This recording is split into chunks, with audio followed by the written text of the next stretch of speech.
You're watching the 420 Pace, found at 420pace.ca. Stay tuned. We'll be right back after this toke.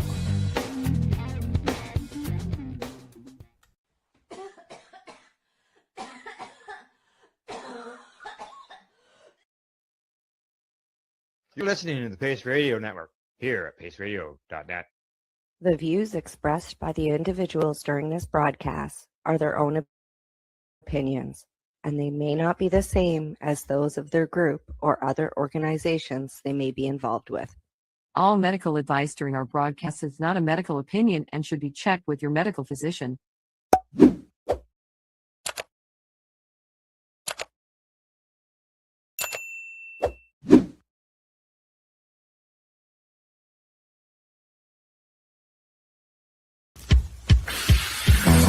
Oh yeah, baby, that's lovely.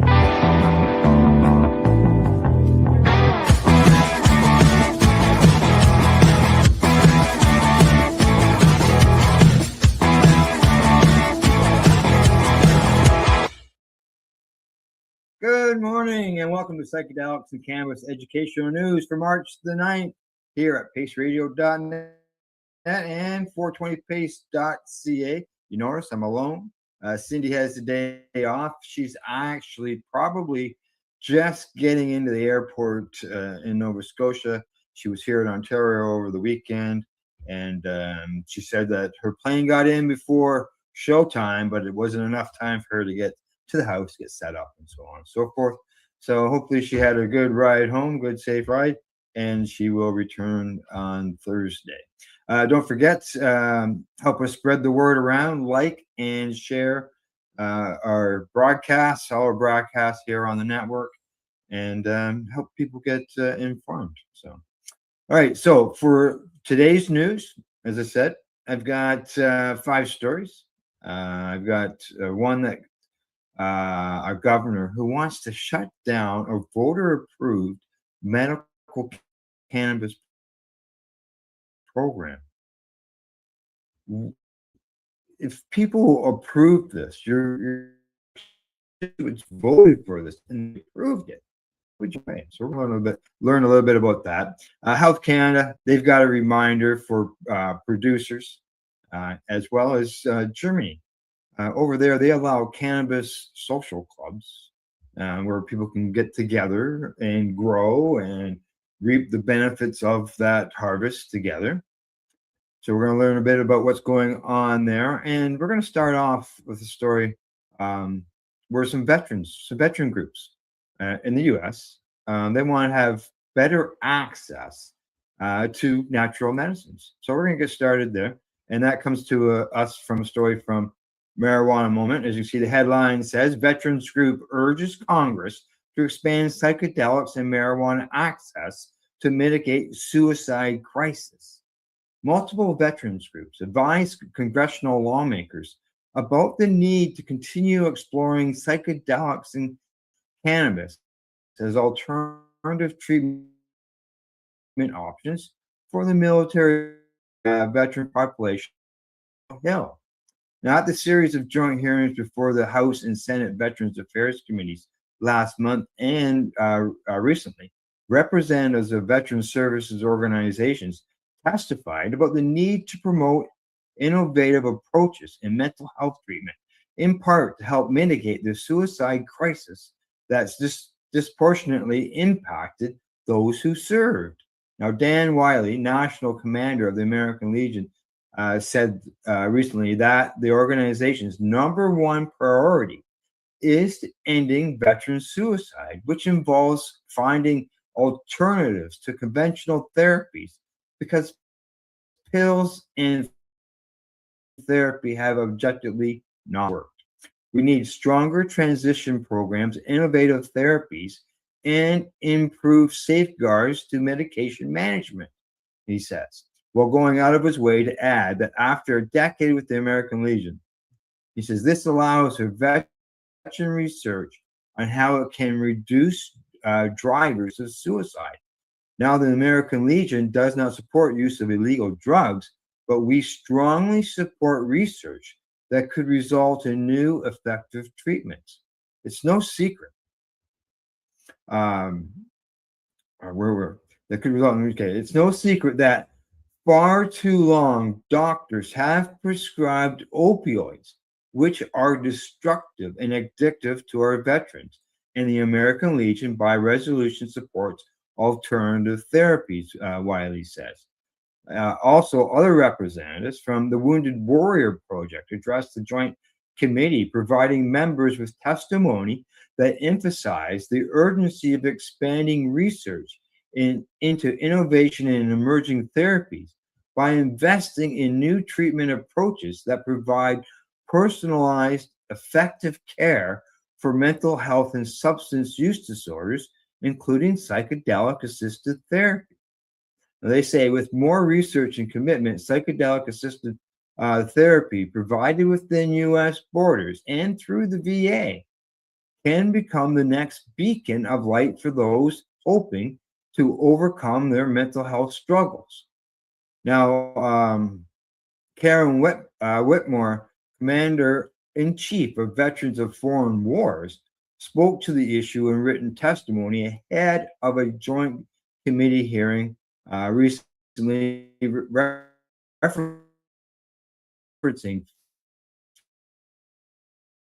federal survey data showing that younger veterans use towards alternative therapies and persistent gaps in treatment effectiveness for younger service members. Now, as a result, some veterans are actively seeking alternative treatment outside traditional VA frameworks. And I imagine that they are. VA is not approving this, and people are going to use something that they find that is effective. And as more veterans speak up and share their stories, the more people will learn about the benefits of these other medications, and maybe try them themselves and improve their lives. And there's never anything wrong with improving your quality of life, especially when you've been dealing with the stuff that veterans deal with. And if we can get them help. Well, this isn't about getting high. This is about improving and saving lives. So hopefully they can get something done and get that changed. So, all right, from that story, going to move on to the next one. This one comes to me from StratCan, and the headline there says cannabis sales in Canada passed $2.5 billion in 2024-2025 as alcohol sales decline. Federal and provincial governments brought in $2.5 billion from the sales of recreational, includes revenues such as net income from provincial cannabis authorities. Dollar Canadian spent on alcohol, governments earned 53 cents.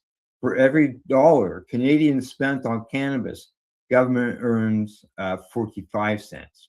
While cannabis sales increased, alcohol sales revenue declined by 4% over the same period. Now, the largest annual decrease since Stats Canada began tracking.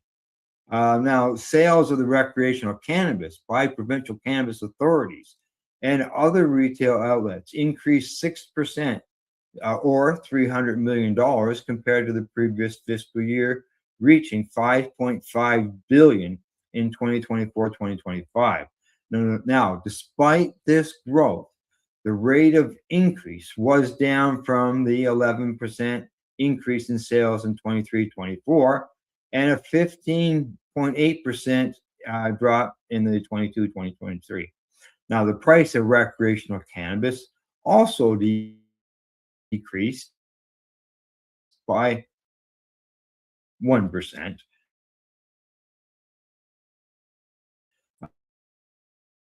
Uh, uh, Now, cannabis sales in 2024, 2025 were $160 per person.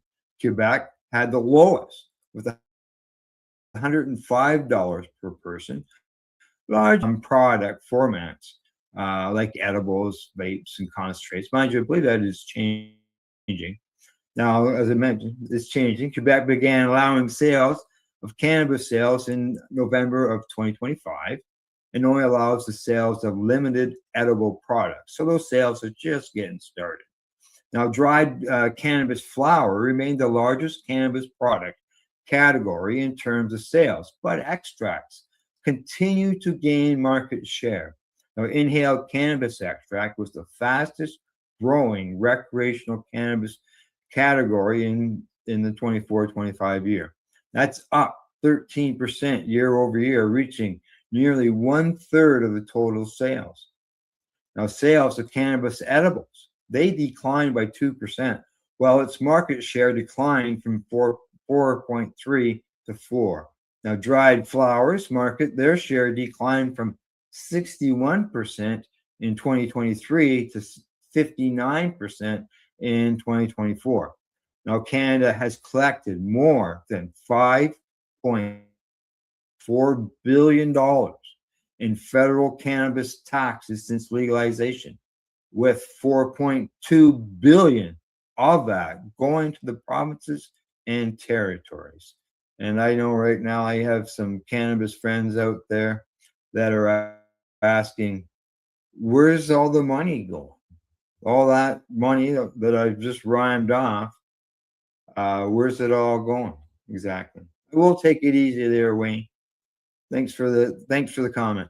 But yeah, that's a lot of cash, and people are asking, where's that money? We saw something there recently in Massachusetts where they gave away $100 million to different organizations and schools and municipalities and cities for building infrastructure and things like that.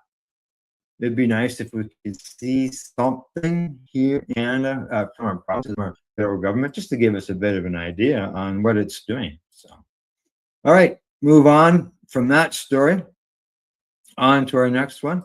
This one here, it's coming to me from the International Cannabis Business Conference, where they approved in Germany, has approved cannabis cultivation associations total nearly 400.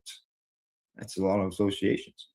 Cannabis cultivation associations, which are sometimes referred to as cannabis or social cannabis clubs, have emerged as a key component of adult use legalization models in Europe. Cannabis clubs have existed for many years in Spain, but operating in a gray area. They used to operate here in Canada.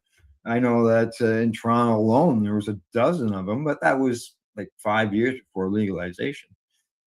And then laws changed and they all sort of faded away because of the laws. So now licensed cultivation associations are expressly permitted in Malta as of July the 1st in 2024, and they are also legal in Germany. Now, cultivation associations involve adult cannabis consumers becoming members of the associations and sourcing their cannabis products legally. According to the Federal Association of Cannabis Cultivation, most recent data shows that 397 cultivation association applications have been approved so far. Now, that's out of a total of 836 applications that have been submitted so far nationwide. The German Cannabis Business Association recently conducted a survey posing the question. Currently, there are at least 360 approved cannabis cultivation associations. How many do you expect by the end of the year 2026? Most responses indicated numbers between 400 to 600 growers associations, with a clear focus on around 500. Now, some participants estimated significantly higher figures of up to 1,000 or even 2,000 growers associations. Now, overall, the results suggest that the majority expect a significant further growth in cannabis cultivation associations by the end of 2026. Now, the industry association, the industry association agrees with that, and they wrote that in a recent article that they put out. So, yeah, that's something that I know that there were groups here in Canada that were fighting for the medical end, for patients to be able to form an association, to grow together, to help each other, and to supply themselves with cannabis. But as you know, for at least those here in Canada, we don't have those, and it would be nice to see that added. I'm sure a lot of people could use the help. So, all righty. From there, we're going to move on to my fourth story of the day. And this one is coming to me from StratCan. And the headline on this one says that Health Canada reminds cannabis producers of rules for facility tours. So who wants to go check out cannabis factories, so on and so forth, see how things are. Let's find out what they can do and can't do. Part of its compliance and promotion efforts, Health Canada is reminding cannabis producers that facility tours must follow the limitations under the Federal Cannabis Act and regulations.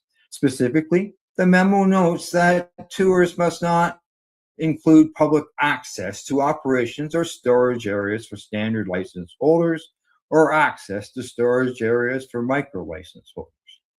For standard producers, this is because under the federal cannabis regulations, access to each operation area and storage area must be restricted to individuals whose presence in those areas is required for their duties. And now the holder of a license for microcultivation, microprocessing, or a nursery must ensure that access to each storage area is restricted to individuals whose presence in the area is required by their duties. So it doesn't look like you're going to see anybody's storage areas. Similarly, the holder of a license for analytical testing must ensure that access to each storage area is restricted to individuals whose presence in the area is required for their duties. In addition, cannabis accessories, or cannabis packaging and labeling cannot be displayed or otherwise be visible to a young person, or tours of facilities where cannabis may be visible must be restricted to adults. Holy smokes. And why even take a tour? You got all these restrictions. Man.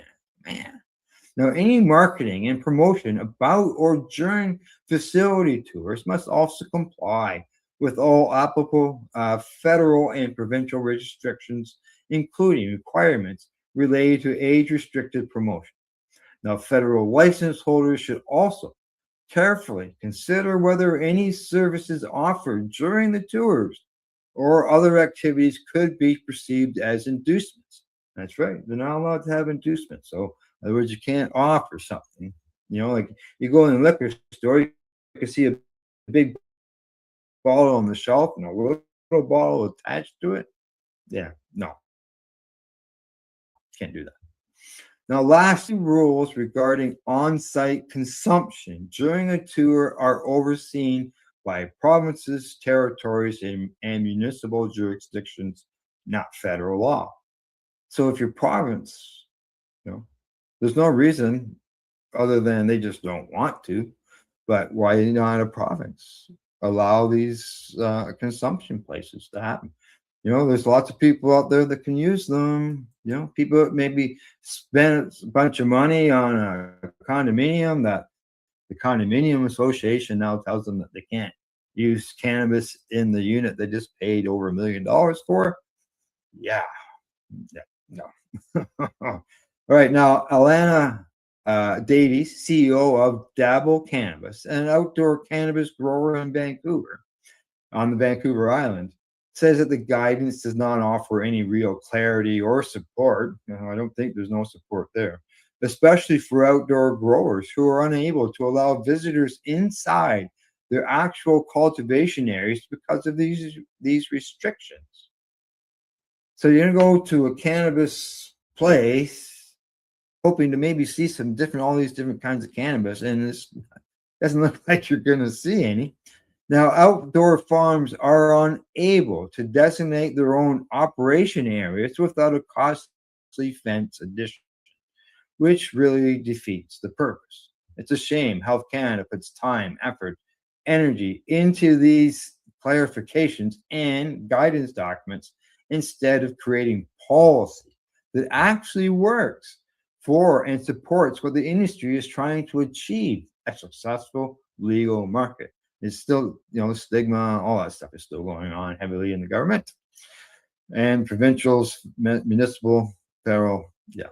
Now, Dennis Haney, president and CEO of New Brunswick Echo Canadian Organic Inc., an indoor micro producer with the Farmgate license, highlights the importance of tourism opportunities for cannabis producers. Says for producers like Eco Canadian, facility tours and Farmgate experiences create an opportunity to connect with customers in a much more personal way, similar to winery tours. Now, they allow us to educate visitors about what we do, how we grow, and the care that goes into producing organic cannabis products. But to me, it doesn't look like they get to allow to show anybody any of this stuff. Maybe, I don't know, maybe you go see some pictures or some film footage or something. I don't know. It just doesn't. What's left to tour? Offices? Like, I don't know. Maybe you got some displays, boards, and things like that you look at. I know that there is a micro producer within 30 miles of me that is looking at doing farm gate and tours and all that. And someone who was telling me about it, they were questioning. I'm like, really? You're out in the middle of nowhere.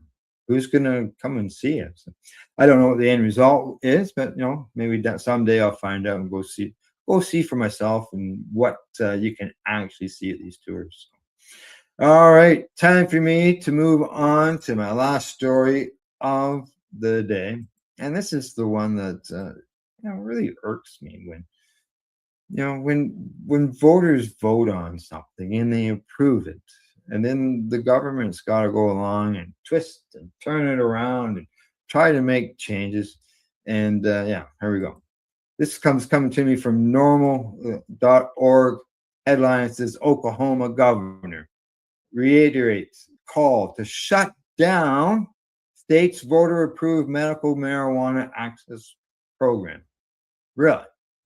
Voters approved for this, but yet he wants to shut it down. Like, are you not there to represent everybody? And everybody people voted on this, and your constituents said, let's have this. And you say, no. Yeah, that doesn't work that way. Republican Governor Kevin Stitt is reiterating repeating the demands that the state's voter-approved medical cannabis access program be shut down. In a March 3rd post on X, the governor wrote, Oklahoma's marijuana experiment has failed. It's time to shut down this broken system. The governor made similar remarks in February during his State of the State addresses. Following those remarks, Senate President pro tempore Lonnie Paxton said that he disagrees with the governor's stances, adding that he believes the program should be better regulated, but not abolished. It is claimed that by teens risen following medicalization. However, state data provided by the CDC's Youth Risk Behavior Survey shows that youth cannabis use is largely unchanged since 2019. 6, 7 years now, and that it has declined over the past 2 decades. 57% of Oklahomans approved a ballot initiative in 2018, legalizing the production and dispensing of cannabis for authorized patients. Approximately 315,000 Oklahomans are registered with the state to access medical cannabis products. So this governor just wants to shut down the program and send these 315,000 people off out into the distance with no access to their medication. Like, what the? It's just not right. Shouldn't be doing that. Taking medication away from patients just because you have some negative feeling towards cannabis, but yet you probably have no problems on, drinking or taking pharmaceutical medications. It just doesn't make sense, but I digress. So, all right. Share away, like, and hit the subscription button, all that stuff. I'll get those words out. But other than that, that's the news for today, people. Thanks go out to everybody for tuning in the program, as well as the comments. I didn't get to all the comments, but keep bringing them in, and when we have time, we'll bring them up on the screen. Other than that, thanks go to our sponsors, limestonecityhydroponics.ca, the Campbellford Lifestyle Shop, as well as at ease.ca. We'll see you Thursday. Seeing you back then, 10 o'clock Eastern. And as I always say, and I've been saying this for 16, 17, hang on. 16, 18 years now. I've been saying this thing. And slowly but surely, things are changing because people are getting educated, people are getting medicated, and more and more places aren't incarcerating people. But it still goes on, and it still happens. And people are getting hung for this, and it's just not right. It's not right. All right, thanks, Buddy Weeds. You have a great day as well. And to everybody else, I say, as I always say, don't forget to educate, medicate, and do not incarcerate. You're listening to the Pace Radio Network here at paceradio.net. The opinions of the individuals during this broadcast are their own and may not be the opinions of their group or other organizations they may be involved with.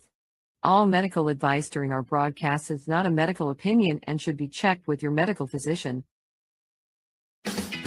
Enjoy the buzz of legalization with Campbellford Lifestyle Shop. From lights to plant nutrients, books, consumption accessories, and more, we've got all your basics to grow or consume cannabis. Visit our info center or take a look at our piercing services and body jewelry, now available in-store through Campbellford Lifestyle Shop, 17 Bridge Street West, Campbellford. Limestone City Hydroponics is Kingston, Ontario's hydroponics shop. Take your growing to the next level and create the optimal environment with a tent kit or maximize flood table kit. Either way, Limestone City High. Are you looking for the power of the sun that adapts to your budget? Then look no further, as they have professional grow lighting. They have indoor grow systems that are easy and cost effective, with many options to fit your living space and lifestyle. Cultivate your growing potential. We have everything you need to succeed. And if you can't make it to the store, they offer local delivery to the greater Kingston area. Remember, when you're looking for experts to help you grow, then look no further than the locally owned Limestone City Hydroponics, 105 Sunderland Drive in Kingston, Ontario. Call them at 613-548-0420. We are people advocating cannabis education here at paceradio.net.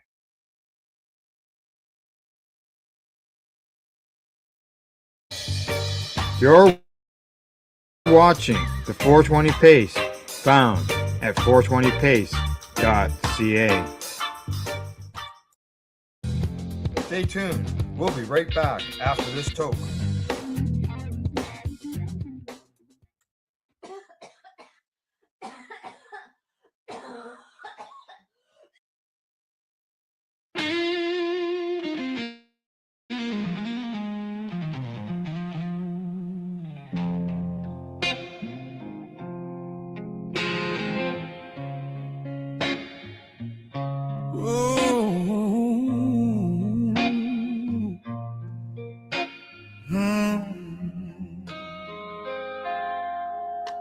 Got my hands in the mix, home of the living soil.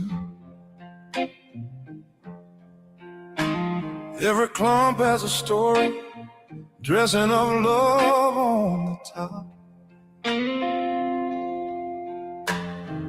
Worm cast rain, little black gold, wigglers working the night shift. Horse are turning to plant fuel, microlife having quiet meetings. Organic tea in a 5-gallon swirl, bubble up, that brew keep breathing. Chemical free in this small ass room. Just faith, just fungus, just feel it. Growing cannabis, feed the compost, every leaf singing thank you to the earth. Salt free, clean feed, roots doing long toast. This is living organics, this is what is worth. Oh yeah. Oh yeah. Growing cannabis, talking to the worm slow. Every pot of planet teeming with life, from the shit to the shine. Watch the buds glow. This is living organics. This is what we grow. Oh, oh, oh, oh. Help me, sea breeze in a paper bag. Potassium boost when they start to sag. Little CalMag fix when the fans look tired. Nitrogen rich when the stems want fire. Blood meal, sprinkle like a secret spell. Secret spell. Seabird guano, straight from the swell. Green sand, rocked up, steeple bones. Phosphor stash for the stacking cola. Growing cannabis, feed the compost, every leaf singing thank you to the earth. Salt free, clean feed, room toast. This is living organics. This is what it's worth. Oh yeah, oh, yeah. Growing cannabis, talking to the worm slow. Every part of planet teeming with life, from the shit to the shine. Watch the buds glow. This is living organics. This is what we grow. Oh, oh, oh. Lay for the potted life.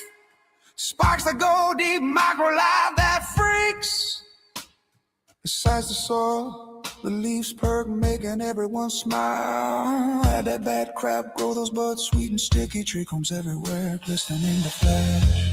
Glistening with a flash.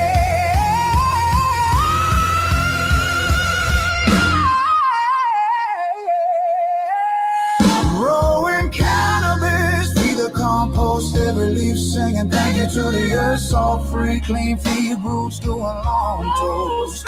This is living organics. This is what it's worth. Oh yeah, oh yeah. Growing cannabis, talking to the worm slow. Every part of planet teeming with life, from the shit to the shine. Watch the buds glow. This is living organics. This is what we grow. Oh,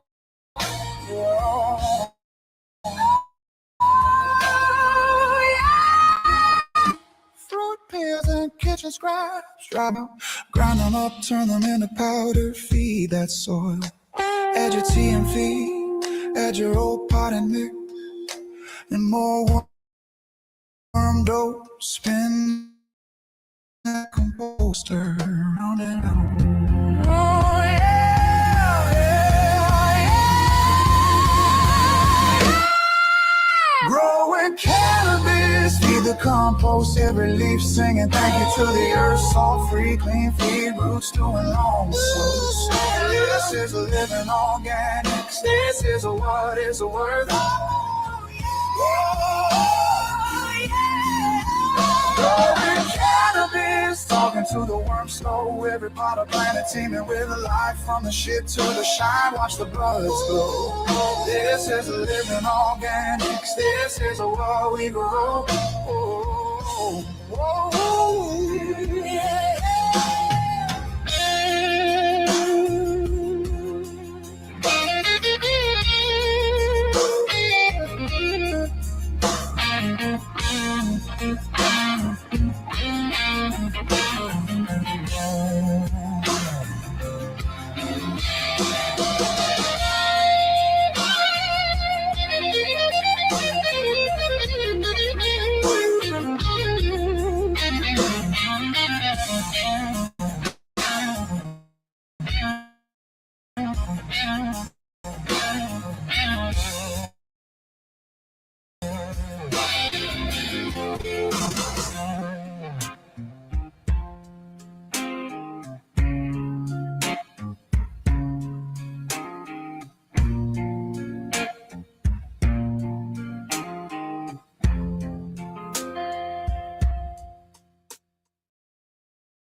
The opinions of the individuals during this and may not be the opinions of their group or other organizations they may be involved with. All medical advice during our broadcast is not a medical opinion. It should be with your medical physician. Wake up, roller. Tune in, it's the high guys. Let the good vibes begin.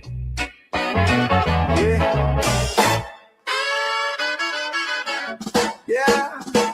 2 hours on the line. It's a Tuesday thing. 10 Eastern on the dot. When the hotline ring, got the headlines hot, got the jokes on cue. Little pop up perspective in your daily news. High guys podcast. Tuesday at 10. News, reviews.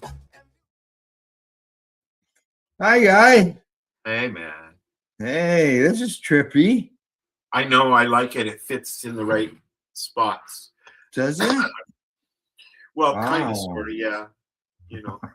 Can you even see us in there somewhere? We're here. Hi. Hi, we're here amongst the green. Now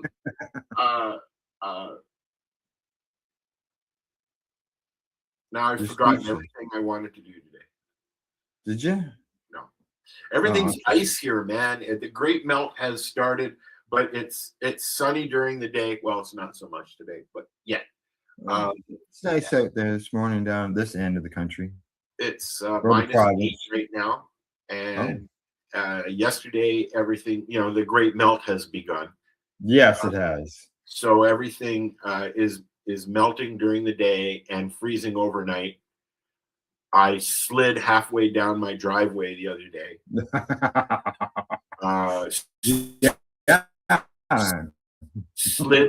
Slid almost through an intersection coming home because everything's just ice. And then I was out the other day and it was snowing really good. But I had to go. To the store. Yeah, we got more snow in the forecast, even though we've got some warm temperatures. And I know. like we had some good rain, and the ground was so frozen it just traveled on by the house. But now the ground is not as frozen; it's more absorbed into the ground. And I saw this morning that our sump hole actually had water in it. So I was going to ask you about that. How your plumbing went? yeah, it's working, obviously. Well, yeah, it hasn't. I haven't seen any water get pumped out. I put a brand new pump in this spring and new lines in it and everything. And so I threw some water in it, a couple pails of water in it just to test it to make sure it worked. Yeah. It worked fine. So I've been keeping an eye on it. And this morning was the first time I've seen any water in it, but the level wasn't high enough to turn it on yet. Could that be from the thaw? Oh yeah.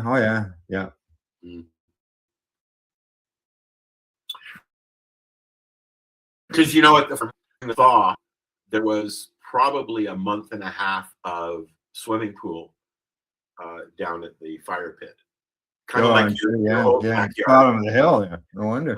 like your old backyard. Well, it was a natural aquifer, so it was, Correct. it was use the water. Probably could have used the water in some way. I could have figured that out instead of Yeah. We right, things. right now all the because there's we had a pile of snow. We haven't had this much snow in probably 20 years. High piles on my lawn, so Yeah. Yeah. Oh, yeah. We still got some snow on our lawn and out in the fields and stuff like that. Yeah. It's There gone is- down quite a bit, but plowed or Yeah. the snow moved out of the way. It's solid ground now, but yeah, there's still lots of snow to be melted. There's no doubt about that. it piles up in between the fence on the side of the house and the house.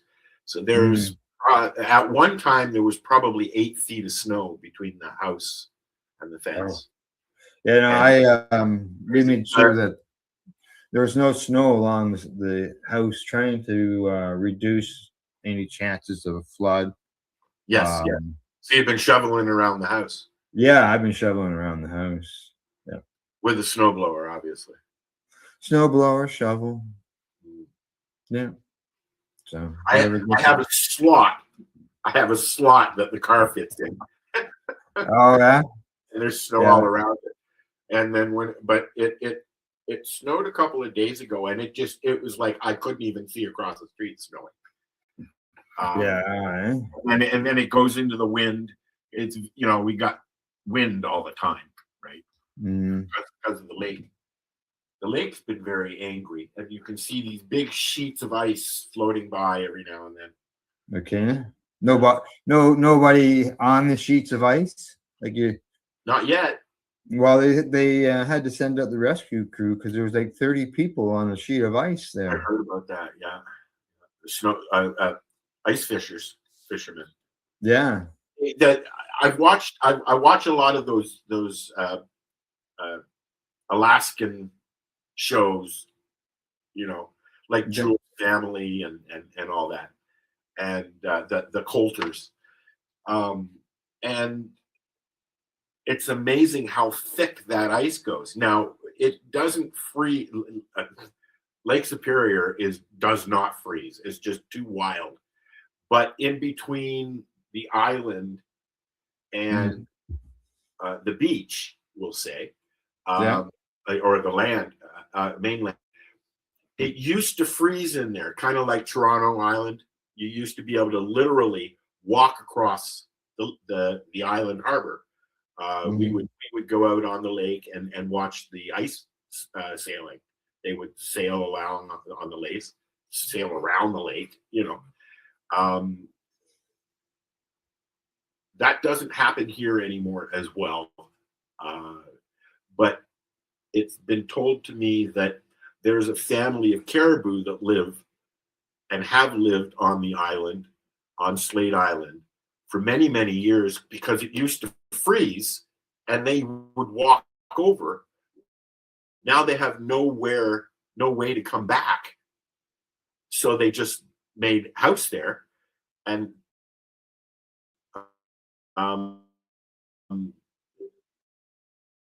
there's a lot of caribou out there apparently. Yeah. I've been watching so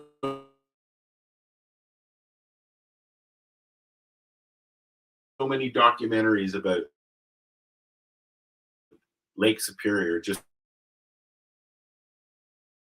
because I'm here staring at it every day, and I find it.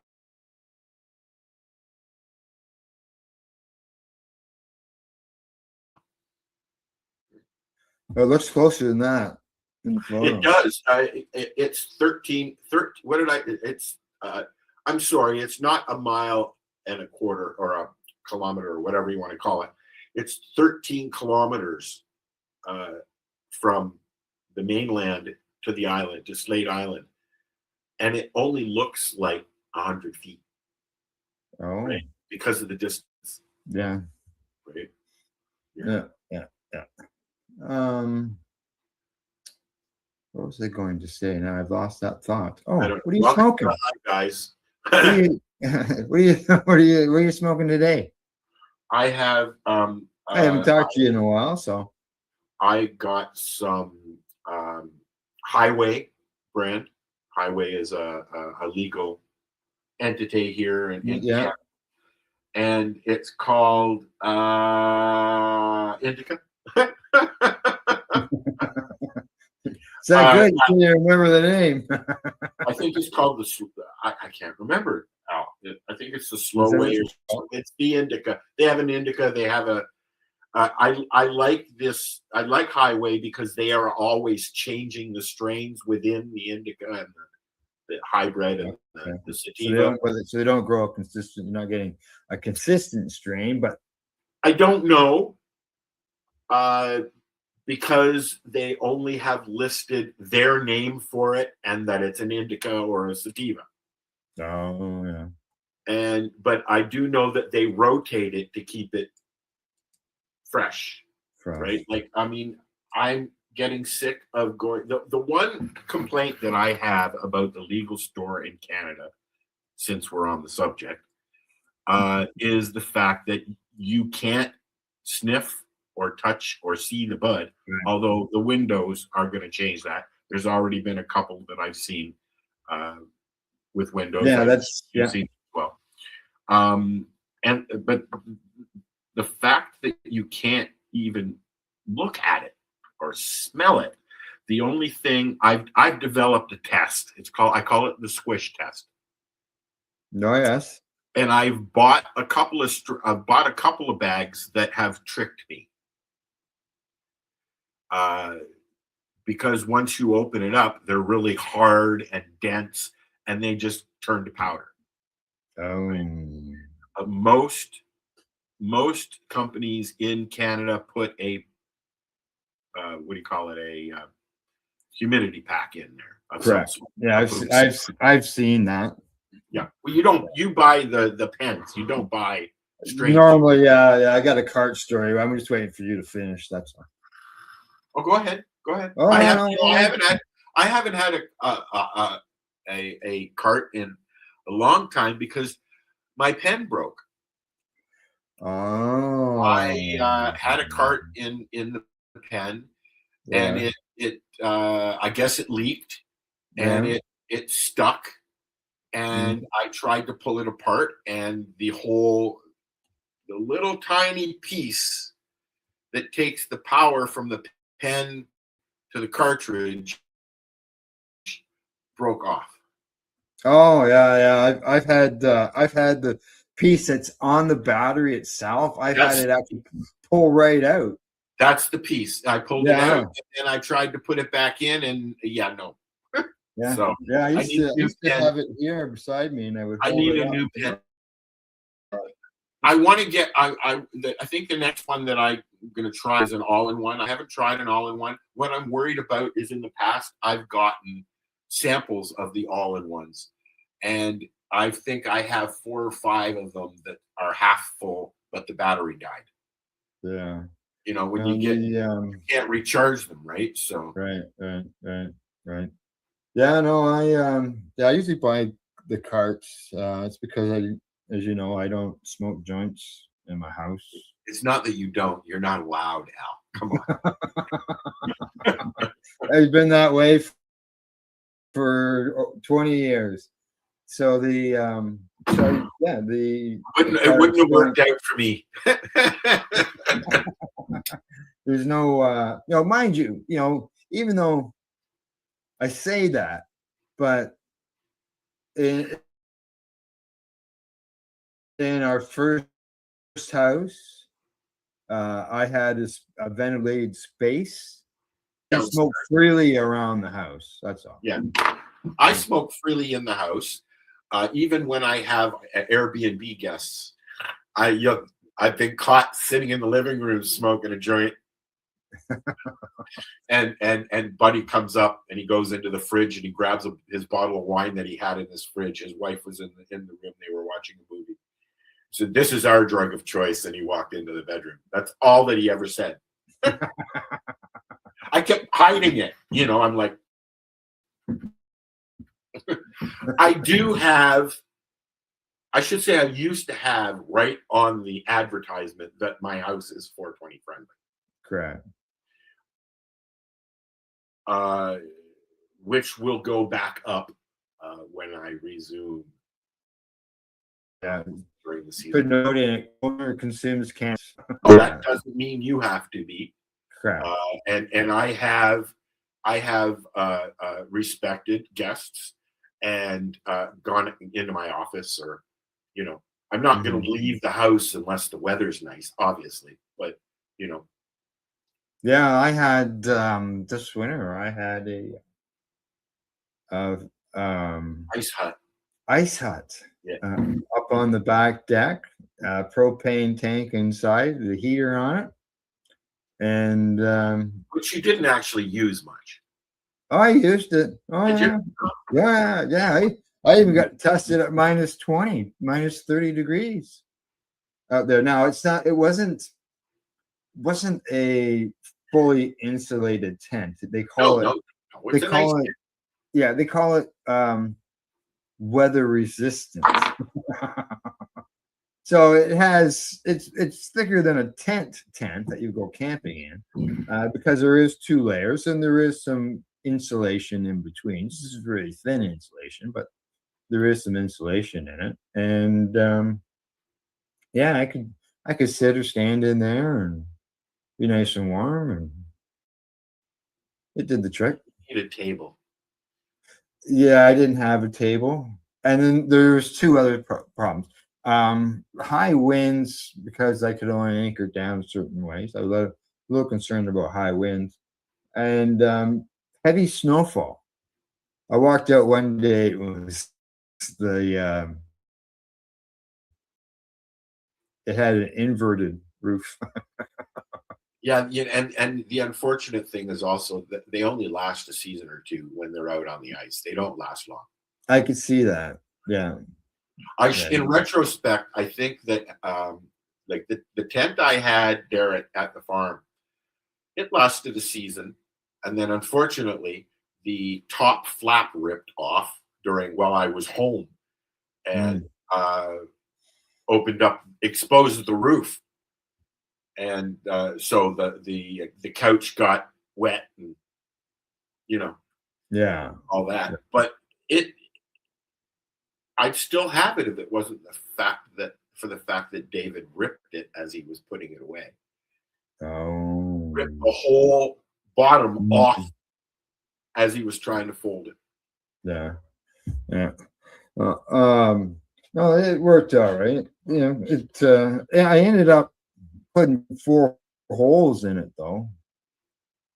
I went out to clean the snow off of it on a frosty day, and I used the broom.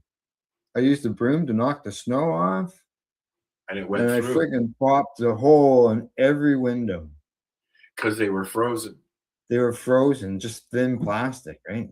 Frozen, and poked a hole in it. So I went out with the paper towel, got the inside warm, got out the packaging tape, stuck it all together. Never had a problem the rest of the winter. You know what? I did the same thing to the greenhouse last year. Yeah. I lost 6 panels last year. Only 3, and one's hanging. Oh. Yeah, I've lost 3. But we're coming into really windy season, so we'll see what happens. I'm going to end up replacing them. I mean, they have all fallen out now. And but what I did was I went out and I wanted to try that new Gorilla Glue, the clear Gorilla Glue tape. Mm-hmm. And you know what? That what do you call it? The red stuff that you use for outside for sealing the Tyvek stuff. Oh, the tape? Yeah, there's a name for it, and I can't remember what it's called. No. But it's a clear and with red lettering on it, and it's very, very sticky. It's one of the stickier it's stickier than packing tape. So I use that, and those are the ones that are still holding. Oh, good. Yeah, yeah, that stuff's good. It's like when you're insulating your house, you put in plastic and you put that tape on it to help seal it. Yeah, there's a name. There's a name for it. Yeah, there is a name. I just can't. Not packing That tape. stuff right there. That's what. I could get up. Yeah, I could get up and get the roll as well. Yeah, just like, hey, you. Come here. Yeah, yeah. Now, You were going to mention, before we forget, you were going to mention something. You had something to say about carts. okay, yes. You know, when I first started buying carts, they seem to have this clogging thing going on. And then occasionally some would leak. And you And have then I got into a real good streak of where nothing leaked and things weren't clogging. Well, then I went into the store and asked them what they had in a live rosin cart, and there's some there that I'd already tried, blah blah blah. So I thought I'd try something new. I wasn't even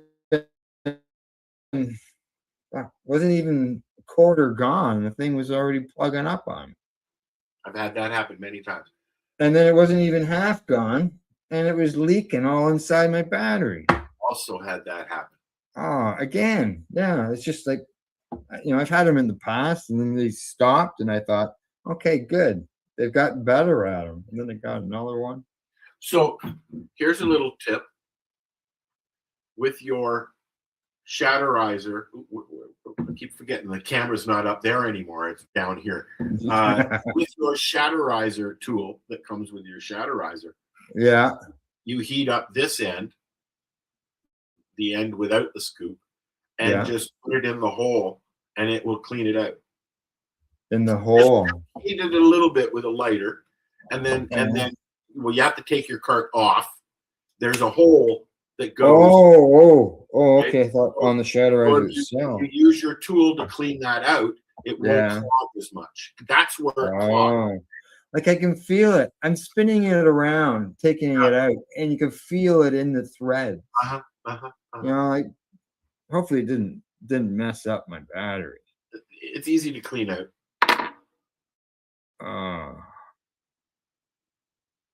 At least there's no strings attached to this one. Okay, yeah, I see the hole there. Like I said earlier, I need a new battery.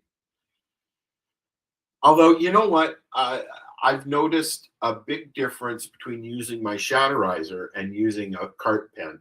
A cart pen, you can actually feel the heat at the top of on the roof of your mouth.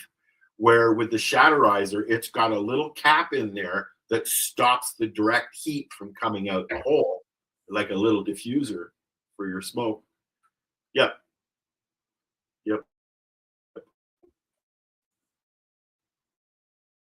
If I've got anything left. Question. Sure. How's your squishiness going? I've got to squish some more. I'm almost out. Really? How much did you end up getting?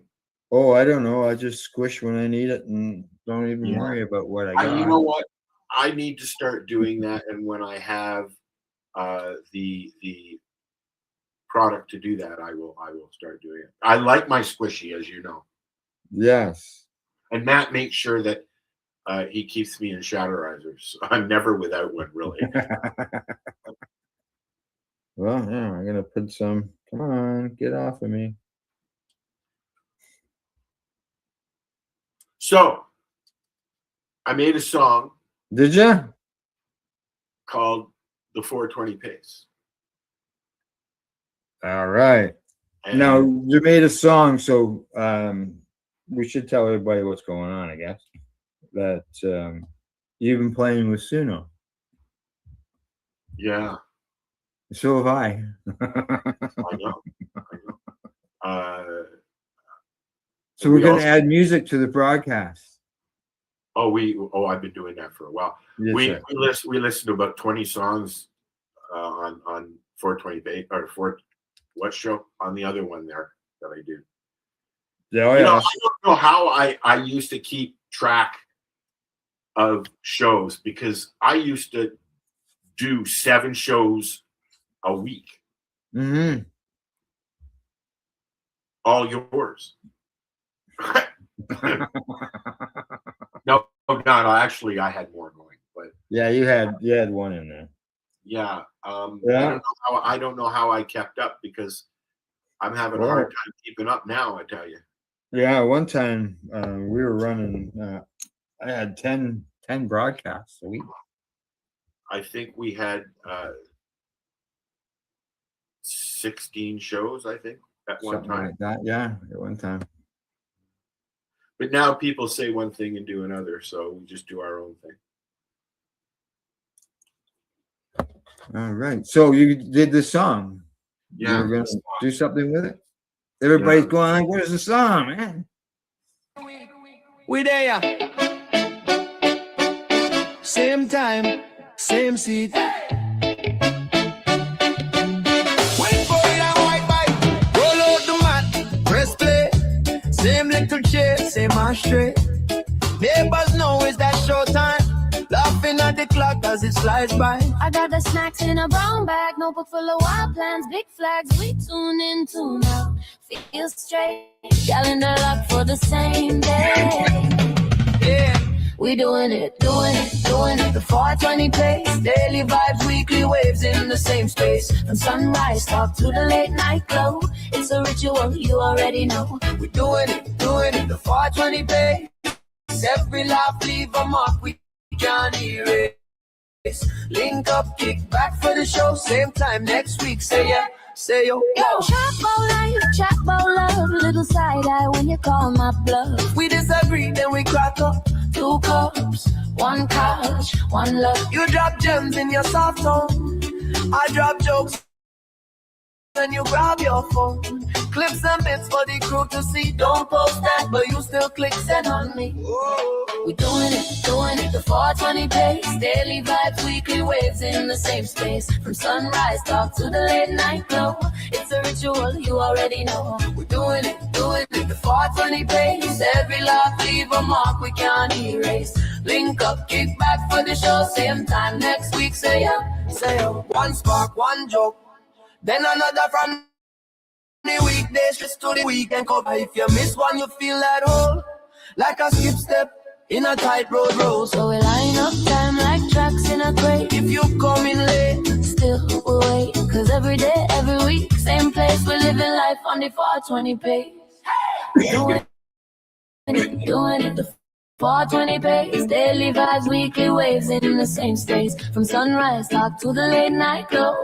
It's a ritual, you already know. We doing it, the 420 pace. Every laugh leave a mark we can't erase. Link up, kick back for the show. Same time next week, say yeah, say yo. Daily show, yeah, we there. we can link. Same corner. Do it slow, do it straight. Keep it on the equate. Yeah. Oh. It's a long one. Yes. How long is it? Where's the black strap? Oh. That's for later. It is not 420 seconds. No, eh? It is 2 minutes and 40 seconds. So it's almost 420. It's a scrambled 420. Yeah. That's what I always say. It's a scrambled 420. All right. I've got us a song too. Should we play back-to-back songs? If you like, sure. Okay. I'm sharing stuff. Yeah. What do you want to hear about music-wise? Talking about music-wise, do you find that you tend to lean your songs maybe like along the same genres? Do you change your genres? I like to play around. In fact, I did a choir one the other day. One with a full choir. Yeah. I've done a full orchestra. I've also made some violin stuff. I love violin. Ever since I saw the red violin, I was hooked. And fiddle stuff. Correct. Right? I like to mix it up. Even Marcel thought that it's all reggae, and no, it's not. No. Well, I hear reggae in that. Yeah. Yeah. Well, I like that you can it's a learning curve, learning how to use this, because it's not a matter of just going to the site, putting in a title, and then it just does it. I mean, it will do that. But I mean, like I sometimes when I need a song, when I want a new song, I just go in and type cannabis, and it just does it on its own. But you can break it down and choose the genre. You can choose the instruments.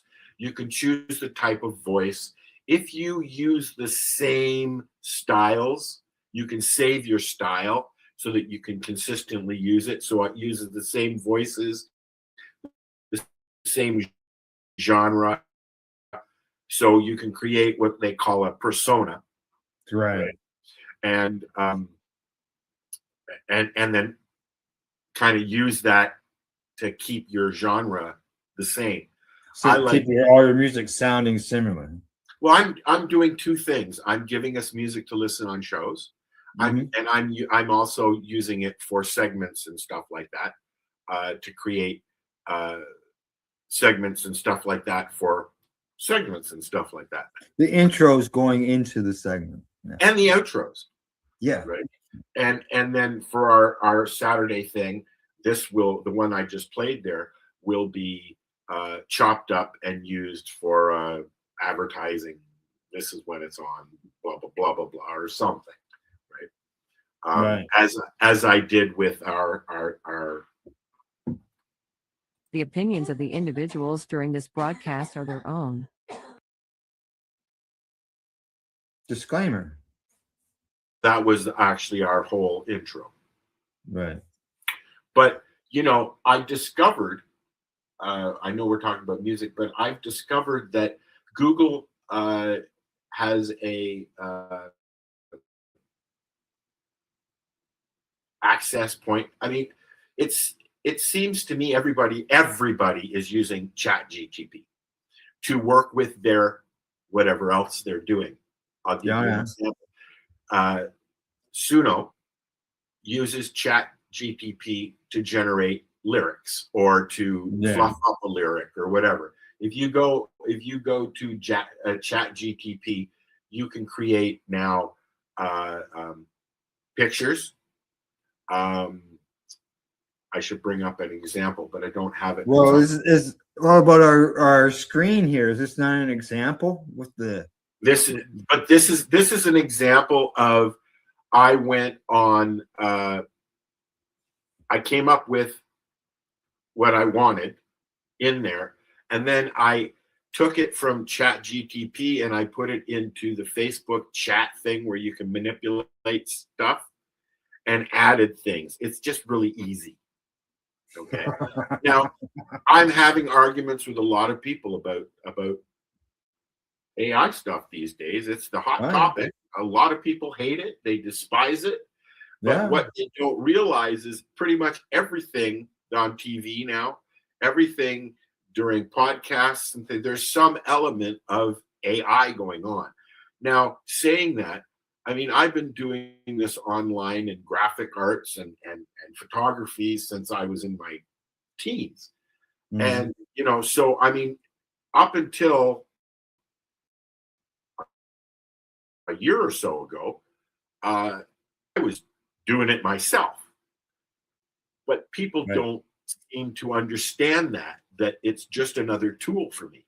When I was studying photography, okay, and one of the first things they started teaching us was the darkroom stuff, right? how to do your exposures, how to develop everything, blah, blah, blah, blah, blah.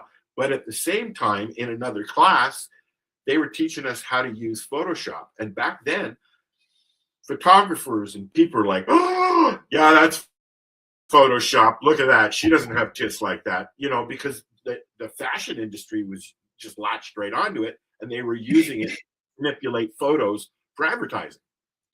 Yeah. Now, and musicians got upset with this synthesizer. And they still are getting very upset.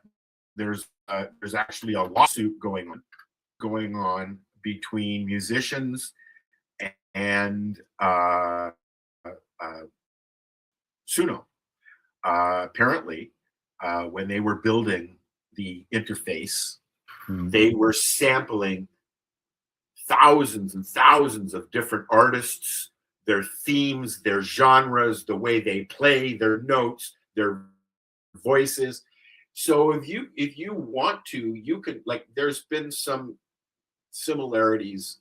One of the songs that I did, bang on for Lady Gaga. Oh, really? Eh? Yeah. I mean, if you, as you know, you've been playing with it. If you are the more specific you are entering in the information, the more information that you give it, the better the song will be.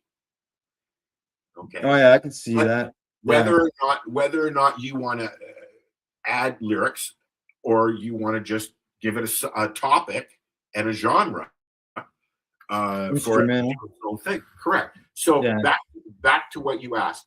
ChatGTP is what Suno uses to write lyrics. Yeah. Now, it seems to be, my point is a long point, I know. It seems to me that ChatGTP is the go-to as far as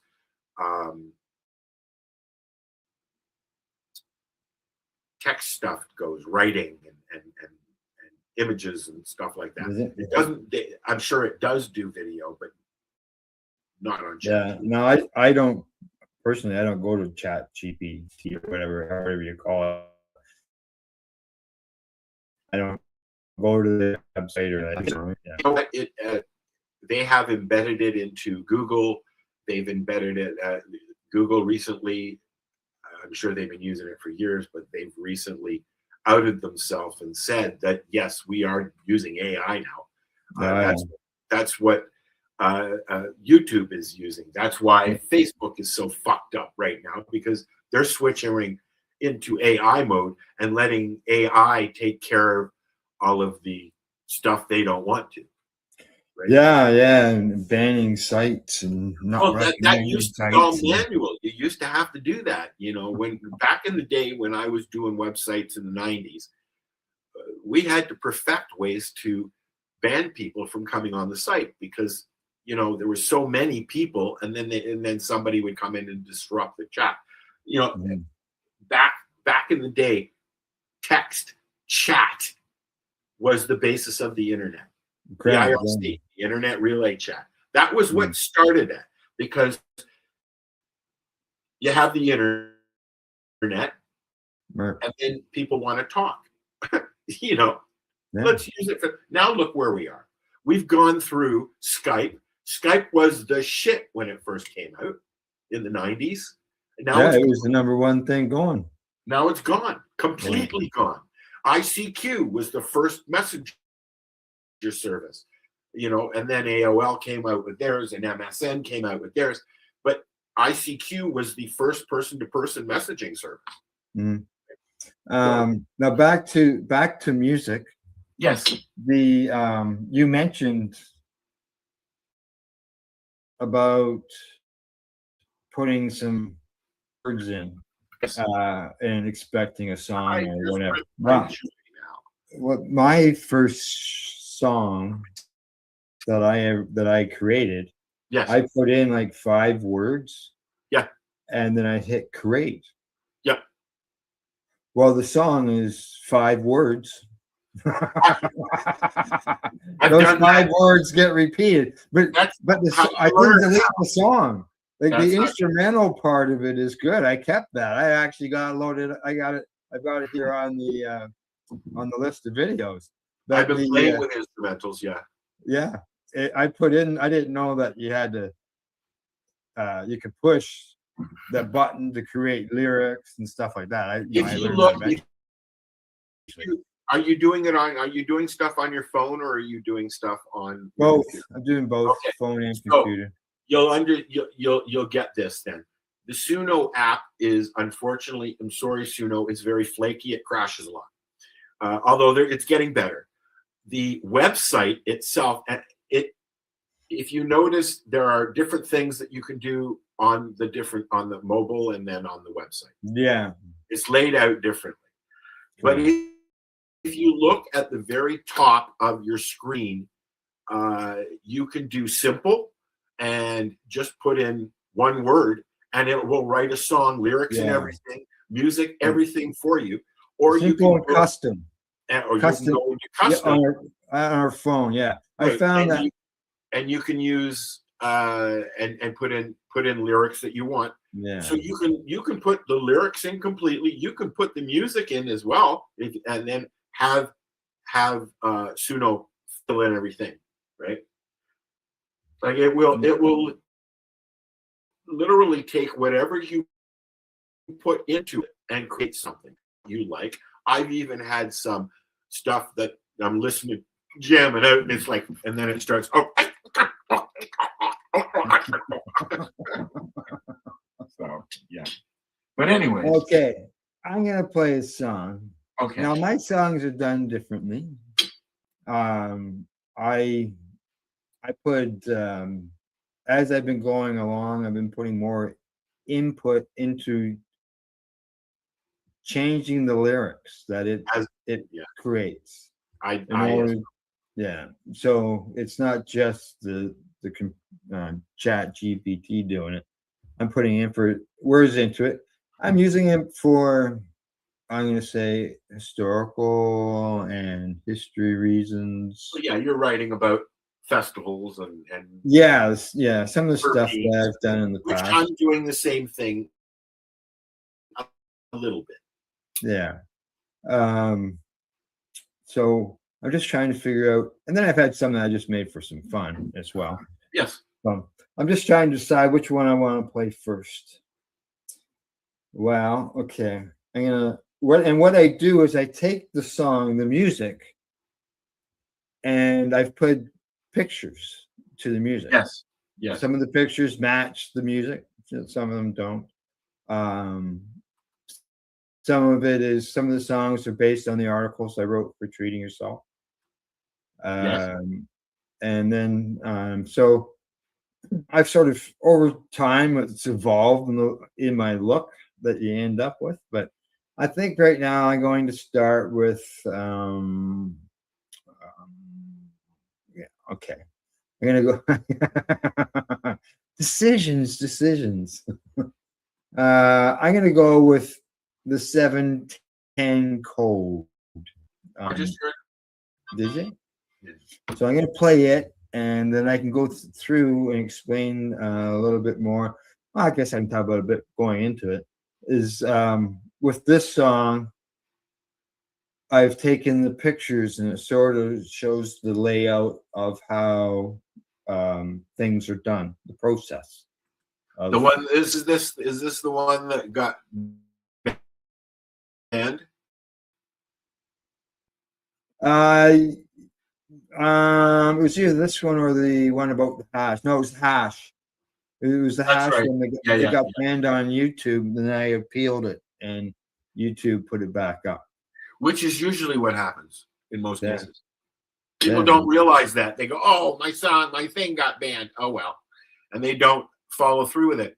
Generally, nobody actually sees what's going on unless you say something. It's all AI. Yeah. All scripts. Okay. So we go. We're gonna do the 710 code. It's all about, as I mentioned, the rosin shows the pressing. Most of the videos so far that I've created with pictures have been all my own pictures. This one here, I actually talked to somebody and got permission. I had some screenshots of them doing some work, and asked them, can I use these pictures that I took of you? Sent me the videos and sent me more pictures. Oh, awesome. Yeah, so thanks to Andre for that. And here we go. This is the 710 code, and we'll talk about it on the other side.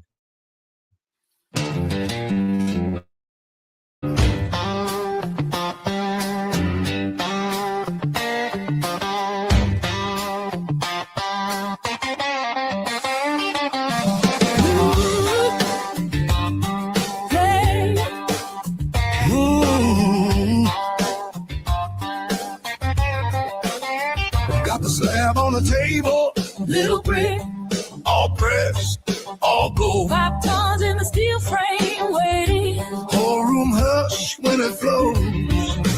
Ross and back, That custom mold, fill it up, tuck tight. then load and press. We just trying to keep long still shining. Do it calm, do it clean. He makes the trichome flow. Slow drip, let the pressure go. From the flower to the glow. So and free, keep the spirit in me. High in the mind, All that for harm reduction, yeah. but the method low key. He makes the trichome flow. Loading on the paper like honey on the snow. That's a 710 code. Ooh, see a pack in the mold. Put it into the Rawson bag. First squish, then the shine pulls through. Little river on the parchment flowing. Big flash, Clear drop, that hue. weigh it out, Take a breath, think twice. dose right. Keep the bag in view. We just squish, We don't strip, we don't rush. Treat the plant like it's part of you. He makes the trichome flow. Slow drip, let the pressure go. from the flower to the glow. Soft and free, keep the spirit in me. High in the mind, All that for harm reduction, yeah. but the method low key. He makes the trichome flow. Rolling on the paper like honey on the snow. That's a 710 code.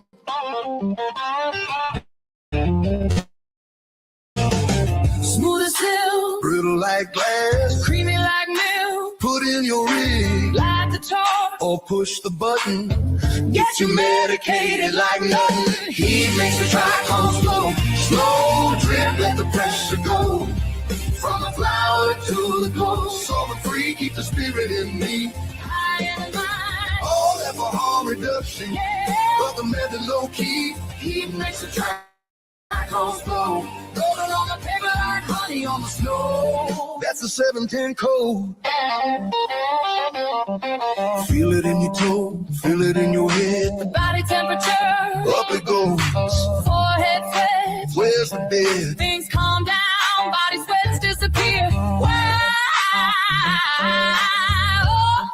Memories of their first dance. Ooh. He makes the trichome flow. Slow drip, let the pressure go.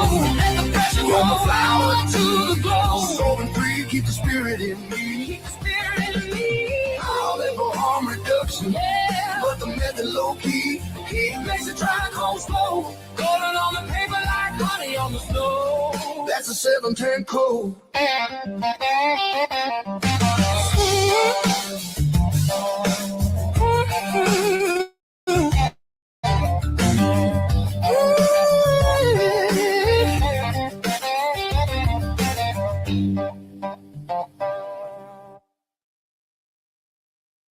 There you go. There's 710 code that you saw. It had right from the process of putting the cannabis in the mold, squishing it. The video from Andre, the stuff from Andre was all that rosin that was just flowing down the parchment paper. It was great big thick gobs I of wish I rosin. could gobs. And then you could see him there. He was taking it, and it was like toffee. You go to the fair and you get the guy who's doing the toffee, whipping around. That's what Andre's doing with the rosin. and I don't know if you noticed the weigh scale in the video. 198 grams is what that ball weighed. I watch a lot of candy making videos. Oh yes. Like it. It's kind of like carpet cleaning videos. And I've noticed that there's a similarity between making candy and making resin or hash and all those kinds of things. Yeah. And if you knead it after you've got the ball there, and like as they were doing it in the video, it changes color. Mm. Right? Gets Like, warm from the heat from moving it around the friction. So when they put the candy on a hook, and that's how they mix it on a hook, and it will go from opaque to white because it adds air, right? Every time you squish it and move it and knead it, it adds air, and it makes it more aerated. Air, I guess that makes sense. Eh? Now there was a second video there where you could see some that was dripping off of the parchment paper, but it was dark. It wasn't light. It was dark. Yeah. And what that is bubble hash. Yeah. Took some cannabis, made some hash and ice and water. I've done that. Yeah.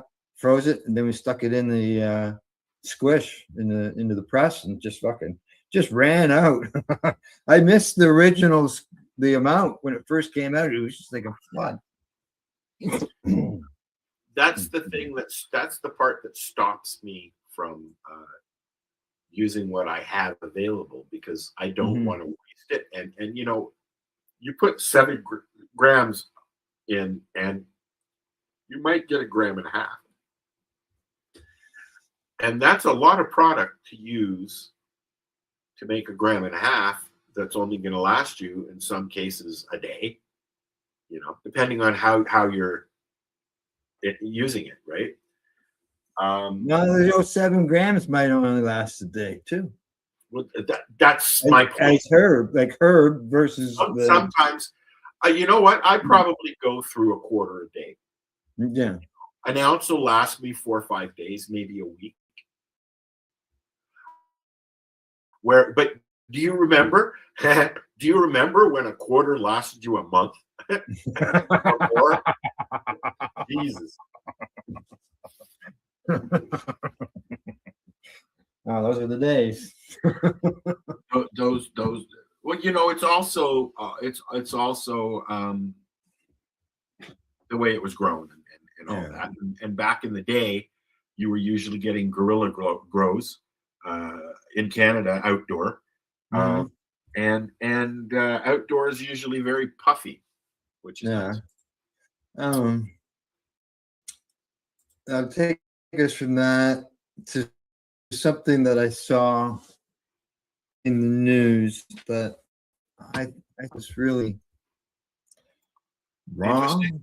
Oh, okay, wrong. Okay, this is I was going to play the video. I should probably just grab the video, but I didn't grab the video. Put it here. Hold on. So I was reading this article this morning, and you won't believe what happened. Tell me.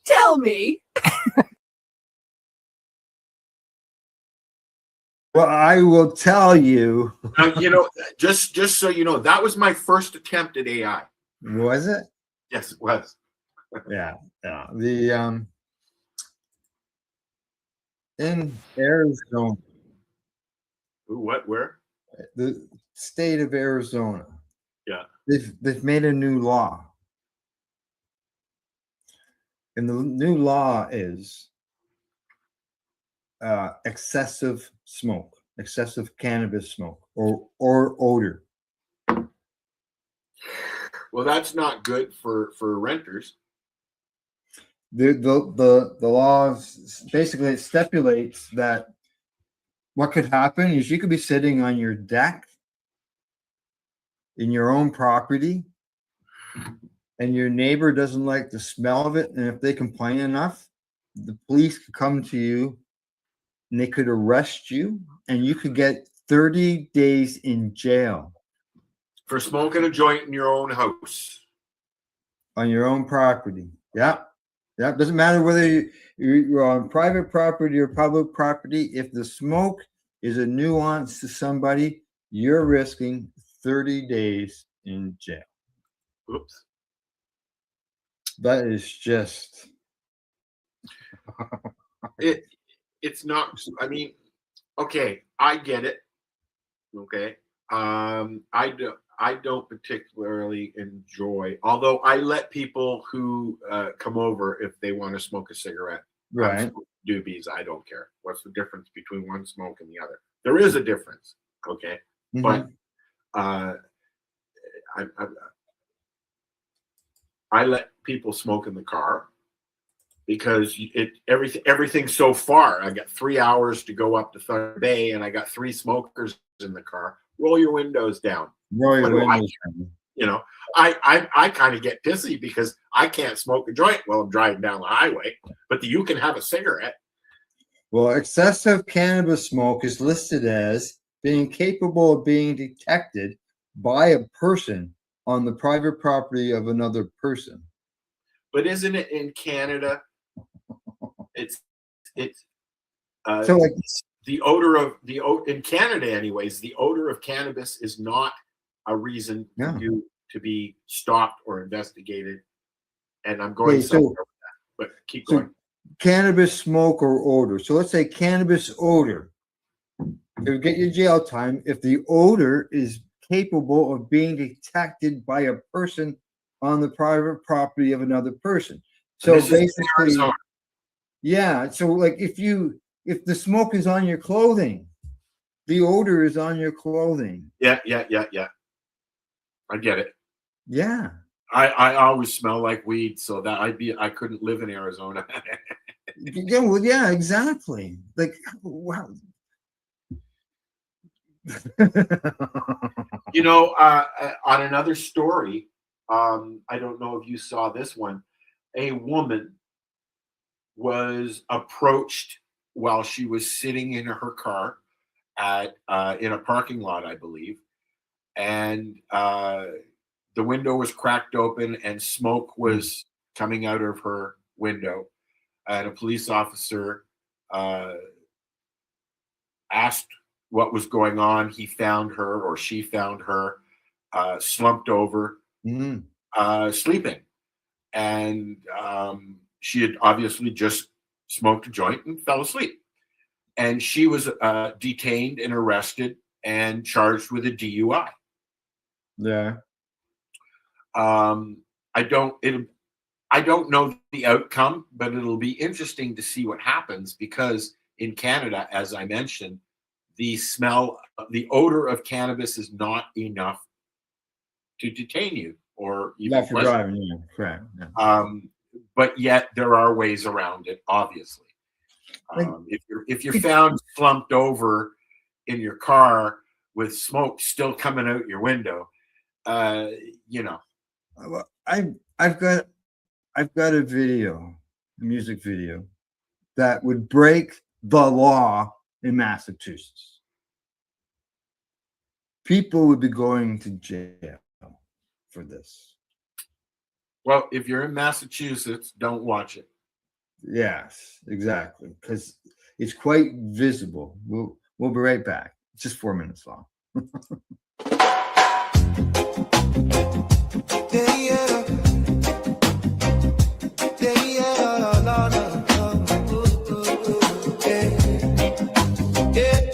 Posters on the lamppost, chalk signs on the ground. Friend rolling up from every side, filling up downtown. Drummers on the corner, tied up, flags held high. Mamas with the stroller, sharing light, sharing time.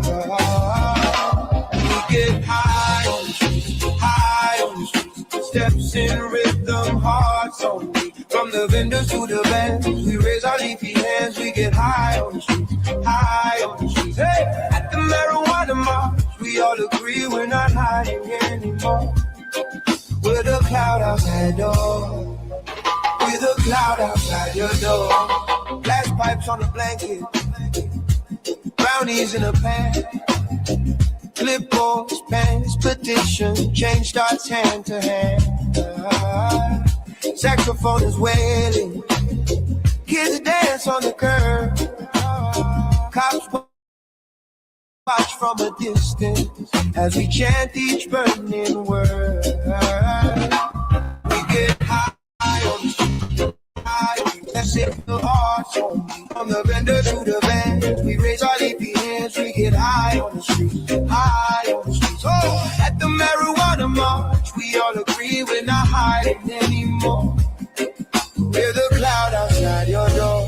We're the cloud outside your door. This is more than smoke and joking. This is laws that choke our folks. Grandma's pay herself for that. Tell me how you justify that. Side by side we blaze a path.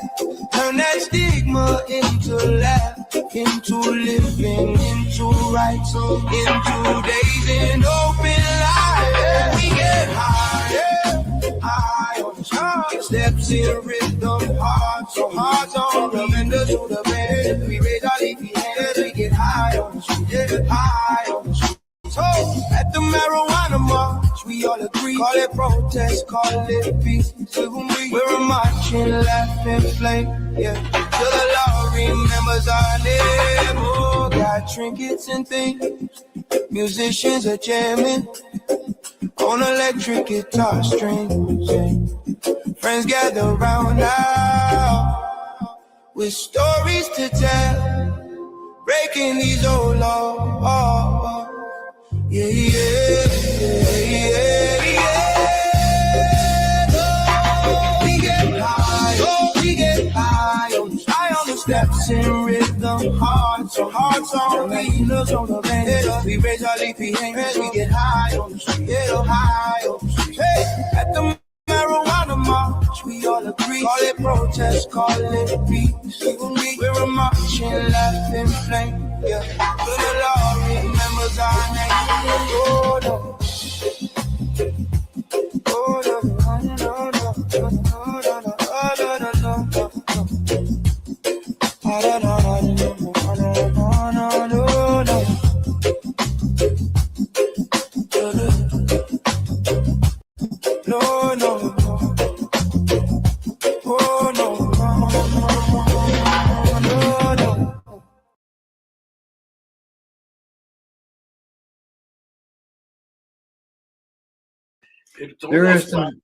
It's almost time to do it again.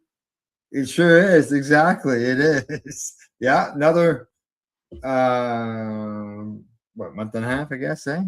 In 6 or 8 weeks. Al and I have been broadcasting from that probably 10 years, I think. Oh, yeah. Oh, yeah. Yeah. If not more.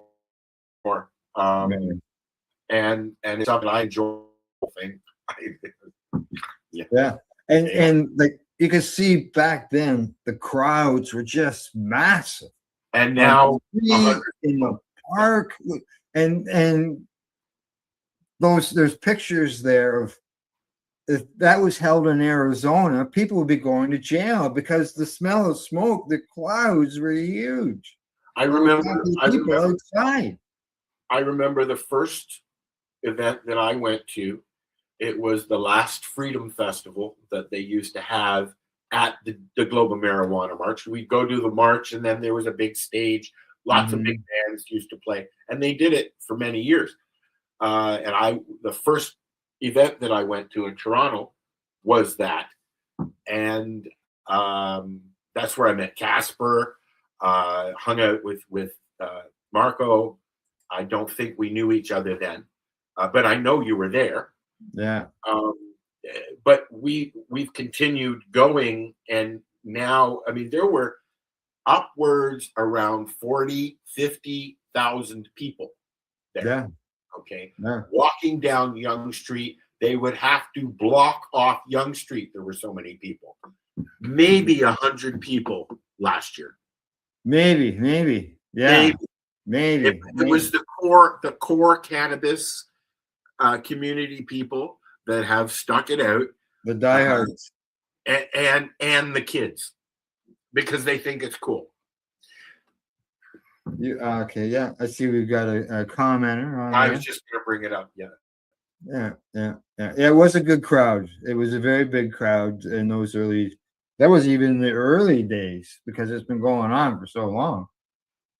But yeah, you went to Woodstock '94. Big I was crowds in there. Woodstock '94, and that was a fun time. I did opium or peyote or probably both. yeah. It was a good time. And yeah, it was always a good time at the festivals there at Queen's Park with the bands. And the thing is about when you are a member of the community, I've known a lot of these people. I know a lot of those people in the video for many, many, many years. Some I've not met in person. Some I have. I bought this bag there. Yeah. You bought me my Trudeau shirt. Oh yes, the zigzag one. It's in a box downstairs. It sounds like the doctor says it was. He says it was muddy at Woodstock '94. It sounds like the original Woodstock was because it was muddy. It's muddy as well. Yeah, it was muddy. Oh yeah. It was, you know what? It was muddy. Yeah, it was muddy. But it was a festival. '99 was a riot. Mm-hmm. Unfortunately, it turned into a riot. Lenny from my show, our pharmacist guy, he was I know a lot of people at Woodstock that went to Woodstock '94, which I in my heart, best concert for me that I've ever been to. My sister will say the same thing. She still has her shirt that she wore. Yeah. I see her box here. She's got a whole box of flyers from back in '94, the brand new. I know what you mean, buddy. I know what you mean because I've got stuff from the treating yourself days, which hasn't been published in 13 years, and I've still got brand new magazine too. I thought that I gave away some posters the other day. Some why not posters from Ivan Art. Check out the stuff, Ivan Art. I should have grabbed some posters when I was there. I thought that that's what it was in that bathroom. The picture that you were showing yesterday. Boxes of files. Yeah. Yeah. No. Yeah. I know which picture you're talking about now. Anyways, Al, keep going. Okay. Yep. So yeah, the marches were always good, and it'd be nice to get back to that time. And just because we have cannabis legal here in Canada doesn't mean that there aren't people elsewhere, because don't forget, it is a global march. So you're doing it on a global basis. The first one that I went to, I mean, I've been walking around with a bag of weed and a joint in my hand in Toronto since I was a teenager, but I felt weird walking down the street going to Queen's Park with a joint in my hand, and other people were doing it too. And you walk past a cop and go, "How's it going?" And it wasn't legal then. Okay. It wasn't legal then. No. Cops, they were there beside us walking down the street controlling traffic. Then they stopped doing that for us. Last year they did it again. Yeah, I see. Acid, $100 for a sheet. Must have been blotters. Yep. Yeah, $5 a piece. Gone in half an hour. What was Sunshine was one. Sunshine, Purple Microdot. I was just gonna say Purple Mike. Yeah. Somebody just posted a picture on my Facebook in the old Toronto group of Scary Larry's. Anybody from Toronto or Ontario knows what Scary Larry's was. Yeah. You remember Scary Larry's? Larry's Hideaway, which was a hotel in Toronto that was a very scary place at one point. Great bar for see bands though. It was one of the Toronto hot spots for seeing bands back then, like the Elmo and Horseshoe. Maybe back those days you could buy ass for $5 a tab, and stuff like that. But these days, now I haven't got a clue what it costs or anything like that. But now the information that we got from that, as far as medically, there's a lot of tests going on. There is, yeah. And like when people started talking to me about microdosing and going, 1 minute. Hey, you lady. It was lay down or leave. He's giving his cat shit. No, the dog. The dog for eating the cat shit. No, not for keeping her out of there. I put the fence up. I have a fence that I have for the room because the cat does his business in here, and his food is in here because otherwise she'd have kitty treats all the time. Yeah. So I've got the fence up against. I don't know if you can see it there. I actually have it up against the cat litter. The cat can get around it, but no, we can't see the. But it's with these round circles, we see less. Yes, but that's okay. This is a radio show. We have the cameras in the radio studio. She was wandering around looking for food because it's food time. It's 11 o'clock. Right. It's not. Right. You know where your children are. Yeah. You remember that? Do you know where your children are? Yeah. One thing that we haven't talked about. One thing that we haven't talked about yet, and it's been in the news quite a bit, and that's the raids on stores in Nova Scotia, on the Indigenous stores. Yeah, it's getting ridiculous. I just saw another article about exactly that yesterday. Yeah, well, I know they raided some stores in Toronto recently, but now they've gone after some. They went after the Indigenous stores there. They've raided Indigenous stores in Toronto. They raided 5 unlicensed stores in Toronto, but I don't think they were Indigenous stores. The ones I'm talking about is being they kind of both times it was 5 stores, and it almost looked like the same story. Yes, that's what I thought. It wasn't. Yeah. So I looked into it a little deeper and went, hang on here. These are 2 different stories. So how the RCMP went into the cannabis stores on the reserves in Nova Scotia, and this is after they had passed a new law to give them more authority to arrest people. Yeah, I saw an article about that as well, and that was not the chiefs. Yeah, did not agree with that, and they said no.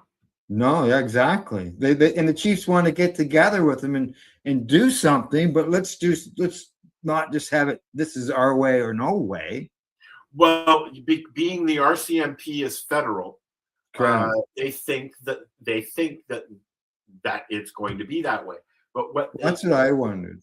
What these articles very rarely say is it is an inherited right, inherited right for Indigenous Canadians to use cannabis as they wish. It's part of their whole heritage, right? The whole herd and naturalness and all that thing. Now, there's been other charges in the past, but a lot of charges are end up being on the provincial end of things. So that's why I said that the RCMP is federal. We deal with OPP here.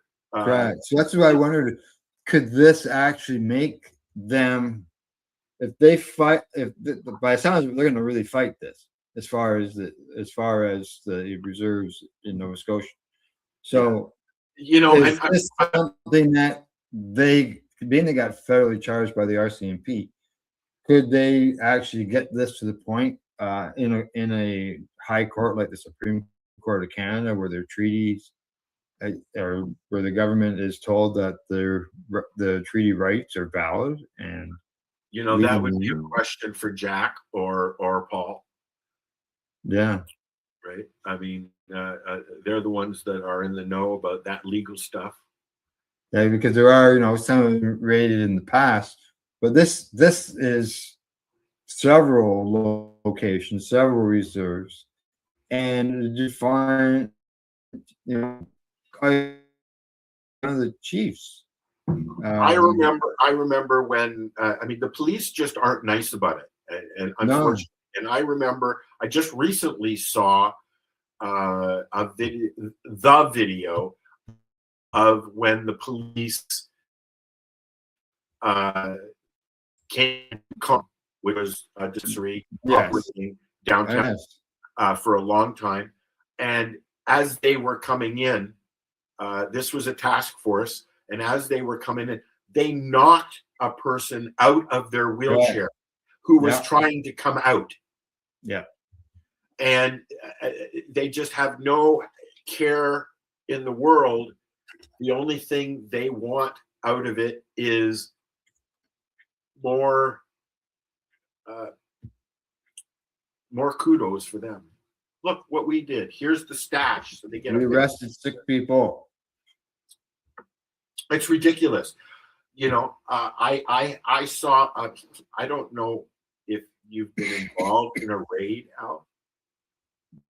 What's that? Have you been involved or been during a raid? No. I was not at Gunjanistas when they came in, but the front of the lounge was on glass windows, right on a main street in Hamilton, King Street, and they came in, and there was a staff member there rolling pre-rolls for our HOPE program, which was opiate replacement program that we were doing in the park across the street, and a person in a wheelchair having medicine. When they came in, several police officers from the Hamilton Police Department came in, and they brought in a door thing as well for a glass door. It was ridiculous. On the inside. It just affected so many people in the community, because that's where they were getting their medicine. And Paula was very careful about it, because it was only medical. She verified, she saw doctor's information when you signed up. It wasn't, you just couldn't walk in. She only dealt with medical patients. I'm sure. Yeah, and that's how others were as well. I know I was a member of the trauma. That's why I brought it up. Because Tom was, and you either produced you either got a doctor to sign paperwork approving it, or you produced your Health Canada card showing that you're a licensed patient. Yeah, I went out to see Rob in Apsley. No, did you? And when we got there back then, I mean, this would have been late 2000s, I guess. 2006, somewhere around there, maybe, when the MMR and when Rob was really big. Anyways, Dr. Rob Kammerman, very, very big name in person in the community, was a doctor from New Mexico that moved here to Canada. But he was a heart specialist, and he was a cancer specialist, and he knew what he was talking about, and he was signing people's authorization to get licensed in Canada. And unfortunately, it was at a time, like Ira Price went through it as well, where Health Canada was like, no, we don't want you doing that. Yeah, and it was his numbers. He was signing so many patients. Well, he was also going out of his issue was the fact that he went out of province. That's where the issue started. Well, yeah, he traveled across the country. And Specifically, as Nova he, Scotia was the issue. I think he yeah, wasn't licensed to practice in anywhere but Ontario. I believe is what the issue was. He, as he said, he wouldn't have to sign that paperwork if other doctors would have signed it.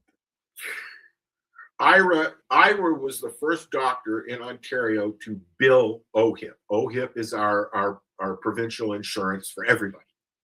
Okay, our healthcare. And Ira was signing licenses and charging OHIP. And he almost lost his license over it, and he still fights for it. Yeah. Dr. Ira Price is a pain specialist in Hamilton who has a clinic where you can go, and he will, he agrees with cannabis. Well, I see our commenter is a hemp farmer. Oh, cool. With a New York license. New York, New York is still fucked up. I see you've got a couple things lined up there. Yeah, I was waiting for this song. I gave you a recipe the other day too. I posted a recipe. What I have is our list. You want to play the list thing before we bring this up, Al? The list. Yeah, our list thing. Here, I'll do it. God, you haven't done it in so long. Where is it? I don't even know where it is now. I can't even see the damn thing.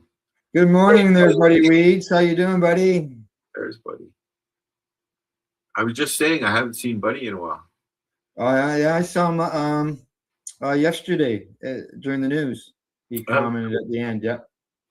Our list, our high five list. There it is. We'll be right back. Certainly high on the list. Oh, the list, that thing.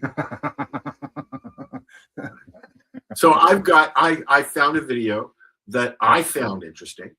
I don't care if anybody else did. That's not true. And it is 4 mental health disorders and their common traits. I have ADHD and a mood disorder. And see Buddy's comment. You missed me. So I'm going to bring this up. We're going to watch this, and then we'll come back with some other shit.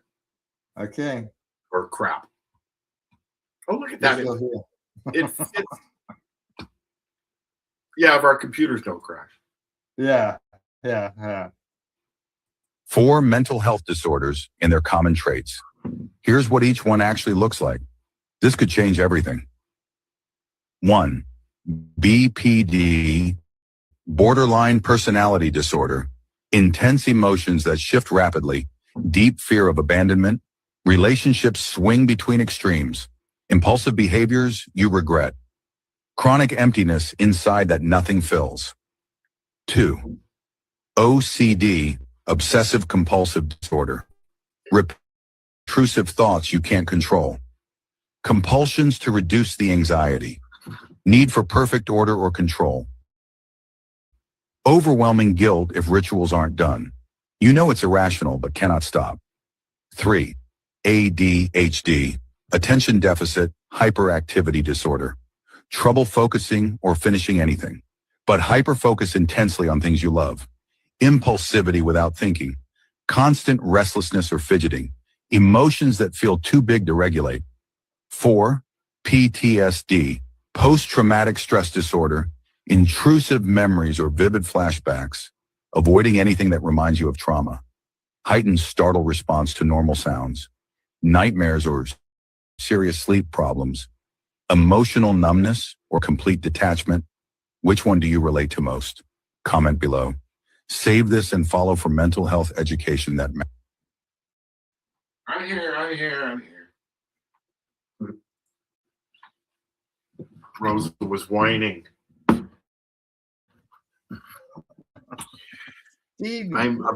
My life is ruled by my dog and cat. Yeah, well, yeah. She's upset with me because I've been doing laundry and I don't like her to sleep in my bed when I've got clean sheets. I'd like at least one night, you know. So she's upset with me because I've closed the door. Let's see. Yeah, Buddy missed us. Yeah, we had been on for a while, like as a live end of things. Well, being busy and sick and things like that. Yeah. What else you got there? What else do I got here? I see. Looks like you got another song. I do, but I'm looking for the recipe. Oh. I've discovered this gal who is amusing, and she does recipes. And although showing people how to make RSO with alcohol is a little risky because for several reasons. In Canada, it'll get you arrested. It will, yes, correct. Yeah. But she amuses me the way she does it. And now they get arrested. It's because it's an explosive. It's anything. You aren't allowed to use anything that creates flame. Yeah. Or is that what it is? Anything that is flammable. Basically. Flammable. Anything that could explode. Anything along that line. Yeah. Yeah. So basically, rosin pressing. It's just heat. It's not a flame. There are several methods that are commonly used, and unless you have a proper legal LP license to produce, like you can, if you have that license, you can. Here it is. Here I found it. If you have a license to use alcohol, you can use it. But I know a lot of people use other carriers, right? Yeah. The CO2 extractor, correct. It's that itself, is that not something that is costly? That would be something that not just a regular homeowner could just buy? As far as the CO2 alcohol? Extractors. No, CO2 extractors. I think they would be going out of the way. Yeah. They are very expensive and would take up a whole small room. Yeah. I remember at the expo, a guy come up to me and he was looking for Marco because he wanted to talk to Marco about getting involved in some CO2 extraction method with a little water in our pan. Sorry, hold on one sec. Because that water helps keep your gummy base gummy. So in other words, all right, I've got it loaded. But anyways, keep going, Marco. Yeah, a guy was there. He wanted to see if Marco was interested in getting in an investment end of things. But he wanted to talk to him, and he did eventually get to talk to him, but I don't think anything came of it. And that was really all I had ever heard about the CO2 up until basically legalization. So yeah, and it's not something as a commenter says, $5,000 used. I had the privilege, and I say privilege because he did not let many people into his work area. I had the privilege to go and visit with Sam Malasey several times at his facility in Toronto, where he had extractors, packaging, all of the equipment that you're talking about, sitting there and using it in a tiny little rental unit with no sign, and that's how they used to do it. But it was all about oil for him, as you know. Yeah. So should we post it? Just so you know, I see we got a request to put up the link, and I'll show you. Link? Yeah, it's in the comments.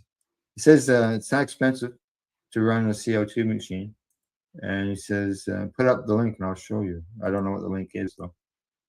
Oh, if you want to give us a link, we can look it up or something. Yeah. So what's this video you got? This video is how to make Fico gummy bears. Gummy sharks. Gummy sharks. Yeah. Okay, you ready? Yeah. I'll try and start it. Good morning. Good morning. Happy Monday, y'all. Let's start with a little water in our pan because that water helps keep your gummy base gummy. So in other words, the reason I add water is not because it needs it, but I'm using it to heat up the gummy mixture. Now, it will not stay in there. It cooks out as it's here, right? Because the heat is still on here. So a lot of people were trying to give me advice on how to get the water to set. It's set. It's not a problem. By the time you warm this up for a few minutes, you're already warming out that water that has already been cooking in. So I don't worry about the water content, but you may. So do according to you and what works best for you. But I'm dropping in a 5 milligram syringe here. That was a full 10 milligrams. We had 5 milligrams left in it for this infusion. And so this is a 5 milligram batch. But I will say it is a big gummy batch compared to what I would usually do. Usually I'm doing half batch. We did a full batch on this one because, bitch, I want some of these damn gummies. Okay. And we got a California trip coming up. So you best believe these are going with. Oh, yes, they are. Anyway, we're going to mix this in. No less than needed. You see my pan has been off of the stove, the induction cooker, almost the entire time. So you're good to go. You don't need the lecithin. You don't need anything of that extra crap. It will set really well. Look at it. It's so good. I'm going to show you guys later on today. I'm molding them. I just haven't videoed it and edited it yet. So we will be doing that. But pour them into your gummies of mold of choice. I use the one with the leaf. I need people to know what they're eating ahead of time. I don't want to fuck up nobody's life. You know what I'm saying? Anyway, I dust these with sugar because, I thought, why the fuck not? It doesn't need to be, but I did. Anyway, love you. Have a good day. Good morning. Good morning. Happy Monday, y'all. Let's start with a little water in our pan because that water.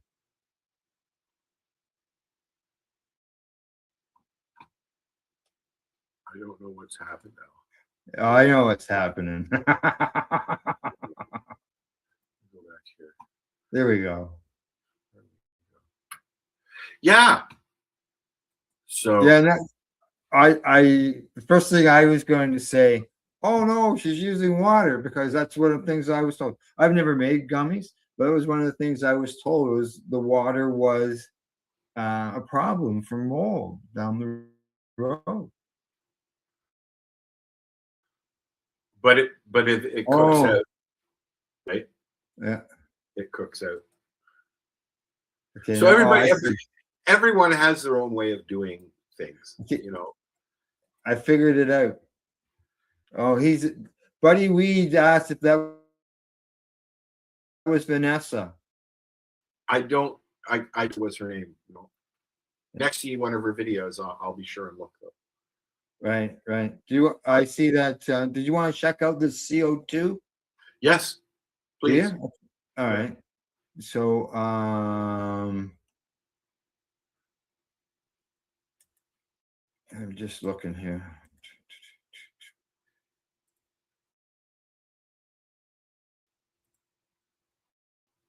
If you can get a link in the chat. No, he wants us to send. They want us to send them a link so they can come on the show and show us their machine. Oh, we can set that up. Sure. Yeah. Well, they're asking that I just post the link in the comments. Yeah, no, because then we'll just get flooded with people who want to come in, which is fine if that's what we're doing. But if you want to come on and do that, we'll definitely make arrangements to do that. You can email one of us, message one of us. If you message me on YouTube where you are, our channel. One of us will get it. Yeah, I'm going to say they are watching us on the Pace Radio Network YouTube page. Is it? Okay, so you can Yeah. email Al then. Whichever Al you want. There's 3 of us here. The third one you can't see. It's always watching. Yeah. They're always watching. That's right. You know, I absolutely I said this before, Al, and then I'm going to play the video. I love the water here. The water here in town, like I'm like right on the edge of Lake Superior. It's always cold, like ice cold coming out of the tap all the time. Mm-hmm. And they very, very rarely bleach it, although they do. You can smell it when they do it. But for the most part, all natural. Yummy. Yeah. Right out of Lake Superior. Dead fish and all. Okay, do you want to watch this video? Sure. Okay, it is called Porridge for Dinner.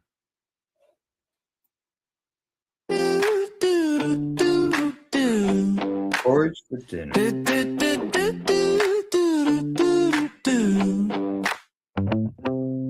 Got home late, cupboards bare, just a dusty bag. Staring from the shelf there. Boil that kettle, spin that spoon, steam on my glasses like a foggy cartoon. Porridge for dinner, guess we're doing this now. Sprinkled sugar like a sinner in a midnight bowl somehow. Who said mornings on this winter? I'm breaking all the rules in town. Porridge for dinner, yeah, I'm doubling down, oh yeah.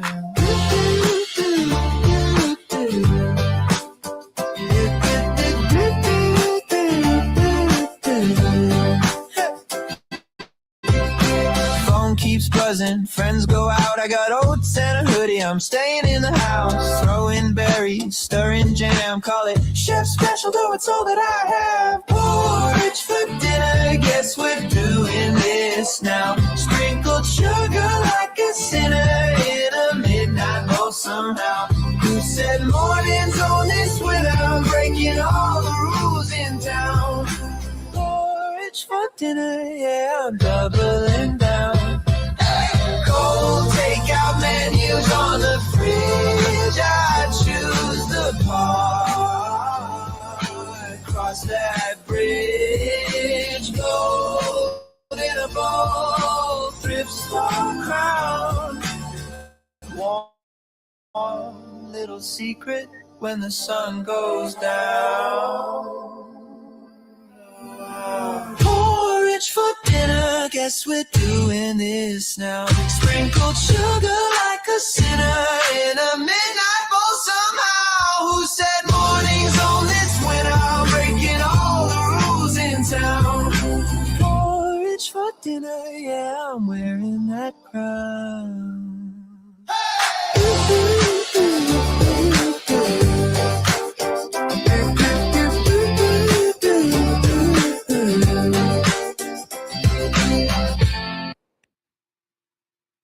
That was porridge for dinner. Do you like porridge, Phil? Can you Porridge? Yeah. I've ate porridge. I like putting sugar in it, or brown sugar, some honey sometimes. Yeah.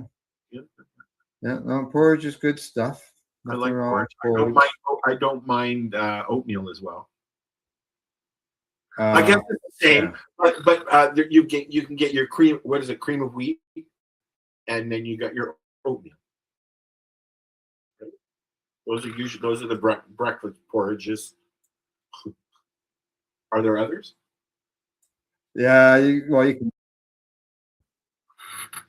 I used to just cover it, and when I did, I just cover it in brown sugar, man. Yeah, me as well. You know, I just have to say, Al, dear Facebook, stop fucking around with shit. Nothing's working. You can tell when Facebook is doing stuff. Thanks, buddy. Yeah. Because things stop working. I'm trying to load the our chat there so that I can tell Buddy who it was, the name of the gal, but it's not letting me do that right at the moment because they like to play with things. When they're not. Must be a pain in the ass. Sometimes it's just spinning. Spinny, spinny, spinny, spinny. Yeah, it happens. Sometimes. It happens. Sometimes. Yes, it does.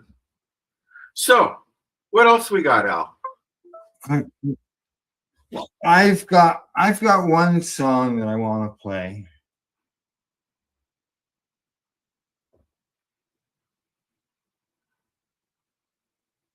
And it's a bit of a memorial song to me, in a way. It's not written like a memorial song, but the photos that I use in the song are a bit of a memorial. And Facebook sucks, yeah. is that out of this, because the pictures, there's got to be the first 13 pictures. There are at least 9 or 10 of them. Maybe who are no longer with us. People who have passed on. People within the cannabis community that thought to make a difference. And they are within this, remembering them as seeing them in what they are doing, and that's advocacy work. And so what I did is I created a song about Treating Yourself Expo, because to me it was huge. It was the first medical cannabis expo that was here in Canada. It was well before cannabis legalization was even discussed. Marco had a dream. He wanted to be able to, he told me he wanted to get Treating Yourself into shows, trade shows and stuff in downtown Toronto at big halls. Which he did. Which he did, instead of being in smaller places. And away from downtown. They've just Doug Ford has just announced that he's going to rip down that building where it was, the Metro Toronto Convention Center, and put in a new. They're putting in a whole new building there at the site, but bigger. Yeah. You know that building where they had Treating Yourself is rated the 24th worst convention hall in the world. The convention center, really, eh? Just because the layout. No. Old. I've been going there for years and years and years. Anyway. Okay, to answer Buddy's question, the Treating Yourself website is no more. That was removed shortly after Marco passed away, within days. But Al does still have access and control of the Facebook group. I am looking after the Facebook group, correct? Yeah. I'm posting. If I see medical research articles and stuff like that, I'm posting them there for people to look at, as well as our shows go there. Trying to keep it going. I had a lot of talks with his parents. At the time when Marco was passing, and after he passed. And, they like to see why I keep going. But the unfortunate thing is that the website went down, and I went looking. I went out looking for the person who looked after the website. I sent them several messages. I never got a response again. Probably not. Yeah, as far as Treating Yourself Expo, no, that'll never happen again. Can't see that right now. Basically, Treating Yourself in a way, could be what it started out as. It's gone full circle. For now, TUI was a web forum where people discussed and talked things. That's basically what can happen now, but on the Treating Yourself Facebook page, where people can go there and people send stuff to the page, medical information that could be similar to what Treating Yourself was as a magazine. Then I'll go ahead and approve it and get it posted, because people do look at them. People are still looking for the information, and people are still going to the page because there's 10,000. I would have liked to have done another reincarnation of it. I mean, it's still possible, yes, but I don't know. Print media just isn't what it was. Really correct. Print media is not the same. There's no doubt about that. So, okay, I'm going to start this up, and then we'll talk afterwards. After we remove ourselves.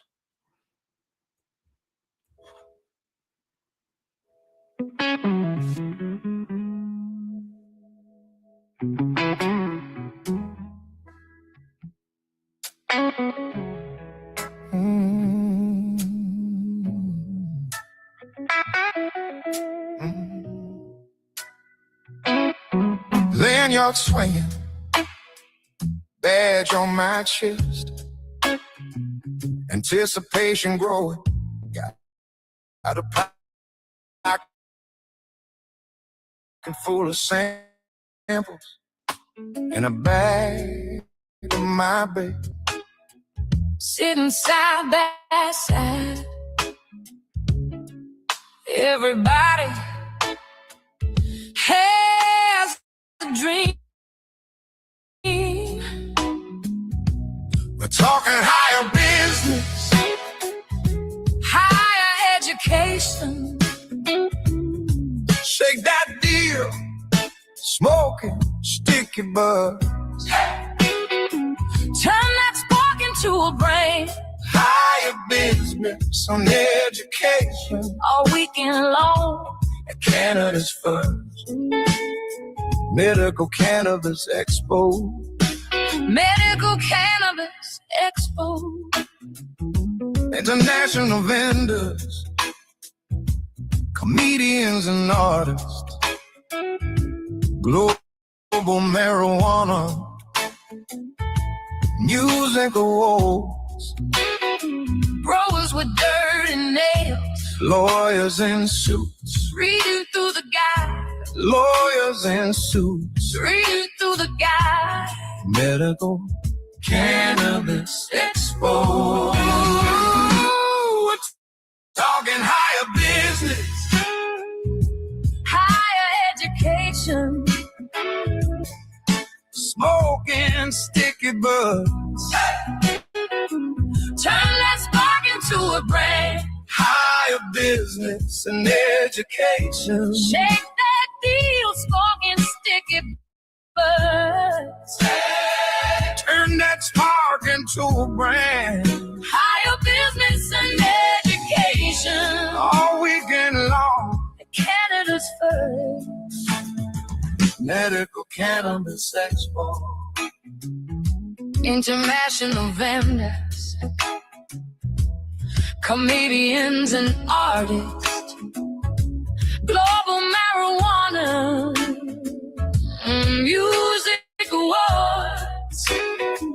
Growers with dirt and nails, lawyers in suits, reading through the guide and smoking joints. We're talking higher business, higher education.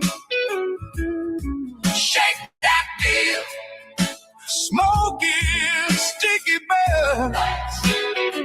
Turn that spark into a brand. Higher business and education. All weekend long at Canada's first Medical Cannabis Expo. Created by patients,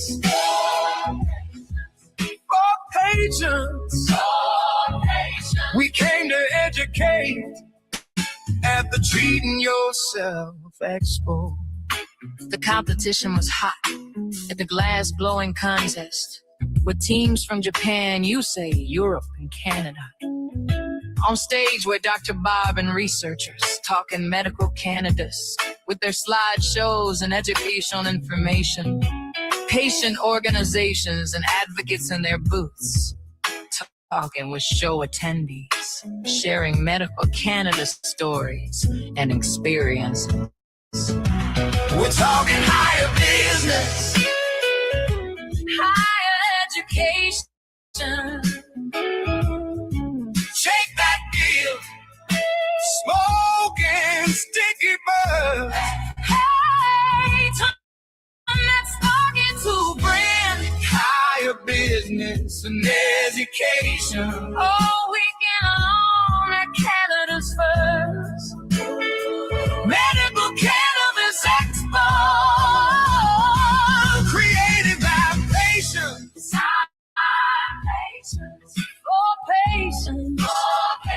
We came to educate at the Treating Yourself Expo.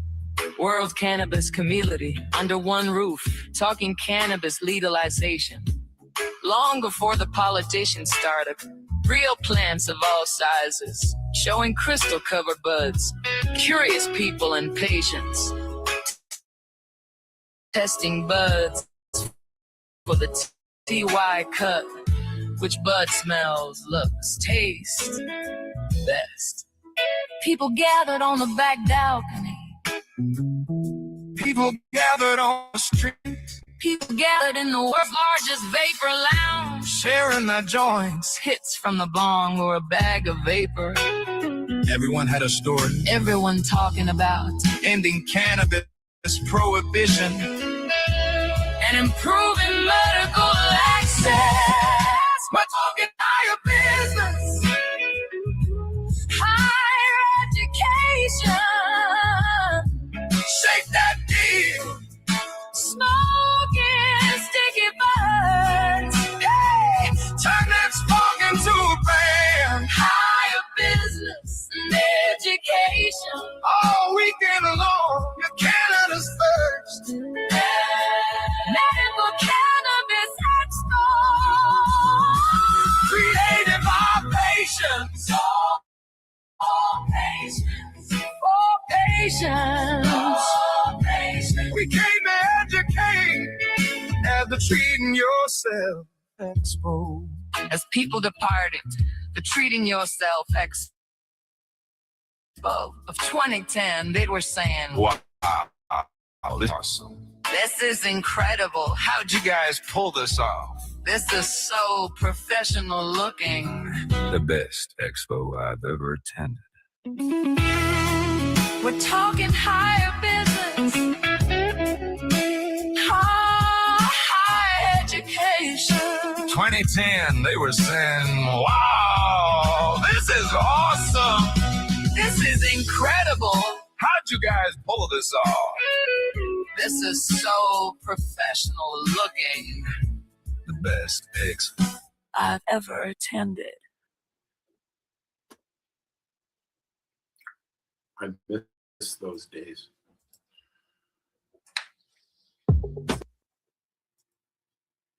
Go on, stop it, stop it. Yes, exactly. Yeah. Thanks a lot, Buddy Weeds, for your comments. And yeah, it is good memories. And where those were a lot of the pictures that I took and pictures that I took for the articles for the magazine. I went into my article from the very first expo of 2010, and I took out a lot of the quotes about the expo and what people felt about it, and put them right into the song. So That I just want to post out that the Treating Yourself Expo was the first event of its kind that was held on government land. yeah, That it was a government building. Ministry of Toronto owns that building. Still, I believe. Yeah. And so many people so many people from around the world. It was a global community. They all came came there. People from South Africa, from Europe. You don't see that now, and the way that the laws are and regulations, the new expos wouldn't have anything. You can't have plants at the new places. Yeah, you can't have actual product. Yeah, and now you can, because they've started doing sampling, but that's only for bud tenders. Correct. Yeah.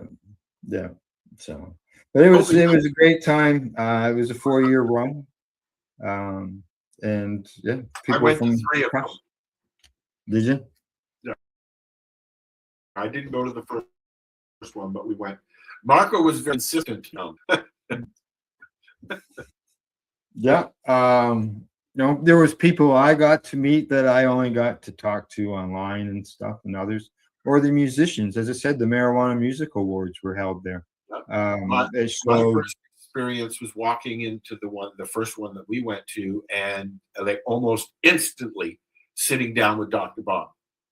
Yeah, and there was Dr. Bob sitting there getting his character drawing done by Ivan Art. If you don't know who Dr. Bob is, we're talking about Dr. Robert Malamud, who was instrumental in helping Rick get his word out, and also helping so many people through Phoenix Tears, the actual Phoenix Tears. And he was very beloved in the community. Unfortunately, he passed away. I've seen Buddy Weeds mentioning rest in peace, Marco, rest in peace, Franco. Yeah. And I talked about the pictures at the beginning, and then you notice the pictures were the same at the end of the song. Out of those people, there were Sam, Gary, Marie, Franco, Dr. Hornby, Tracy Curl, Keith Fagan, Jason, Gail. What else I got on there? Dr. Bob, Marie, as well, our friend Marie. And there was Len Richmond. He was in the panel there, 4 people. He did the movie about famous good king, as well as Michelle Rainey. All 4 of them. Dr. Bob, Len, Michelle, and Marco were all sitting there in the chairs, and they did so much for the cannabis movement. And now they're all gone. So it's not what it used to be. No. Yeah. Their memories, and I was thankful to be able to capture those memories on photo and be part of the expo. So, all righty, that's just the top of the hour. We went long, Al. We did. We haven't done a live show in a while, and we got music. We got music now. Yes, rest in peace, legends. That's right. Exactly, buddy. There's still a lot of them that are, there's still a lot of them that are still around, but they're not really part of the community. Matt Murdoch, for one, who was instrumental in Toronto with events and stuff like that, and Amy Anonymous, or Amy Brown. She's very much around, but you really only see her at events now. You don't see her posting. Well, I don't, anyways. Yeah.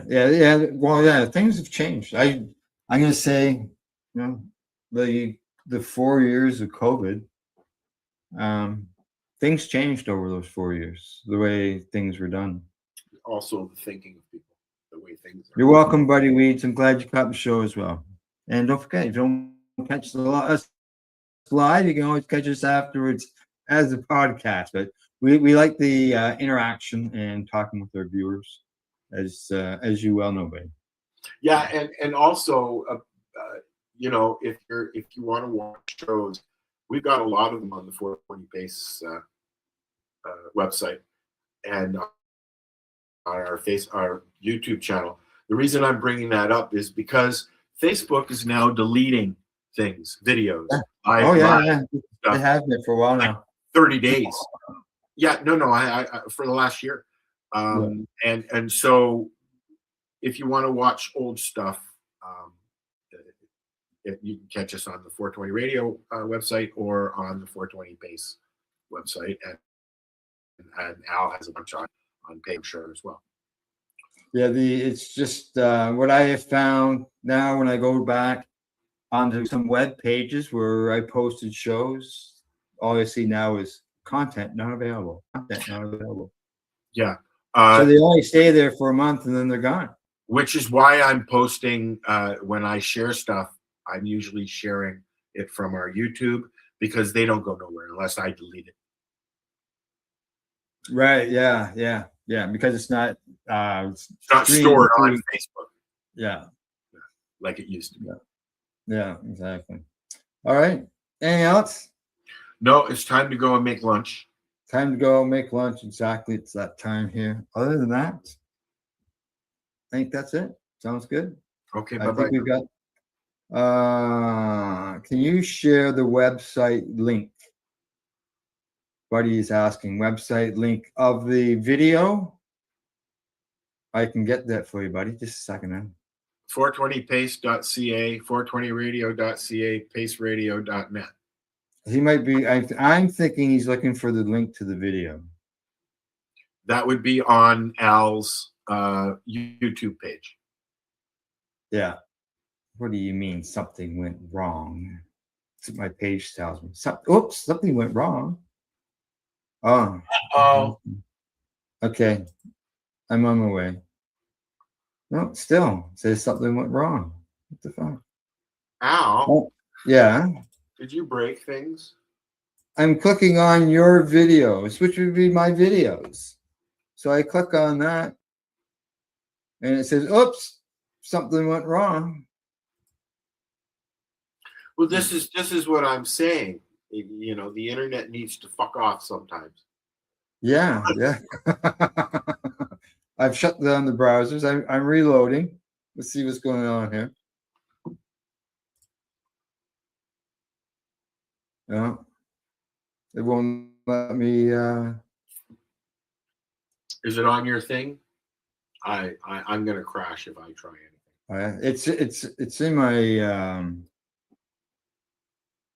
the website. Oh, the website link. He says it's not working.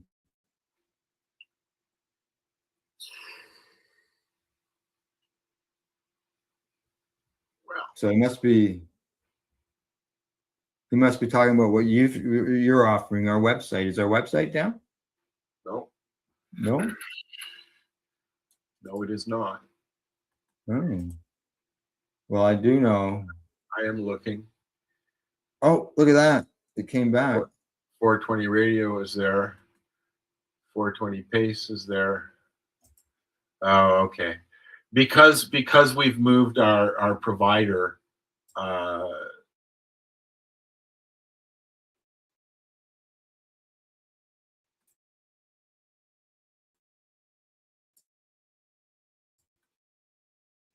It's not going to load. Is it?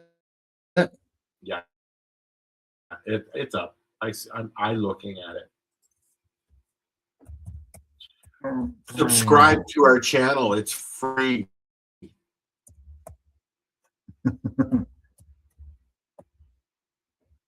Yeah, 420pace.ca. Yeah, I see what you means. It's just because we moved things and because somebody was being nasty at the place that was hosting us. So what does somebody have to turn off in order to be able to access it? You just have to say go anyways. Oh, go. Go down to advanced and you'll see proceed anyways. Oh yeah. Yeah. Okay. All right. Well, other than that, we should say goodbye. Goodbye. Goodbye. Yeah, we did run a little long, didn't we? A little more than 2 hours. Okay, we'll see you all next week. Other than that, we will see you during our regular programming. Bye-bye. Bye.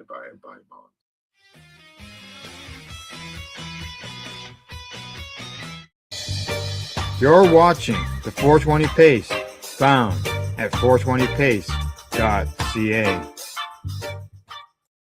Rerolled Saturdays. Check it out. Nothing but non-stop cannabis and psychedelic programming. Find it at 420pace.ca.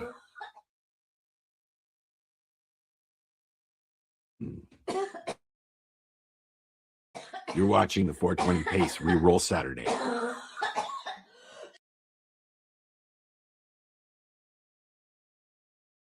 On to the next story. It is coming to us again from StratCan, and it says cannabis company calls on Ottawa to postpone controversial medical cannabis cuts for veterans.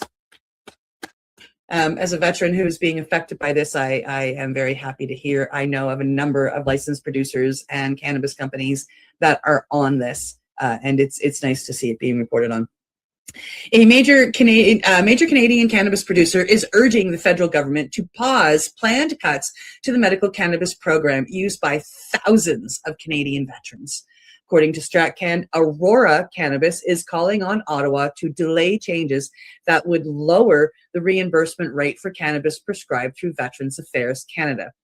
Under the current program, veterans can be reimbursed up to $8.50 per gram, but a policy change scheduled for April 1st would reduce that ceiling to $6 per gram.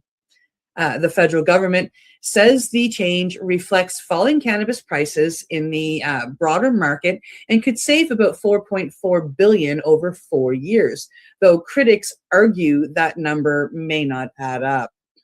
Aurora's Senior Vice President of Government Relations, Rick Savoni, argues the government should slow down and conduct proper consultations before implementing the policy.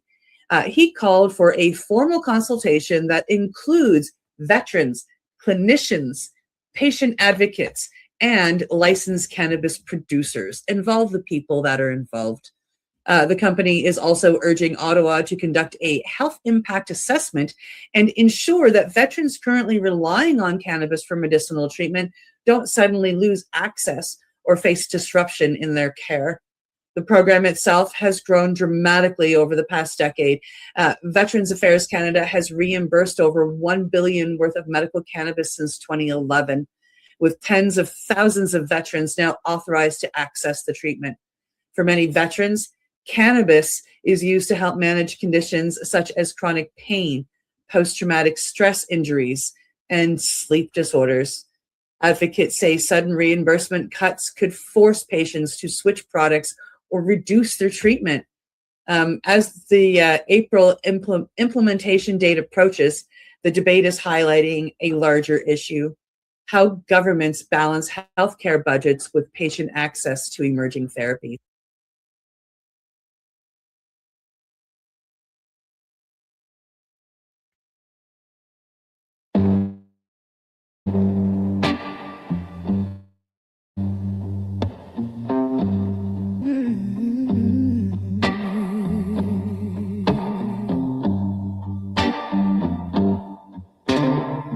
Crumbled bag on the coffee table, green dust on my thumbs.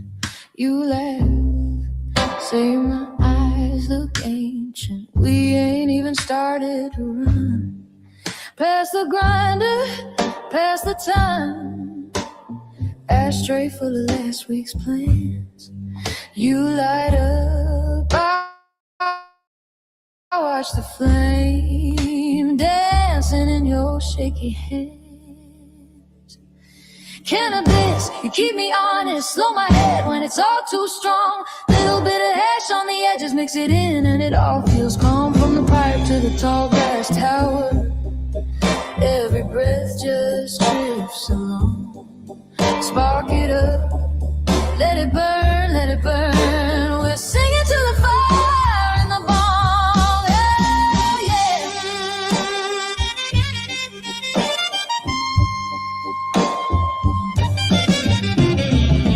Couch got dance with our names in it. Same groove, same old show. You call, then you start confessing things you never let me know.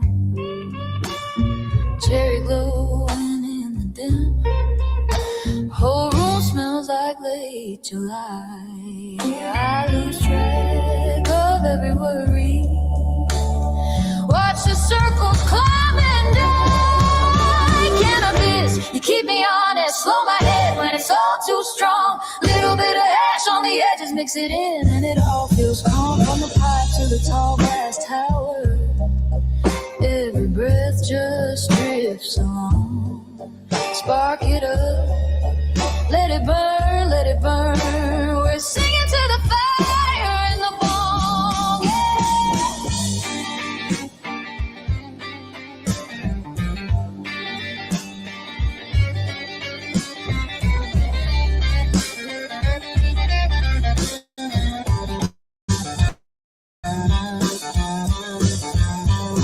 We've been running from the blaze all week. Now we fade it just to feel that peace. If tomorrow hits a little too hard, save a little in the jar. Cannabis, you keep me honest. Slow my head when it's all too strong. Little bit of hash on the edges, mix it in, and it all feels calm. From the pipe to the tall glass tower, every breath just drifts along. Spark it up, let it burn, let it burn. We're singing to the fire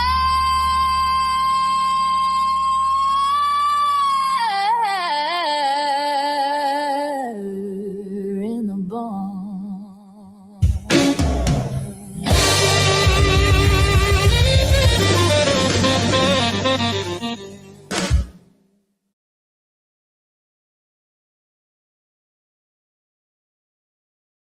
You're listening to the Pace Radio Network here at paceradio.net. The views expressed by the individuals during this broadcast are their own opinions, and they may not be the same as those of their group or other organizations they may be involved with. All medical advice during our broadcast is not a medical opinion and should be checked with your medical physician.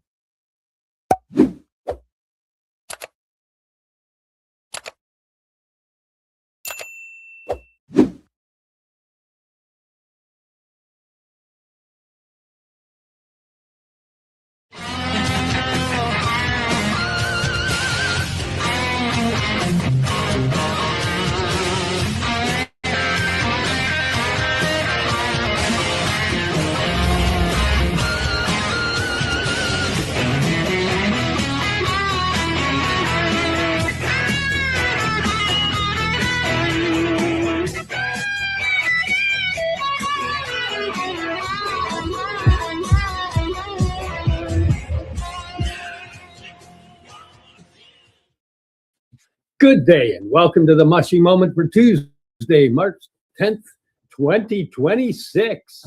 We're live here with the Sweet Pea and Mayhem podcast. Thank you for joining us here at paceradio.net. We stream on all of your favorite stations. Got to show off my mushroom hat. How you doing today, John? I'm above ground. And that's always a good day. Yeah. Today we're going to talk about different types of mushrooms and what they do. Not psilocybin mushrooms, mostly lion's mane and a lot of the ones we have in our products. That's right. Yeah. So, and if we get to it, we'll get to the psilocybin ones as well. We'll see how far along we get in here. We could do a whole show on the psilocybin and do a whole show on the non-psilocybin, actually. Oh, I said welcome to the Mushy Moment. It's welcome to the Sweet Pea and Mayhem podcast. Welcome to the Sweet Pea and Mayhem podcast. Is it going the right way? I think that, I don't know. We're backwards on here. Okay.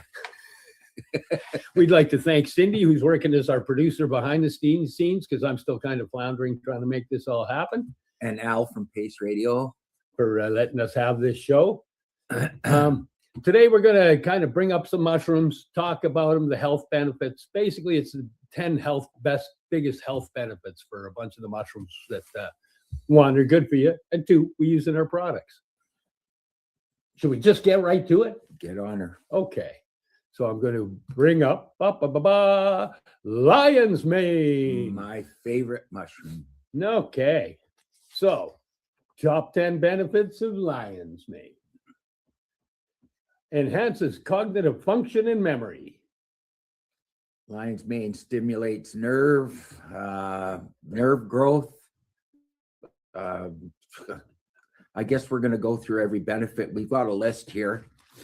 We know quite a bit about them, but if we read off a list, we can give you all the information. And just be accurate. Accuracy is key here. Yes, yes. You want me to blast Yeah, you go ahead. Lion's mane mushroom stimulates nerve growth factor production, promoting neurogenesis and potentially protecting against neurodegenerative diseases like Alzheimer's, with human trials showing improved cognitive scores in older adults and those with mild cognitive impairment. Means it heals the nerves, it heals the brain, it does a lot of healing up there.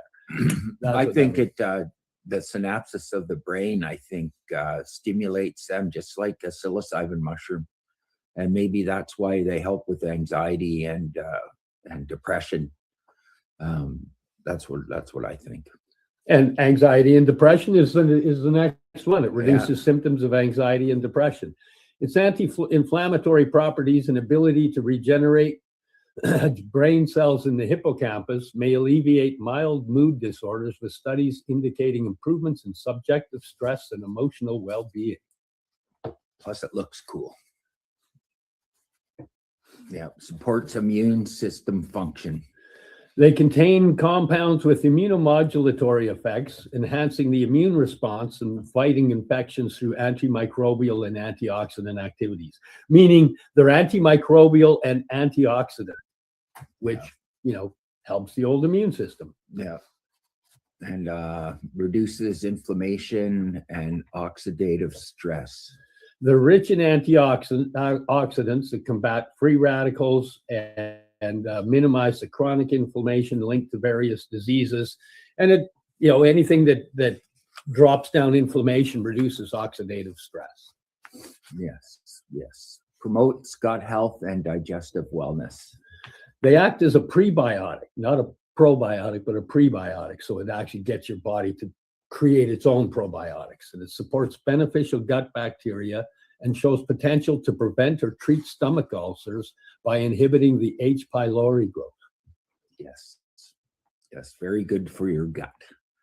I'm becoming a little bit of a gut expert. I've been studying it, and everything's connected to the gut. So we'll have a whole show on that. And aids in nerve repair and protection. May accelerate recovery from nerve injuries, including those from traumatic brain events, by stimulating nerve regeneration. And all the science is just showing that it does that. It works. It's awesome. And it supports heart health. It improves your fat metabolism, lowers triglycerides, and prevents blood clotting, reducing the risk factors from cardiovascular disease. Helps manage blood sugar levels. It exhibits potential anti-diabetic effects by regulating glucose metabolism, as shown in animal studies. Which is also to do with gut health. It provides anti-cancer potential. The preclinical research indicates anti-proliferative and anti-metastatic effects against certain types of cancers through although the human evidence is limited. Again, they're still in trials. Yes, go ahead. It has actually a good nutritional value. It's a good source of thiamine, riboflavin, niacin, has manganese and zinc, and contributes to the overall nutrition and energy support. It's shown potential in pain relief, anti-allergic effects, and skin health in preliminary research. Yeah. So eat your lion's mane. And lion's mane, the recipe adds other things with the lion's mane to make it work even better. Yes, in the different aspects of how we're utilizing it, we're blending it with nootropics and adaptogens in the microdoses, but in the actual the gut health aspect of the mushrooms, we're just blending it with other mushrooms. Yeah. Plus, it has a cat in its title, which I like. And This one, let's bring her up here, make sure I got her going. This is chaga. This is kind of chaga in its natural state here. That's kind of where it grows. And this is more how we see it when we buy it here. Now, doesn't that look similar to turkey tail fungus growing on the side of a tree, similar to turkey tail, or? No. When we get to the turkey tail, I'll show you. This one is more. It comes out more as a. You can see in there. It's like a big black blob on the thing.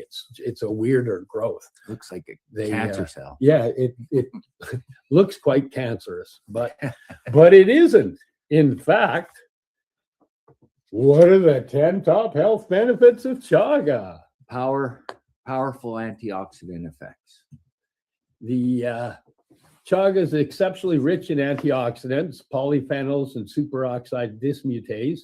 It combats oxidative stress and free radical damage, and it's more effective than many of the other mushrooms, and it supports overall cellular health and potentially reduces age-related decline.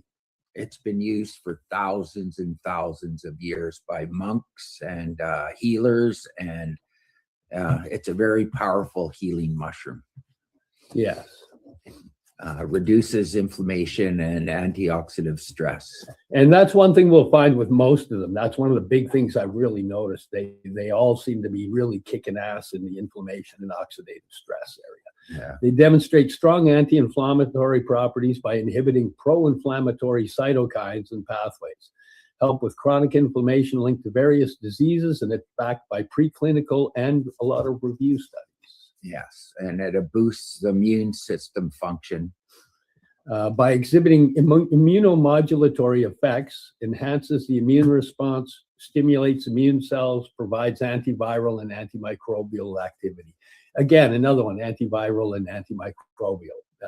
Just yay. And it's one of the ones that helps with cancer too. Yes, it has potential anti-cancer properties. It shows anti-tumor, anti-proliferative, and it shows apoptosis, or creates apoptosis, which is the death of the cancerous cells. It works for, in the studies, they're showing it works in colon cancer, lung cancer, breast cancer, cervical cancer in the preclinical studies. It induces a selective cell death in tumors without harming healthy cells. Once again, it's an amazing mushroom. It's anti-diabetic and sugar regulate. That helps blood sugar, which again, it's gut health. You know, it's all related. That's where it all comes down to, really. Yes, Once you climb that pyramid, you realize, oh, it's all goes right to the gut. 80% of your immune system is in your gut.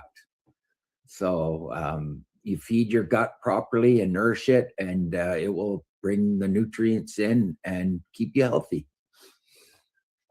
This one helps lower the blood sugar levels and improve insulin sensitivity in animal models, with the potential benefits for diabetes management through mechanisms like inhibiting the glucose absorption. Yeah, which is gut health. Yeah. So lowers cholesterol and supports heart health. May reduce the bad cholesterol, the LDL, and improve lipid profiles. Prevents plaque buildup, which contributes to the cardiovascular protection in preclinical research. Yeah, it's an antiviral and microbial. Yeah, that's what we'll find with a lot of them. They're antiviral and antimicrobial, which I find funny because when I was growing up, the only mushrooms we actually really ever ate were the ones you got at the store. Yeah. And people would point at all the other ones and go, "Oh, they're ugly oother, you slimy oother." And I liked shiitake mushrooms, or just, what do they call the ones in the Japanese food or whatever? Shiitake and maitake. Yeah, we're going to get to those too. Yeah. They display inhibitory effects against certain viruses and bacteria, and supports traditional use in fighting infections. And once again, it's all related to feeding the gut and keeping it happy. Liver and kidney protection. So I have no idea how to pronounce that word, so I'm not going to even try. Hepatoprotective and renoprotective. Oh, okay. Offers protective effects against liver damage, and it supports kidney function in animal studies. It's also supporting the function in people studies, and it's potentially aiding in detoxification. Yeah, anti-fungus and energy support, fatigue. Fatigue. Hey man, we don't want anti-fungus. This is an anti-fungus Ooh. and Uncle Fungus and oh, sorry, bad joke. It reduces fatigue in the animal models. It reduces fatigue in me too. I use this stuff all the time. I know you do the seven mushroom as well. Man, the energy it gives is just great. It has antioxidant and adaptogenic mechanisms which improve endurance and recovery. Yes, and nutritional value and additional benefit. They provide minerals, polysaccharides, and triterpenoids. They support gut health indirectly through inflammatory actions, shows potential in pain relief, anti-allergic effects, and skin health. They're, yeah. This one, like those chunks, let me just go back to the chunks here, because I know a lot of people, we've got it in our seven mushroom mix as a powder, but a lot of people just utilize this aspect of it. And they just drop a chunk of this in their tea. So they boil up the water, they drop it in, they let it sit in their tea, they steep it for a while, they drink it, and you can use it over and over and over and over again. Like you can out of a chunk like that size, you can have quite a few teas. Yeah. So it's another really good one. Oh, that's cordyceps. So the next mushroom we're going to take you to, let me get in here and move this over. And then we're going to go to cordyceps, which again is another interesting mushroom. Cordyceps is one that actually, they don't grow them on the dead critters as much as they used to. They use a mycelium base and whatnot. They look like little cheesies. But yeah, they're kind of a little wormy type fungus. I didn't want to put the picture of the dead caterpillar with a bunch growing out. Well, yeah, because they do grow on dead animals and caterpillars and stuff. Now, I guess, what do they grow them on? Hamburger? Oh, no, they. Is that a dead bird? No, can't. I think it's just like crud. Woody I think it's just Woodpecker crud on there. the ground. Okay. Yeah. No, I ain't reading nothing. Too many big words. Cordyceps is a unique fungus traditionally used in Chinese medicine. It grows parasitically on insect larvae in high altitude regions like the Himalayas.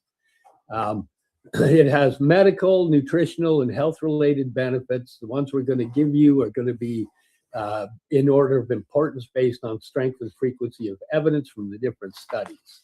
Got someone bugging me here. Oh, look, the hero of the show. That's Spike. Yeah. Oh, that's Train killer. Sweet pea Spike. Yeah. He's my attack dog.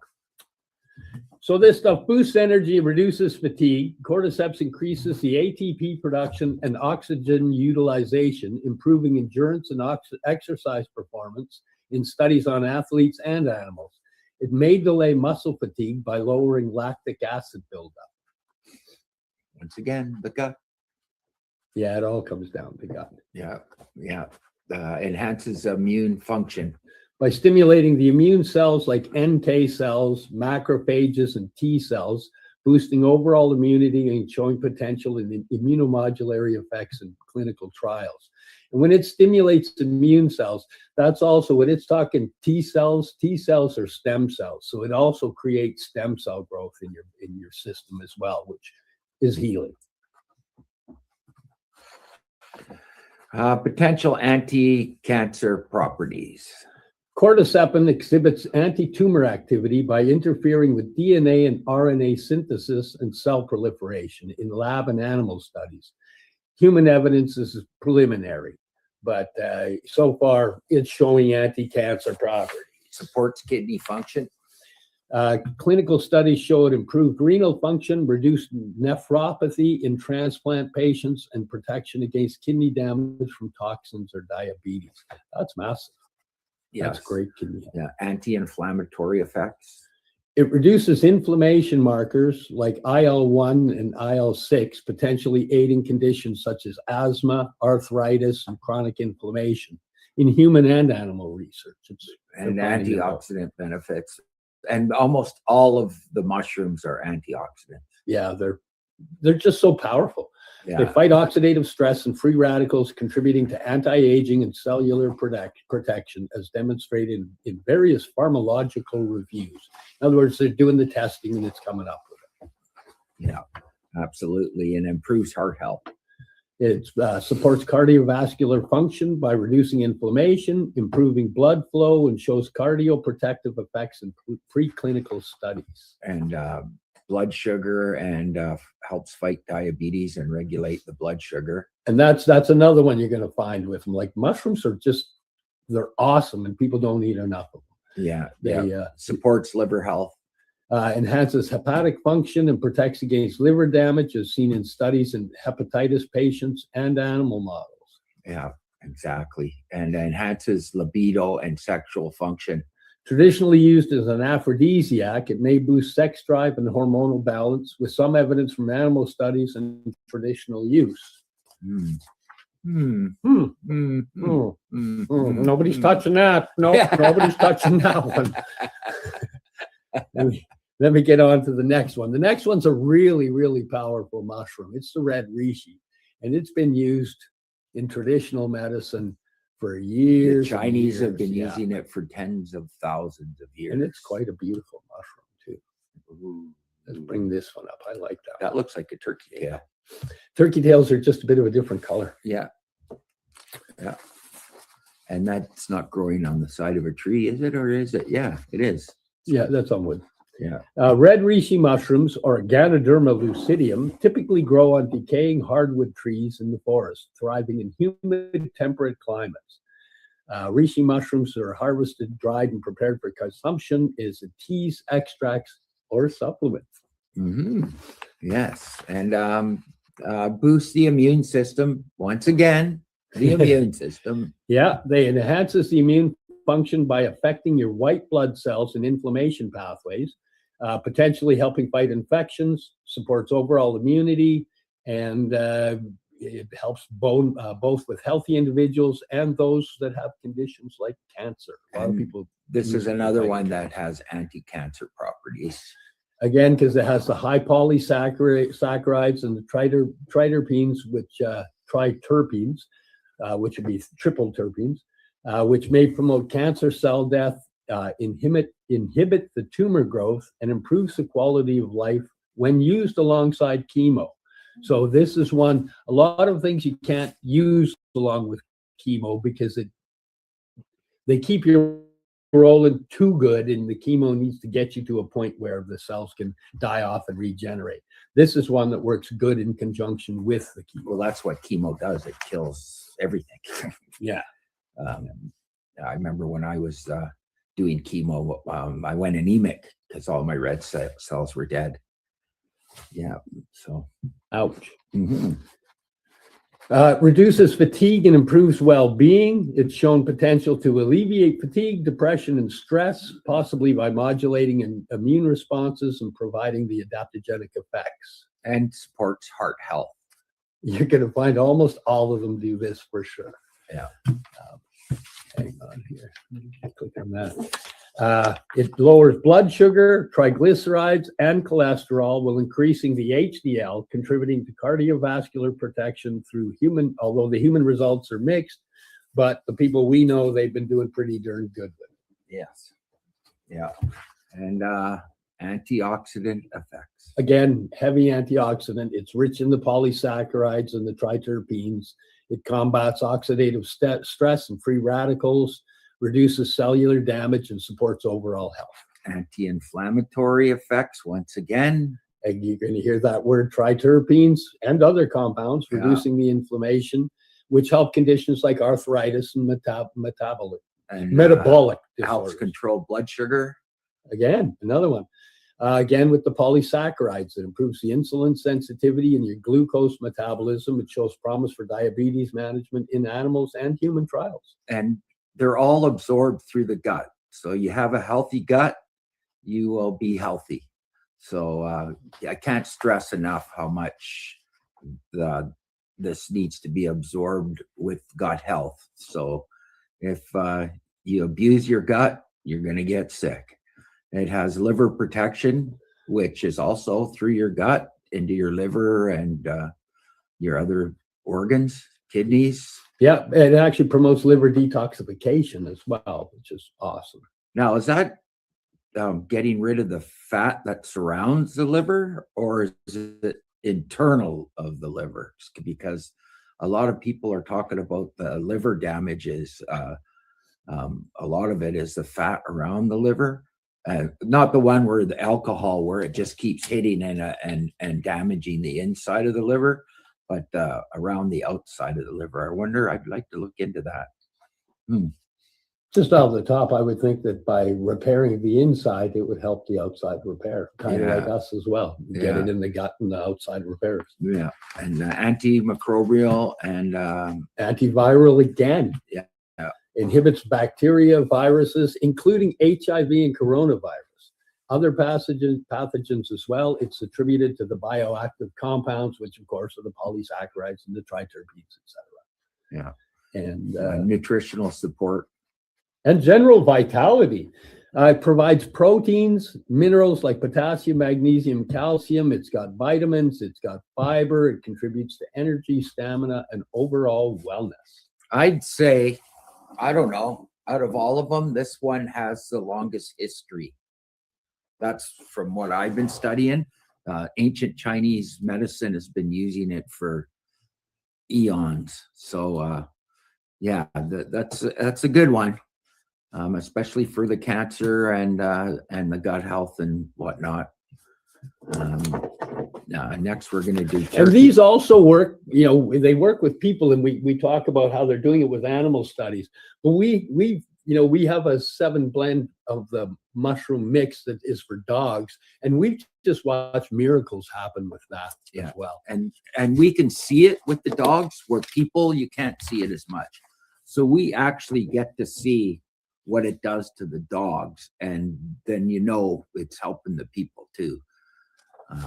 The next one we're going to talk about is turkey tail, and which I've been seeing my whole life growing up in North Van in the forests. I always wondered, I thought it was quite ugly, and we used to throw rocks and stuff at them. But yeah, turkey tail, very powerful mushroom. And the reason they call it a turkey tail, if it's growing on the side of the tree and you look down on it, it looks like a turkey tail. But you have to be looking down at it. You can't tell when you're looking up because it just looks like a bowl almost. Well, hold on. Let's go to here. Let me, because that's that one on there. But let's go to this one, because then you can see all the turkey tails. Yes. Okay, so it's often called one of nature's most powerful medicinal fungi. It's colorful. It's a shelf-like polypore that grows abundantly on decaying hardwoods, logs, stumps, and forests. Again, it can have blues, grays, browns, greens, oranges. Resembles a wild turkey tail feathers, and hence the name.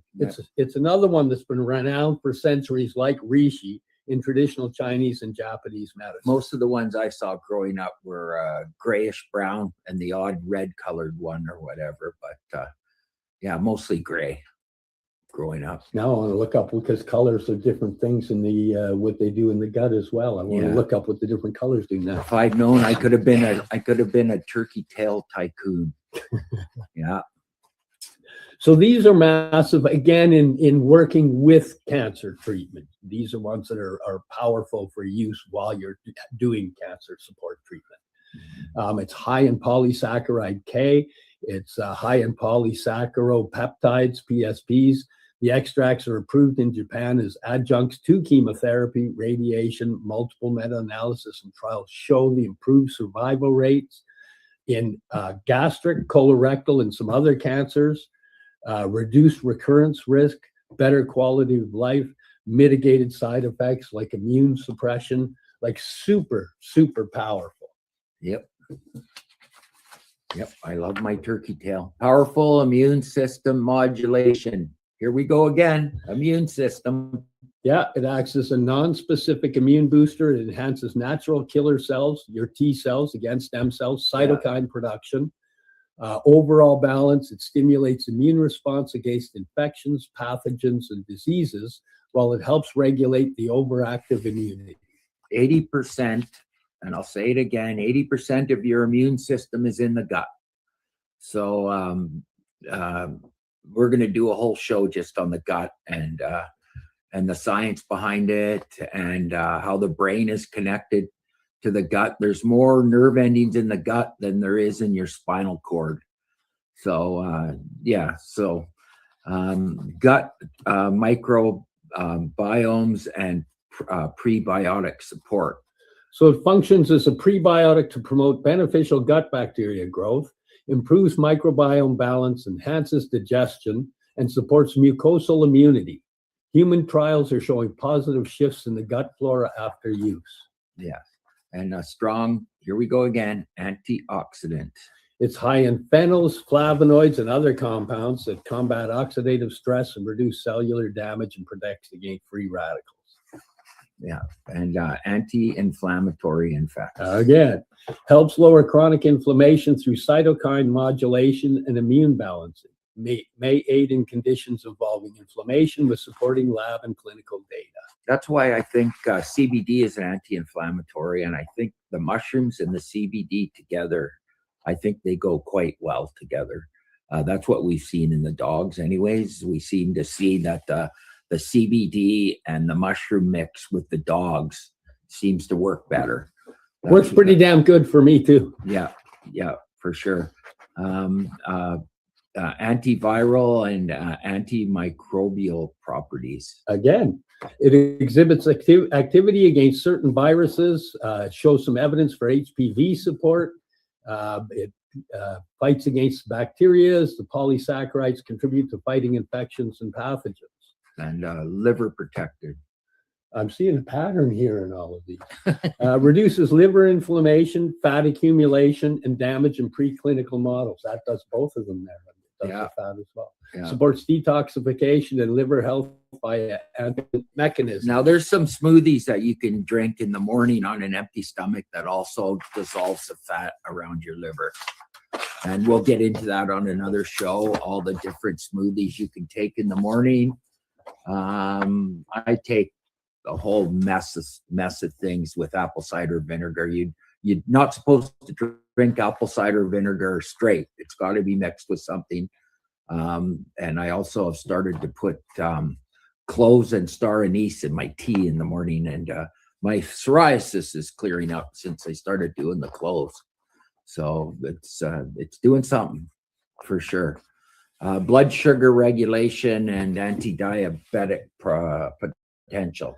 It improves insulin resistance and helps manage glucose levels, may benefit metabolic health and type 2 diabetes management. And helps reduce fatigue, which is beneficial for exercise performance. So, yeah. And it has potential neuroprotective and wound healing. The emerging evidence is showing cognitive support, anti-aging, wound healing areas, anti-fibrotic, and neurotropic activity. Again, they're doing the studies and coming along. And right now, we're at the time that we should go to a commercial break and support our sponsors and give everybody a chance to, go take a pee or something. We are people advocating cannabis education here at paceradio.net. Limestone City Hydroponics is Kingston, Ontario's hydroponics shop. Take your growing to the next level and create the optimal environment with a tent kit, or maximize your yield with an ebb and flow flood table kit. Either way, Limestone City Hydroponics has more sizes and options to fit your needs. Are you looking for the power of the sun that adapts to your budget? Then look no further, as they have professional grow lighting. They have indoor grow systems that are easy and cost effective, with many options to fit your living space and lifestyle. Cultivate your growing potential. We have everything you need to succeed. And if you can't make it to the store, they offer local delivery to the greater Kingston area. Remember, when you're looking for experts to help you grow, then look no further than the locally owned Limestone City Hydroponics, 105 Sunderland Drive in Kingston, Ontario. Call them at 613-548-0420. Rerolled Saturdays. Check it out. Nothing but non-stop cannabis and psychedelic programming. Find it at 420pace.ca. Enjoy the buzz of legalization with Campbellford Lifestyle Shop. From lights to plant nutrients, books, consumption accessories, and more, we've got all your basics to grow or consume cannabis. Visit our info center or take a look at our piercing services and body jewelry, now available in-store through Campbellford Lifestyle Shop, 17 Bridge Street West, Campbellford. Are you looking to get your medical cannabis grow license? Limestone City Hydroponics can help patients through the process of obtaining their license to grow medical cannabis. What's that? You don't have a doctor. If you meet the medical criteria, Limestone City Hydroponics has a nurse practitioner who can assess and provide medical cannabis prescriptions. What are you waiting for? Contact Limestone City Hydroponics at limestonecityhydroponics.ca or call them at 613-548-0420. PACE Radio is the People Advocating Cannabis Education Radio Network.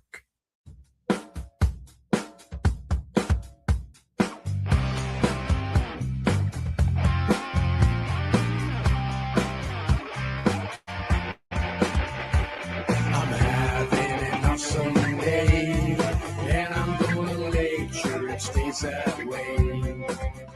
I'm having an awesome day, and I'm gonna make sure it stays that way. You're listening to the Pace Radio Network here at paceradio.net. Good day, and welcome back to the show, the Sweet Pea and Mayhem Podcast. Today we're talking about the various mushrooms that are both health, all the health benefits or the top 10 health benefits. We've kind of been plowing through them pretty good. Right now we're going to step into shiitake. That's what you're looking at up on the page there. We got us some shiitake mushrooms. That's what they look like growing on the I've logs. been eating those. That's what they look like in the bowl before you prepare them. Yeah. And they're good in Chinese food. They're good in anything, man. I use them in my omelets and stuff. But fungus has been around for over 1 billion years, where plants have only been around for 600 million years. Fungus, the dying fungus is what created the first soils they figured to actually have plants grow. So they created the first soil. And there's some fungus that are over 30 feet high and 9 feet around. There's fossils of giant fungus. They look like big stones. And one of the largest organisms in the world is actually a fungus that's underground, all connected together. Oh, they say that the mycelium network is out in nature is how a lot of the plants are actually communicating. They're talking through the mycelium and sending the messages, and the other plants and trees pick up the. They've actually done tests with mycelium. And they put it in like one of those mazes, and they put food, and it actually follows the maze. It's pretty amazing, and it's got no brain at all, but it does it. So yeah, it communicates. I've seen things with no brains finding food. Just kidding. Guilty. Okay, so this one is the shiitake mushroom. And it's one that probably a lot of you will know more than the other ones we've been talking about, because this one is in a lot of foods. This one and the next one, the shiitake and maitake, are quite used in foods. Again, we're going to go to the health benefits, but these typically grow on decaying hardwood logs in forested areas. They thrive in humid, shaded conditions. Yeah, and they once again boost the immune system like they all do. Into the gut. Yeah. They contain the polysaccharides like lentinin and beta-glucans that enhance immune function by stimulating white blood cell production and protecting against infection. If you can cook with mushrooms, because I think all mushrooms, not just the ones we're listing here, have benefits. There's a little tiny one you can put in your salad, and I don't know about the button mushrooms that most people eat. I don't know how much beneficial they are. So, but they're generally one of the least. Yeah, because they've been genetically modified, and So, and once again, heart health. Shiitake mushrooms support heart health. So they've got a compound called arachidinine, and it has beta glucans. They help lower the cholesterol levels, reduce inflammation, decrease the risk of cardiovascular diseases. Yeah, and here's another one that has possible cancer fighting properties. It may inhibit tumor growth by enhancing immune responses against the cancer cells. The studies are showing promising effects. Again, a lot of this stuff has sat there for a long time, and now they're getting buried in doing the studies. But people are finally realizing this shit heals you. Yeah, and antioxidant effects too. It's rich in antioxidants that combat oxidative stress, reducing the risk of chronic illnesses. And liver health. Exhibits hepatoprotective. That one. I've got you here for the big words. What are you doing? Hepatoprotective has been in like 6 of these already. You're here for the big words. You know, if you can't do them, I'll do them. Here, give me. I can't do big words. Get out of here. So it aids in the liver function and protection against damage from toxins or diseases. Yes. And it helps regulate blood sugar. Yeah, another one. Like you're going to find a common thread pretty much with all of them. It improves glycemic control and supports anti-diabetic effects by influencing your insulin sensitivity and your glucose metabolism. Yeah, and antimicrobial benefits. Again, because it possesses compounds that fight bacteria, fight viruses, and other microbes, and contributes to your overall infection resistance. Well, it gets rid of the bad microbes in your gut and nourishes the good ones, which is the ones for digestion, etc., and pulling in the nutrients. And once again, it's rich in nutrients. It has B complex, riboflavin, niacin, B6, and minerals such as copper, selenium, and potassium. And bone health. The high copper content supports bone density and connective tissue health, aids in skeletal maintenance, gut health. The beta glucans and the fibers enhance digestive health and support a balanced microbiome. Again, that's the shiitake mushroom. Yeah.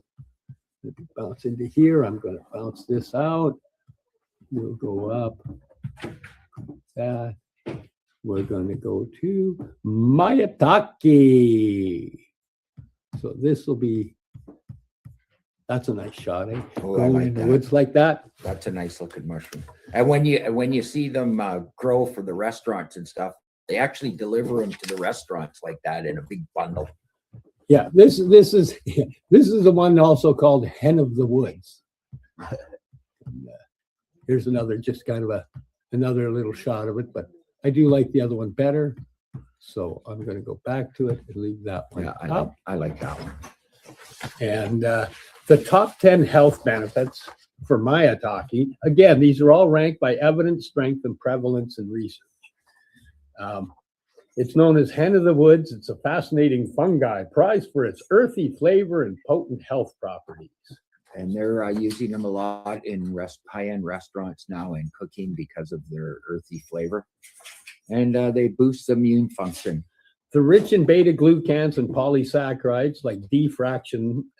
The maitake enhances immune cell activity, including the natural killer cells and macrophages, helping the body fight infections and disease. And it supports cancer treatment. The extracts such as D-fraction may inhibit tumor growth, promote cancer cell death, and improve outcomes when used alongside the conventional therapies. And it regulates blood sugar levels. Yeah.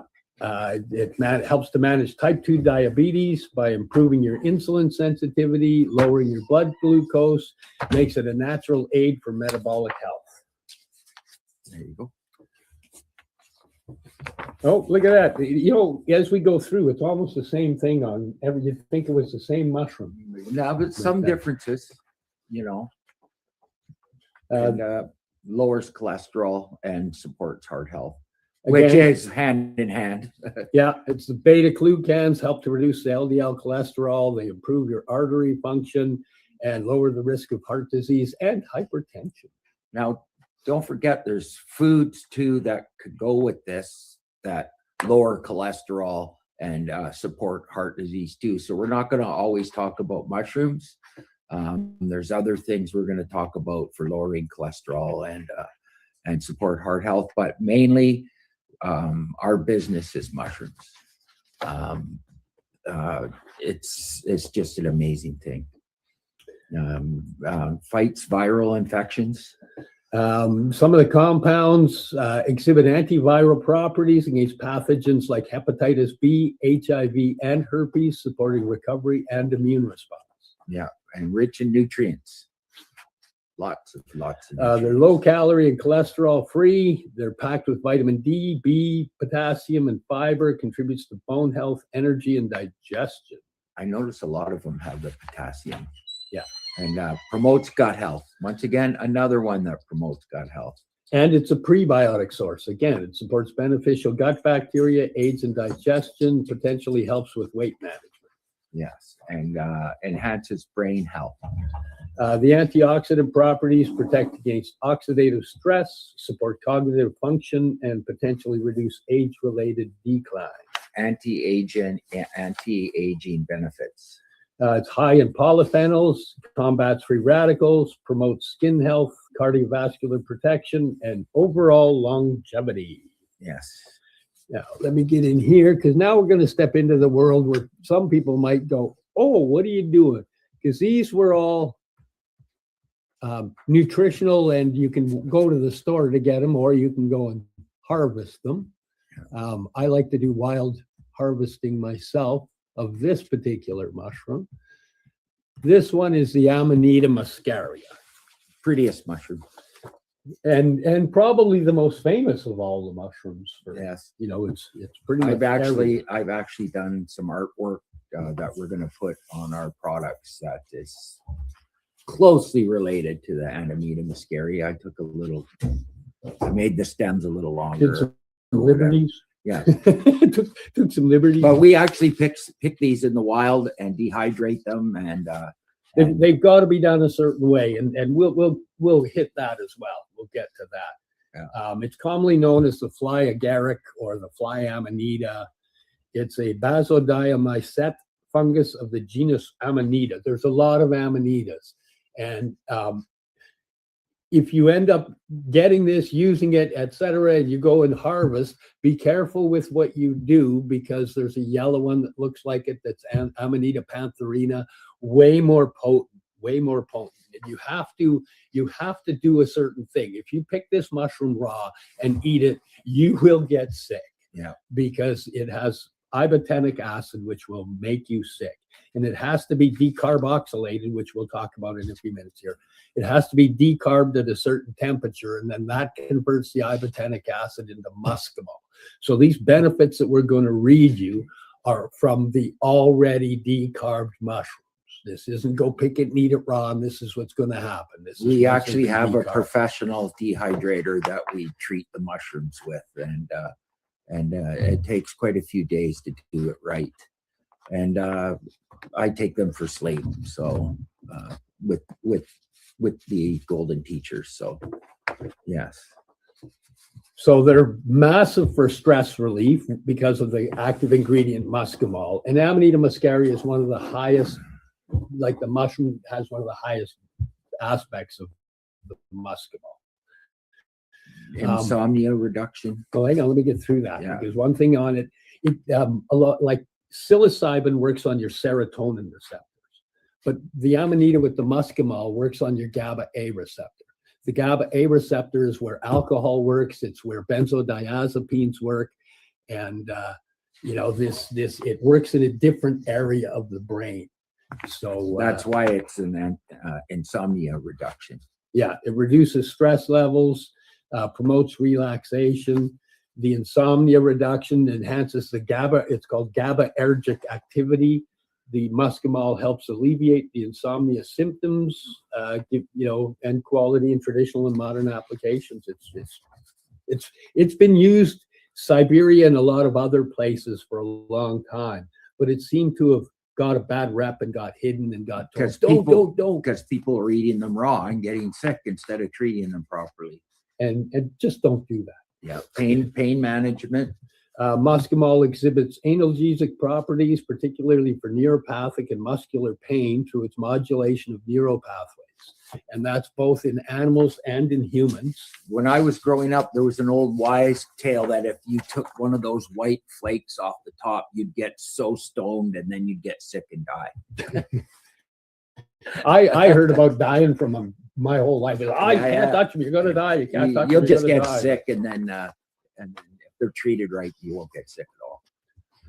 For depression and the GABA activating effects of muscimol reduce depressive symptoms, and it's by calming the central nervous system. And this is coming out of emerging research and a lot of user experiences. Anxiety reduction. As a potent GABA agonist, muscimol suppresses the central nervous system activity, potentially easing anxiety and promoting tranquility. It's supported by studies on its anxiolytic effects. Yes, and improves your REM sleep. So muscimol might enhance the REM sleep phases, contributing to better memory consolidation, emotional balance, and overall restorative sleep. And I have to say that when I use this, I sleep like a babe. Anti-inflammatory effects. Preclinical data shows that muscimol's ability to reduce inflammation would benefit conditions involving chronic inflammatory responses. And pain relief. For neuropathic pain, and systematic reviews highlight the muscimol's efficacy in relieving nerve injury-related pain, including allodynia and hyperalgesia. So if you have either of those, get a hold of us. Yeah, big word. Yeah, anti-tumor activity. Muscimol demonstrates potential anti-tumor properties in lab studies, suggesting therapeutic applications in oncology research. Memory protection. By influencing the GABA receptors, muscimol may offer neuroprotective effects, aiding in memory preservation and cognitive health in preclinical models.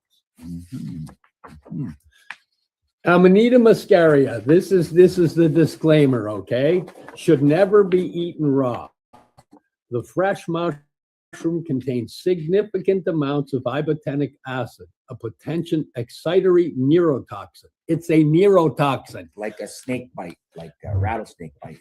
That can cause severe gastrointestinal distress, nausea, vomiting, diarrhea, headaches, agitation, confusion, sweating, hypersalivation, and in severe cases, more serious neurological effects like seizures or coma-like states. A lot of that is same with a person that's allergic to something, nuts or whatever. It's almost the same reaction. Your body's trying to reject it.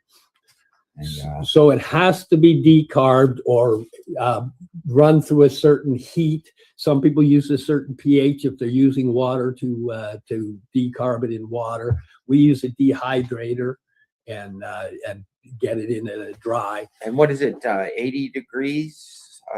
Don't come up with secrets. Let them find them themselves. Yeah, but they gotta go. They gotta go pick them. People are lazy. Oh, and hang on, because now we're going to get to the pièce de résistance of where we generally go with our mushrooming.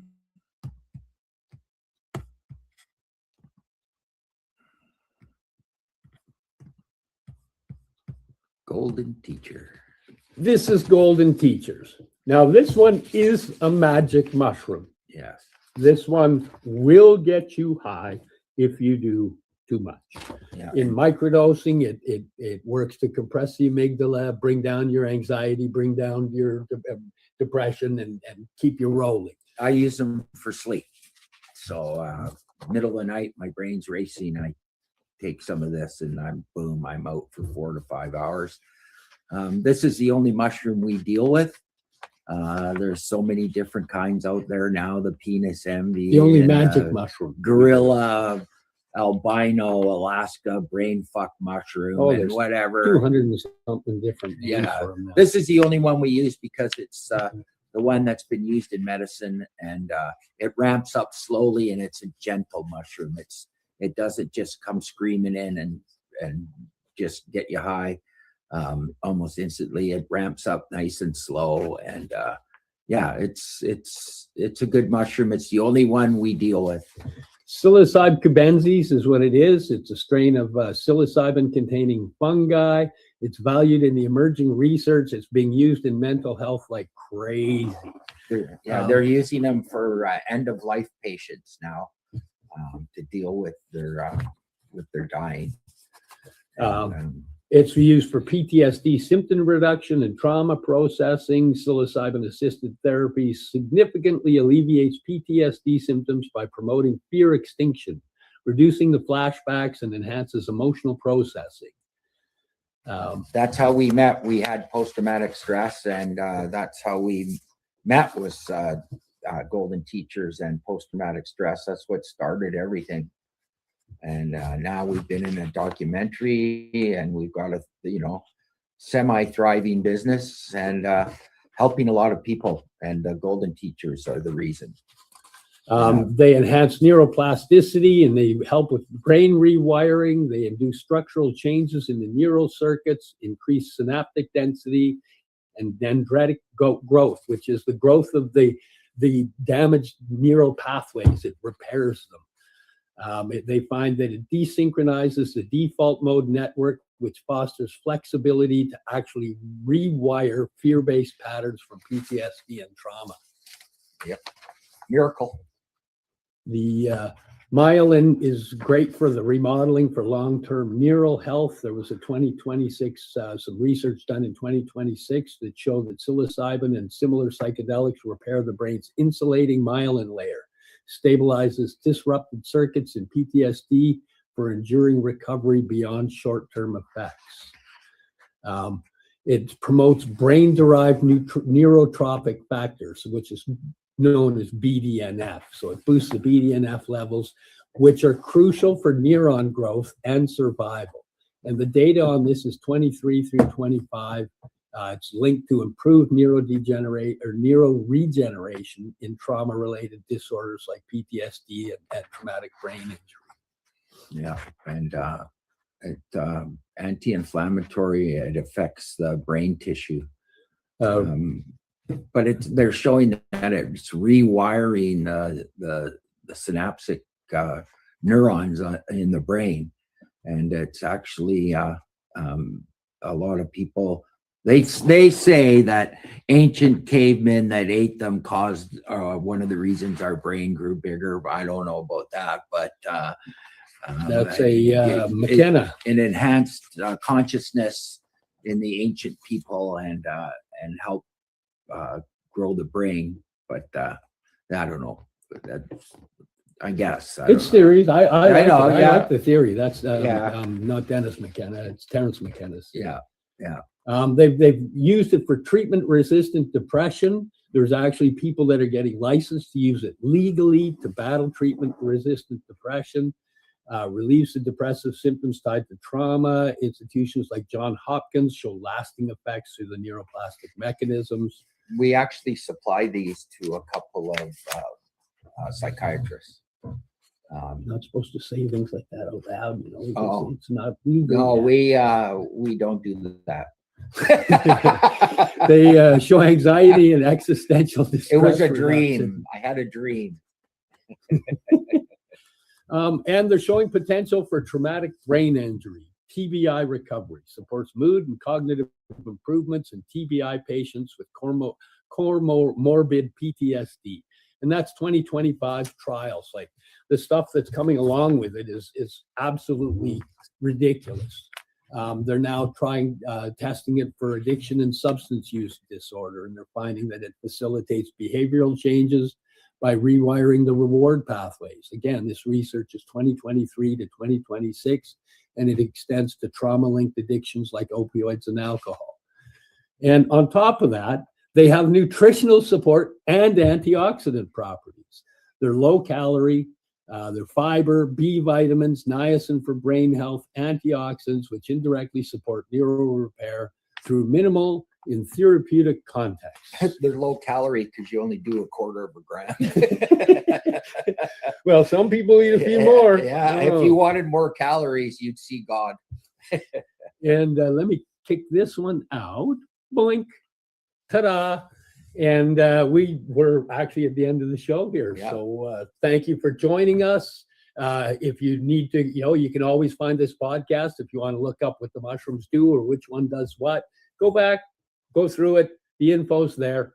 And other than that, get a hold of us. It's John Sweetpea Sayer, Steve Mayhem Mather. We'd like to thank Cindy for doing our production on this round. And I'd like to apologize for Al, because I said that if we went camping and we got lost, that we'd eat him first.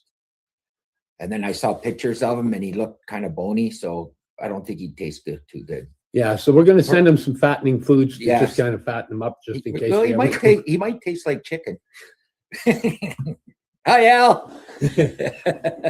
Okay, well, have a good day, people. Next week is the mushy moment. And then the week after that will be Sweet Pea and Mayhem. So make And sure you join us. I think we're going to get into gut health in a couple of weeks. And yeah. Well, just, pretty much everything we talk about is gut health. Anyway. Yeah, that's true. But maybe talk about some smoothies and some teas and stuff to extend your life and some habits to extend your life. And yeah. Take it away, Cindy. You're listening to the Pace Radio Network here at paceradio.net. The opinions of the individuals during this broadcast are their own and may not be the opinions of their group or other organizations they may be involved with. All medical advice during our broadcast is not a medical opinion and should be checked with your medical physician. Enjoy the buzz of legalization with Campbellford Lifestyle Shop. From lights to plant nutrients, books, consumption accessories, and more, we've got all your basics to grow or consume cannabis. Visit our info center or take a look at our piercing services and body jewelry, now available in-store through Campbellford Lifestyle Shop. 17 Bridge Street West, Campbellford. Limestone City Hydroponics is Kingston, Ontario's hydroponics shop. Take your growing to the next level and create the optimal environment with a tent kit, or maximize your yield with an ebb and flow flood table kit. Either way, Limestone City Hydroponics has more sizes and options to fit your needs. Are you looking for the power of the sun that adapts to your budget? Then look no further, as they have professional grow lighting. They have indoor grow systems that are easy and cost effective, with many options to fit your living space and lifestyle. Cultivate your growing potential. We have everything you need to succeed. And if you can't make it to the store, they offer local delivery to the greater Kingston area. Remember, when you're looking for experts to help you grow, then look no further than the locally owned Limestone City Hydroponics, 105 Sunderland Drive in Kingston, Ontario. Call them at 613-548-0420. We are people advocating cannabis education here at paceradio.net.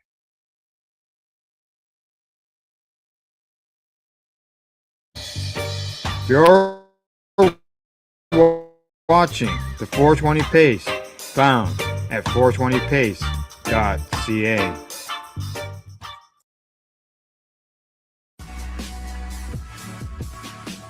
Tune in Fridays at 7 p.m. Eastern Time on 420radio.ca.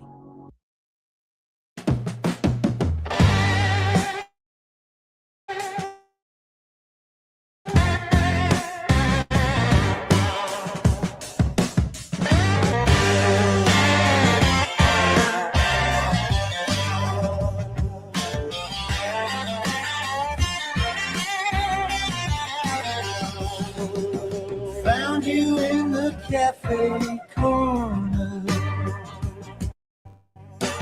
Bampton blue still dripping rain. Name of some old bank in silver. Phone number fading like a stain. Leftover umbrella. Who did you wait for? Stood by the door like a loyal nigga. Leftover umbrella. Lost in a crowd. I'll carry you home in my shopping cart. Leaning by my cluttered doorway. Next to boots I never wear. You smell faintly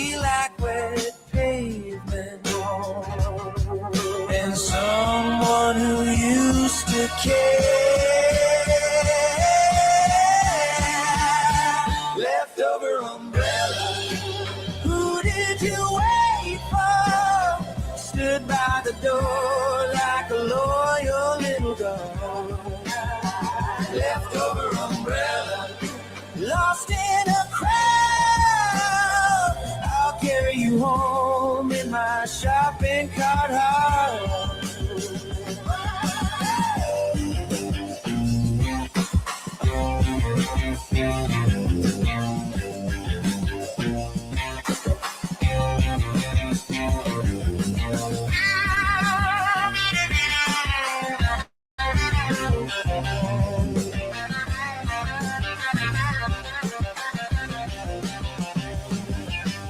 Maybe you remember lightning.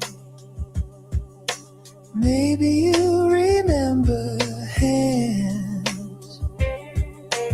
All I know is on the worst days, you open up and understand.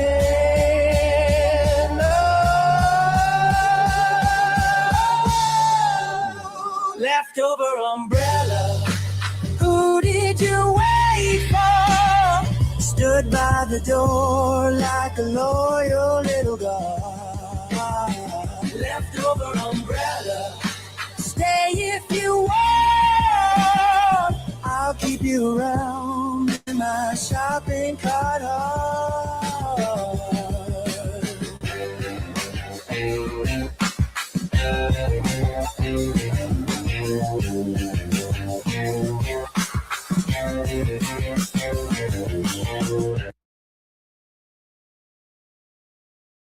You're listening to the Pace Radio Network here at paceradio.net. The views expressed during this broadcast are their own opinions, and they may not be the same as those of their group or other organizations they may be involved with. All medical advice during our broadcast is not a medical opinion and should be checked with your medical physician.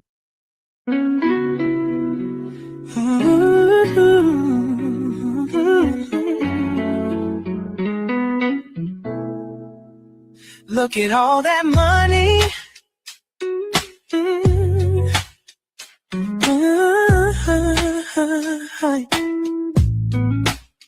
Look at all that money.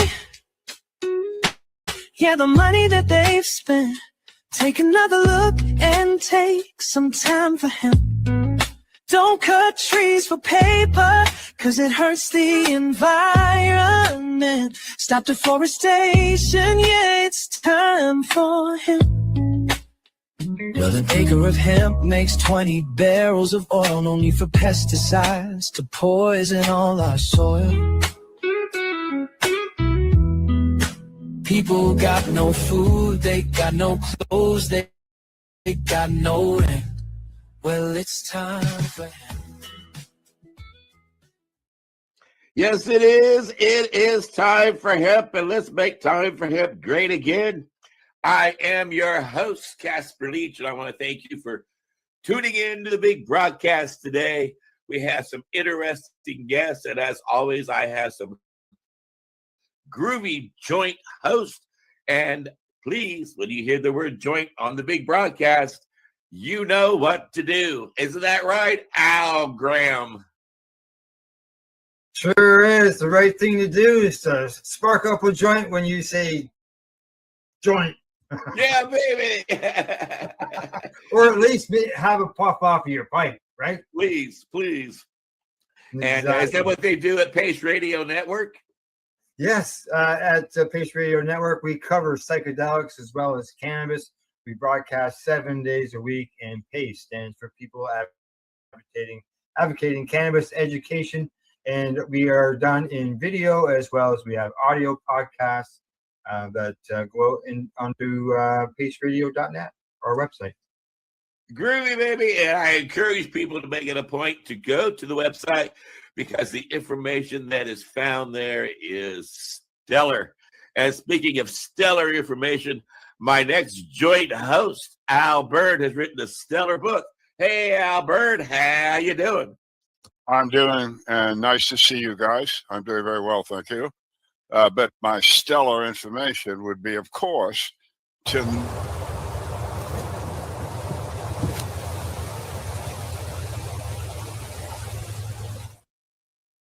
Thank you. Thank you. Those are my beloved dogs, and that's the cover of For Country and Cannabis. And in the book, and For Country and Cannabis, I'll tell you, really go smoke, man. Don't do it with a joint, and don't do it with a bong. Do it with a pipe, and clean that pipe every day. That's what you're going to learn in my book, along with a lot of other good things. It's a good read, especially if you're a healthcare professional and you don't know anything about cannabis, or you think you do. And then patients, of course, Yeah. and anybody that cares for anybody that's ill, no matter what that illness is, because we all have an endocannabinoid system. Oh, you don't know what that is? Well, you can find out in the book. But since we all have an endocannabinoid system, it could be that cannabis could help that illness, that disease, that problem before anything else could even touch it. And since cannabis is benign to the human body, I'll put it that way, it should be the first thing you try before you start popping some pharmaceutical or go into some fancy something. Try the cannabis first. So to prove what I just said, we're bringing on a couple. We've had them before, and we interviewed them in Maine the first time. Now they're peripatetic couple. So they're now in California, but they treat babies with cannabis for tumors, and that's where this conversation is going to start. So if we could meet Hillary and Brett, there they are coming up. Yep. Hi, guys. Hi, guys. Hello. Oh, good. Look, we can hear them and see them. Everything's better. Okay. Nice. Yeah, we had a little setup problem here, folks, but Al Graham, the master of all things Tektronic, took care of that. Thanks. Well, welcome, guys. Again, this is a second journey through our interview world. So just to reiterate, I am a Navy veteran, and Casper is a Army veteran, and Brett is also a Navy veteran. And we talking earlier, but we both served 40 years apart, but both served on the same type of ship called a destroyer, which the destroyer I was on and the destroyer he was on were really, they got the same name. Well, listen, thanks, guys, and welcome again. Oh, thank you. It's great to be back. Good. And you look good out there. It's a wonderful setting. That's beautiful wherever you are there. Well, look, we go into this because there's a lot of people out there that need to know a lot about this. We have children that you treat. How about we go there first?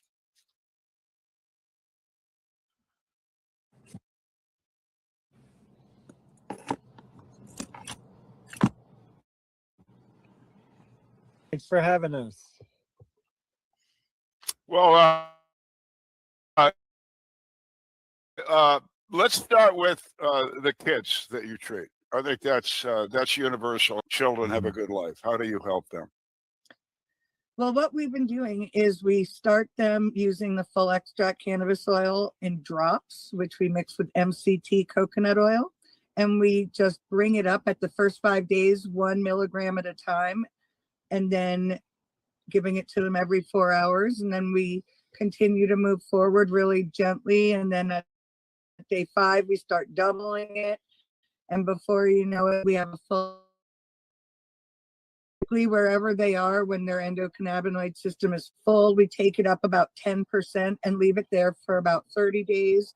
And then usually just go to about 1 syringe a day, which for us is around 600 milligrams, because we are not going for just high THC. We have a lot of cannabinoids in our medicine. So our medicine, if we took it to Colorado, they wouldn't sell it in their store. They'd be like, yeah, no. So we're more into the cannabinoids and the multi-strain and that kind of thing. So I got like 3 questions out of the first sentence you asked. That Yeah, I want you to explain the oil to the folks on the camera. You know what is that is. Yeah, if you could if you show it to them, that's great too. Right. The other thing we need, I just want to understand the ingestion part. One drop. You know, is that on the tongue? Is it in food? How do you do what we do? Go ahead. Is I'll give it to him. So we always shake it really well so that it's the same all the time, because we're using science to fill the endocannabinoid system. There's 1,200 drops in this. I have 558 milligrams in each syringe. So we're always a little over. So I call this 1,200 milligrams, and each drop is a milligram. So what we do is we start the children literally, open your mouth, honey, with one drop. You see how easy it is to do one? Yeah. And we do that every 4 hours. We would do that today and tomorrow. We don't wake them up in the night. And then tomorrow evening, we would go to 2 drops every 4 hours. Okay, and you're using the tongue because that brings it directly into the blood system. Is that why? That's the best way to take cannabis medicine orally, is leaving it in the mouth under the tongue. And a lot of our adults leave it there for 2 minutes. The kids, we don't really have that as much with them holding it in, but so that's what we do, and we just take it up gently. We found that we didn't used to use the drops. That's new this year.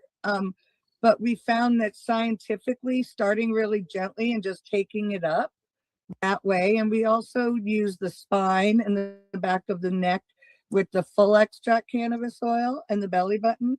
So we start with the drops, and then around day 4 or 5, we do the spine, and then we start. Wait a minute. Hold on.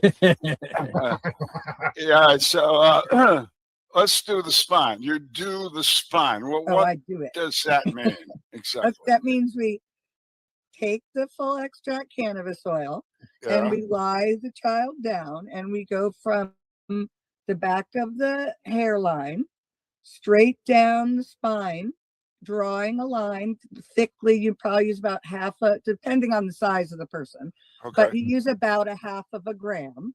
Okay, so you're using it as a topical.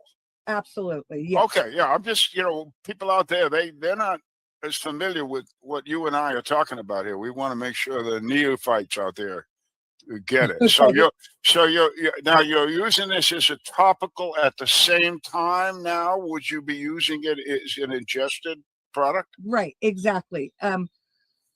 We do the belly button, and we cover it with organic belly button covers. Wait a minute. So just a couple drops in the belly button. Okay, you put. Is that a good? That's a good receptor site. Yes, Dr. Uma taught us this. Dr. Uma did. Dr. Uma taught us this. So having her on our team has been unbelievably educational. I'm so grateful for her knowledge.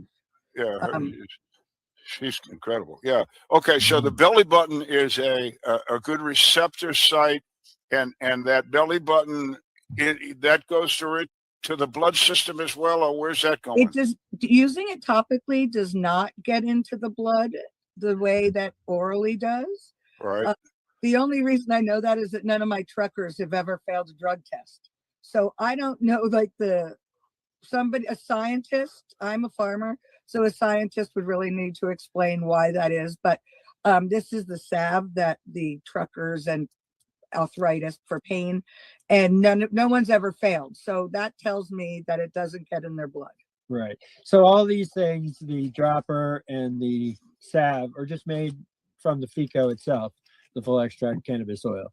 So we don't make any separate things. It's all FICO, and then we just put it into a carrier, whichever. All right. Now, these children are how old, and what exactly are you treating them for?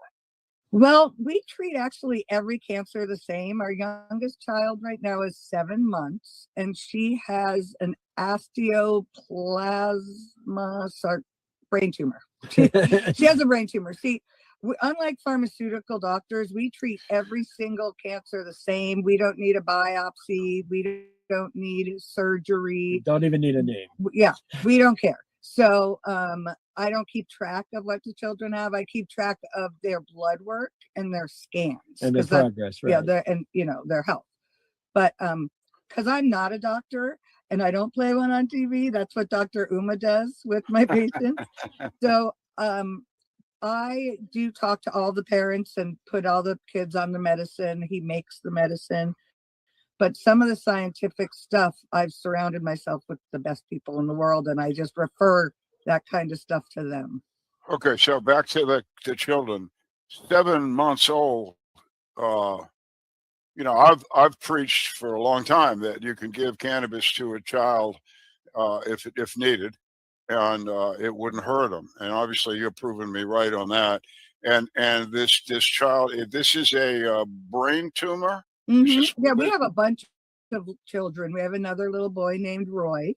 So we have a lot of kids that are babies on the medicine because the babies don't even really do well on the pharmaceutical treatments. It's just too much for them. So a lot of moms are contacting us and dads, and we have a lot of babies now because it's non-harming. It can't harm their child. So it seems like the people with the younger kids now that we're getting kids at diagnosis instead of always the Hail Mary. So when they have 5-month-old, 6-month-old babies, they come to us because we do see results quickly and they can make an educated decision. And so far, none of our kids have gone to pharmaceuticals after going on cannabis first. We've had really good results with that. So that's really our goal in life right now is cannabis first. Right. Okay, that's the first resort. The day of diagnosis, we would like every single child in the United States who's diagnosed with cancer be referred to us and get the lab tested best of the best medicine and have choices like Dr. Uma and other highly educated doctors who know how to navigate the medical system with using cannabinoid medicine. Right. So cannabis should be the first option, not the last resort. That's what we're really striving for. Well, I agree completely with that. Yeah, I mean, forever that I think I just said that a little while ago. That's what you said. But the idea of children being treated now, let's emphasize because your product, I guess, has never been heated. It has no psychotropic effect. No, it totally Psychoactive. No, it has a psychotropic effect, but not a psychoactive effect. Is that right? It has it's a euphoric effect. It's high THC. There's no, actually, if anybody would like to buy us the $41,000 machine that allows us to make the medicine without it getting heated up, we need that machine because we would love to be able to get these kids and hit it from the first day instead of play dribbity droppity for 3 weeks. So you're giving them a little bit at a time just to get them used to the THC effect. Exactly. Is that right? Exactly. Oh, wow. Yeah. Let me tell you, if they take too much, they turn into a sack of potatoes and the parents aren't going to do it. They're going to be like, what? No. Oh, sure. Oh, sure. Right. So that's exactly why we started doing the dropper, because some people don't know, a dot versus a grain of rice versus a pea size. Yeah. And it's a big difference. Yeah. Wow. Okay. Well, I didn't realize that. This is all great information. It's like, wow. So, have you had any failures? Well, we've never harmed a child. So in that way, I say absolutely not. We have not had any failures because we haven't harmed. Now, the results we're seeing are very inspiring and we're super excited. And not only cancer and tumors and leukemia, but also autism. We do so much work with autism. Just as many kids are we treating with autism as cancer. And that's wait a minute. Are you treating? It seems to me maybe you're treating the ECS, the endocannabinoid system, rather than trying to center out on some particular problem. Am I right? We fill it. Yep, we gently. What you're saying is these kids or human beings, let's include us all, have the potential to have a deficiency in our ECS. And by adding in your product, you are filling up that void until the ECS gets to 100%, which then allows the immune system to run at 100%, et cetera, et cetera. Is that your theory? Is that the theory? And also, you know, the real cure for cancer is the microbiome of the gut. And so the cannabis medicine really helps heal the microbiome as well as pull the cancer out of the body, including the blood and tumors, and then the microbiome eats it. And having a healthy microbiome means that you have a healthy gut wall, and cancer cannot spread through your body if you have a healthy gut wall and microbiome. Well, okay. Let's stay a minute with this endocannabinoid system. You're treating the system in order to have the minor systems control the disease, the problem, the tumor, or the homeostasis. I guess maybe the right word, right? So Exactly, you're trying to create homeostasis using cannabis, and as far as your experience is, you've done no harm, which is excellent. Yet you've had some amazing successes. So brag up. We got a couple of minutes here. Brag up a couple of these examples of these young children. Well, a documentary was just made about our first child. It's on YouTube right now called Saving Gray. So that was the first little girl that we were able to remove her brain tumor with everybody watching at St. Jude. And through that, we've gotten children from St. Jude since 2021 at diagnosis. So we have children now at St. Jude that have had 0 pharmaceuticals and just our medicine, and it's doing great. And that's Brooklyn. And we just have been having, it's shocking to see these families save their children because we're here. We've never done it ourselves. So seeing these families come together and really work on the gut health and save their kids without harming them, and the siblings are seeing their family work together. They all stay together, they eat really well, and so we see all of our families, they're still married. When a couple works together to save their child's life without harming them, they are bonded. It's an unbelievable bond. And instead of the children being traumatized and the parents being gone and everybody being babysat and worrying you're going to lose their sibling, they're all together. And it's night and day from pharmaceutical treatment. And our results are far better because when you don't harm a child who in general have great organs, great bodies, you know, they get a brain tumor, it's like this big in their whole body, and that's all that it is. So by just using the endocannabinoid system to tell the cells to die, then they go into the gut, and a healthy microbiome eats up the cancer, and then they poop it out. And there's no suffering, there's no pain, there's not millions of dollars, the families aren't separated, and you're able to do this at diagnosis. And we see such good results so quickly that in 6 to 8 weeks, you can make a much better educated decision if you're going to harm your child in the name of medicine.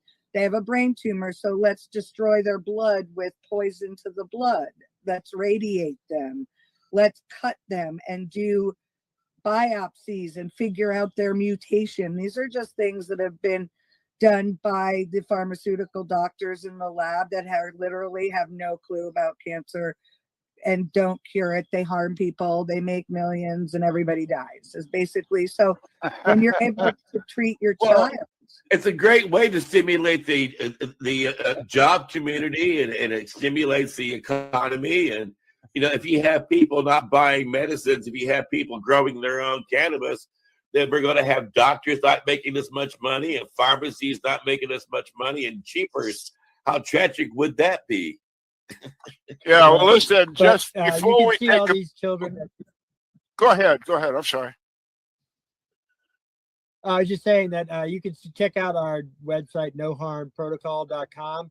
And at the bottom, there are testimonials about these children that we're talking about here. I think there's 4 examples. Oh, there's a lot of testimonials now. Right. Okay. Great. Now, before we take a break, one quick question. How much would a typical amount of money cost the person treating the child in cannabis?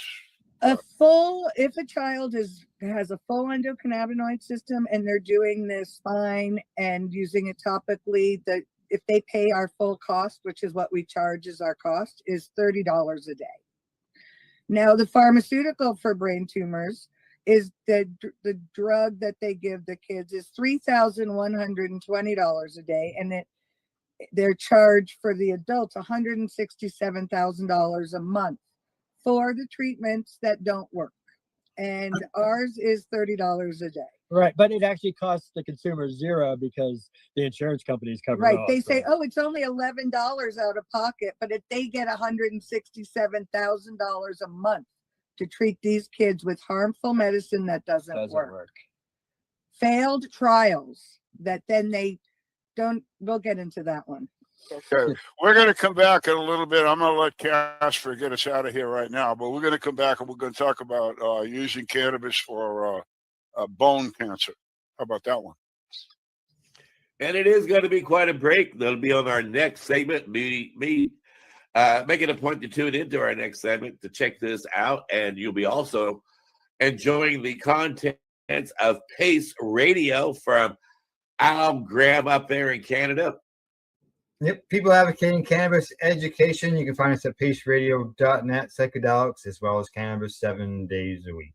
And you'll also get informed by Al Bird, who wrote this groovy book called, what is it called? It's a For Country and Cannabis. It's a pretty easy title to remember. Yeah, for country, I served my Navy for the United States Navy for 24 years, and I did it for my country. So that's what that's about. And for cannabis, I did it because it's the right thing to do, to bring cannabis, just like these folks do, to sick people and doing no harm. For me, that was an easy decision. It's a tough road, but it is still, no apologies. So yeah, read the book, find out who did it and how. It covers about 40 years of United States history. But that history of the United States also influenced the world as far as cannabis goes. So, yeah.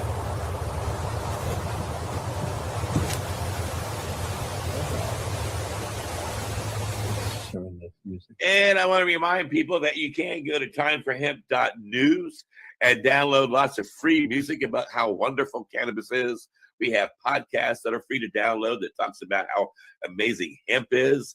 And of course, we have blog posts and newsletters that you can share with your friends, all about letting the whole world know how important it is to take time for hemp.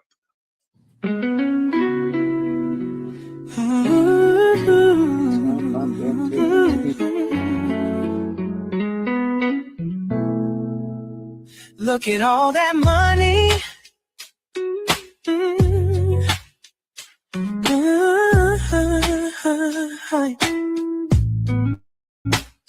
Look at all that money.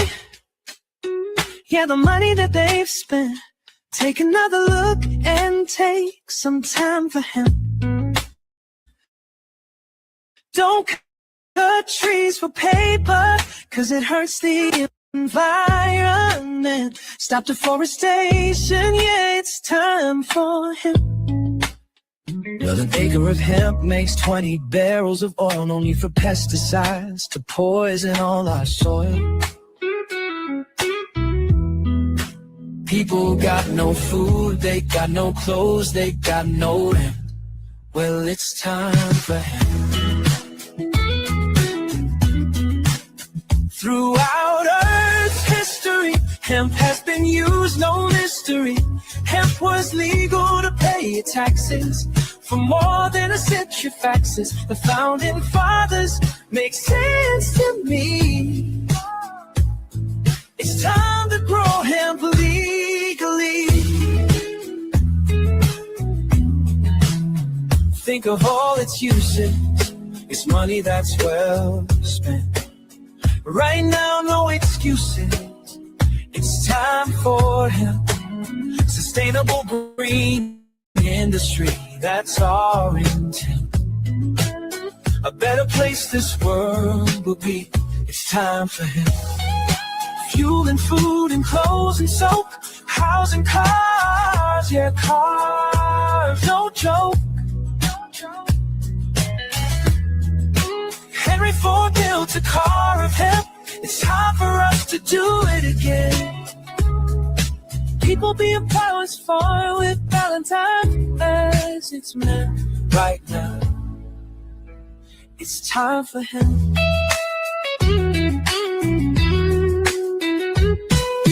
Hemp is a true necessity for the wealth and protection of this country. Thomas Jefferson spoke those words. He knew the value of these herbs.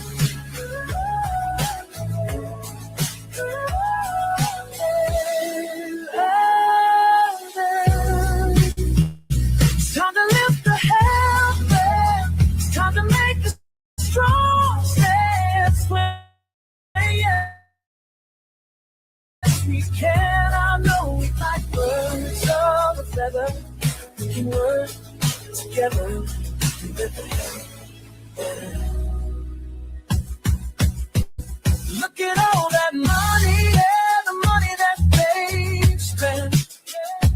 Take another look and take some time for him. Don't cut trees for paper, cause it hurts the environment. Stop deforestation, yeah, it's time for him.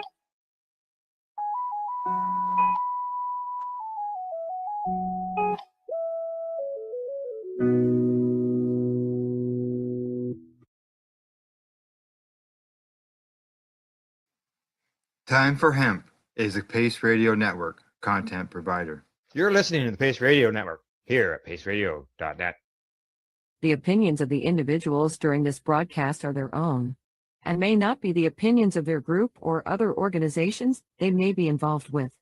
All medical advice during our broadcast is not a medical opinion and should be checked with your medical physician.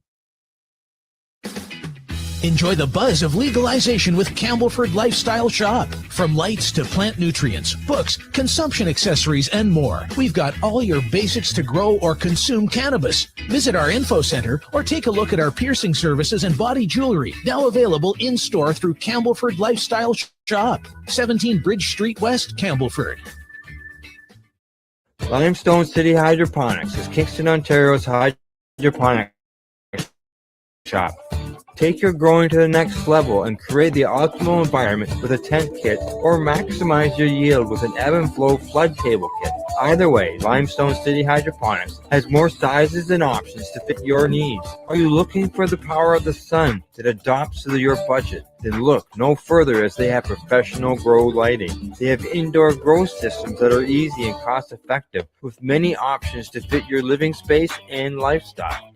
Cultivate your growing potential. We have everything you need to succeed. And if you can't make it to the store, they offer local delivery to the greater Kingston area. Remember, when you're looking for experts to help you grow, then look no further than the locally owned Limestone City Hydroponics, 105 Sunderland Drive in Kingston, Ontario. Call them at 613-548-0420. We are people advocating cannabis education here at Pace Radio. You're watching the 420 Pace Reroll Saturday.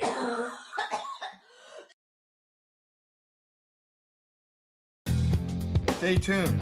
We'll be right back after this toke.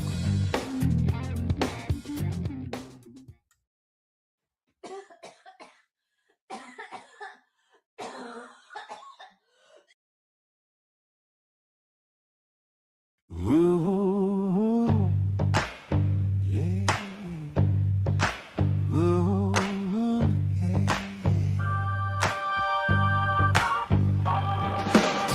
Brain on shuffle, same song.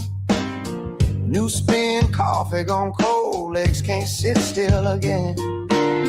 Little blue notebook full of half-born own scheme. Page after page of almost an in my dreams. When my head keeps spinning, I microdose my mind. Tiny little ticket to the room, realign. Take a slow, sweet drag, let the static unwind. When my head keeps spinning, I microdose my mind. Yeah. To-do list tangle, knots behind my eyes. Future on fast forward, past on endless reprise. So I count my blessings on my fingers, on my toes. And I count my troubles, watch them shrink down to a microdose. When my head keeps spinning, I microdose my mind. Tiny little ticket to the room, realign. Take a slow, sweet drag, let the static unwind. When my head keeps spinning, I microdose my mind. Oh, yeah. Little bit of color in the cracks, that's enough.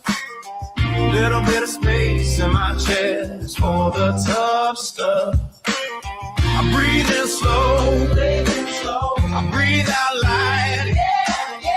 Let the small things glow in the big dark night. When my head keeps spinning, I microdose my mind. Tiny little ticket to the road, realign. Take a slow, sweet drag, let the static unwind. When my head keeps spinning, I microdose my mind. When my head keeps spinning, I microdose my mind.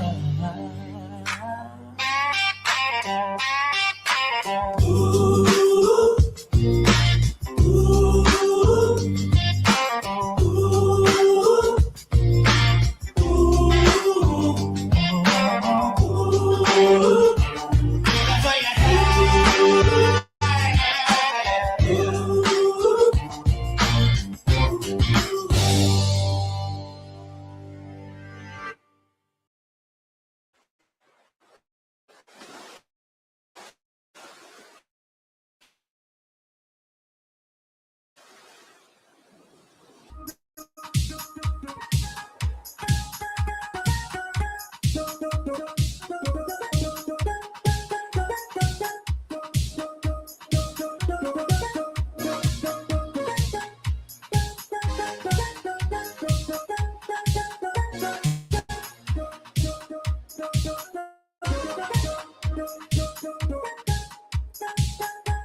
love song. Gave her a few words and we were kissing all night long. It was the break of dawn. Before she knew it, she fell asleep in my arms. Please don't play with my heart. Don't give me no harm. This is my love in the form of a song.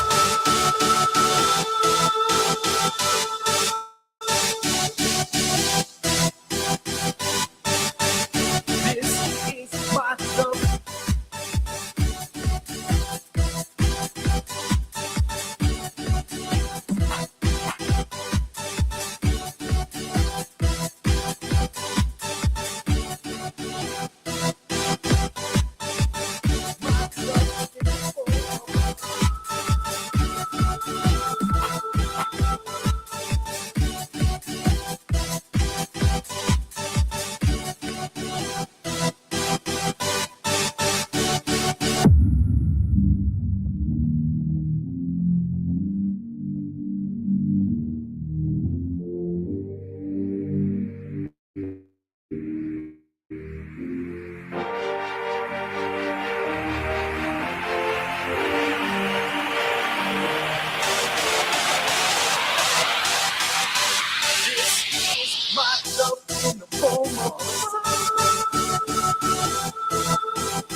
Stacks gon' give it to ya.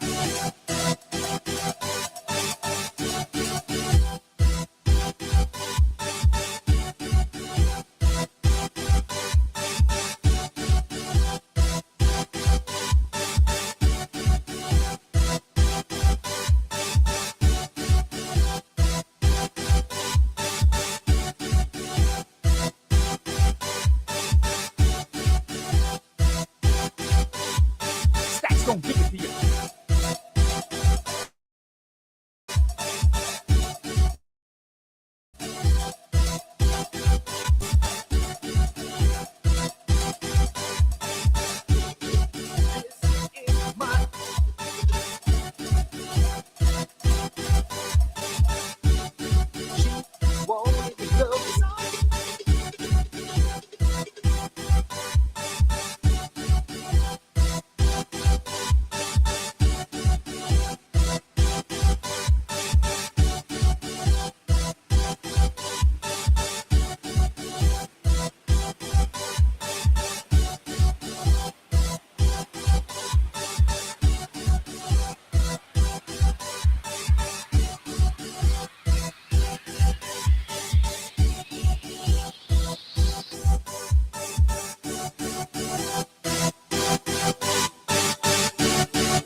2, 1.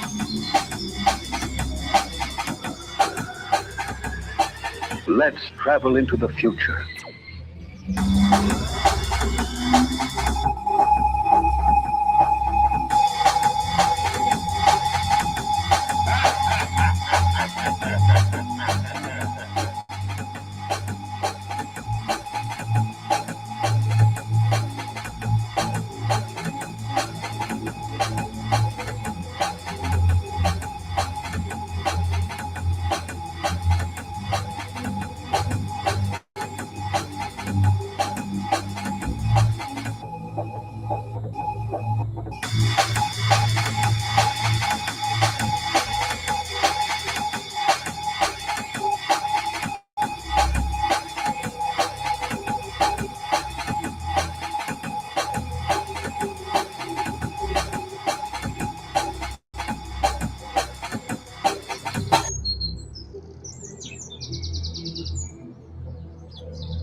Story is coming to us from Marijuana Moment. Psilocybin helps people quit cigarettes more effectively than the nicotine patches. That's pretty cool. A new study published in a journal on the American Medical Association suggests that psilocybin, the psychedelic compound found in magic mushrooms, may be significantly more effective at helping people quit smoking than traditional nicotine replacement therapy. Researchers from Johns Hopkins University and the University of Alabama at Birmingham conducted a randomized clinical trial involving 82 adult smokers. Participants either received a high dose of psilocybin combined with cognitive behavioral therapy, or they followed conventional treatment using nicotine patches and therapy. The results were striking. At the 6-month follow-up, over 40% of participants who received the psilocybin had completely quit smoking, compared with just 10% of those using the nicotine patches. Researchers wrote that a single psilocybin dose combined with manualized CBT yield a significantly greater smoking abstinence than the standard nicotine patch treatment. Participants receiving psilocybin also smoked about 50% fewer cigarettes per day during the study period, combined with the baseline levels. Scientists believe that psychedelics may help break addiction by temporarily increasing psychological flexibility and allowing people to reconsider deeply imagined habits or self-concepts. The findings add to a growing body of research suggesting psychedelic therapies may have the potential application across multiple forms of addiction, including alcohol and opiate disorders. Well, I know that one for sure. While larger studies are needed before regulatory approval, the results are encouraging for researchers searching for more effective treatments for tobacco addiction, one of the leading causes of preventable deaths worldwide. Well, I think this is pretty cool, Al. So do I. When I saw that headline, I went, "Wow, where does it stop, Cindy?" Well, I mean, are unreal. Like it helps people quit smoking. Psilocybin can help people with alcohol situations. It can help with so many mental health conditions. It just constantly all the time. Yeah, it's addiction is addiction is addiction is addiction.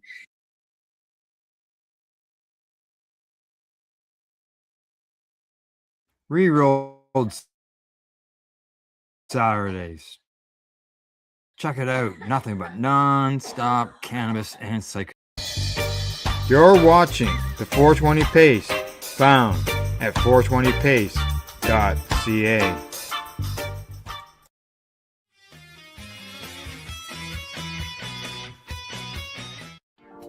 You've been watching Rerolled Saturdays. Thank you to our guests, our hosts, and our viewers.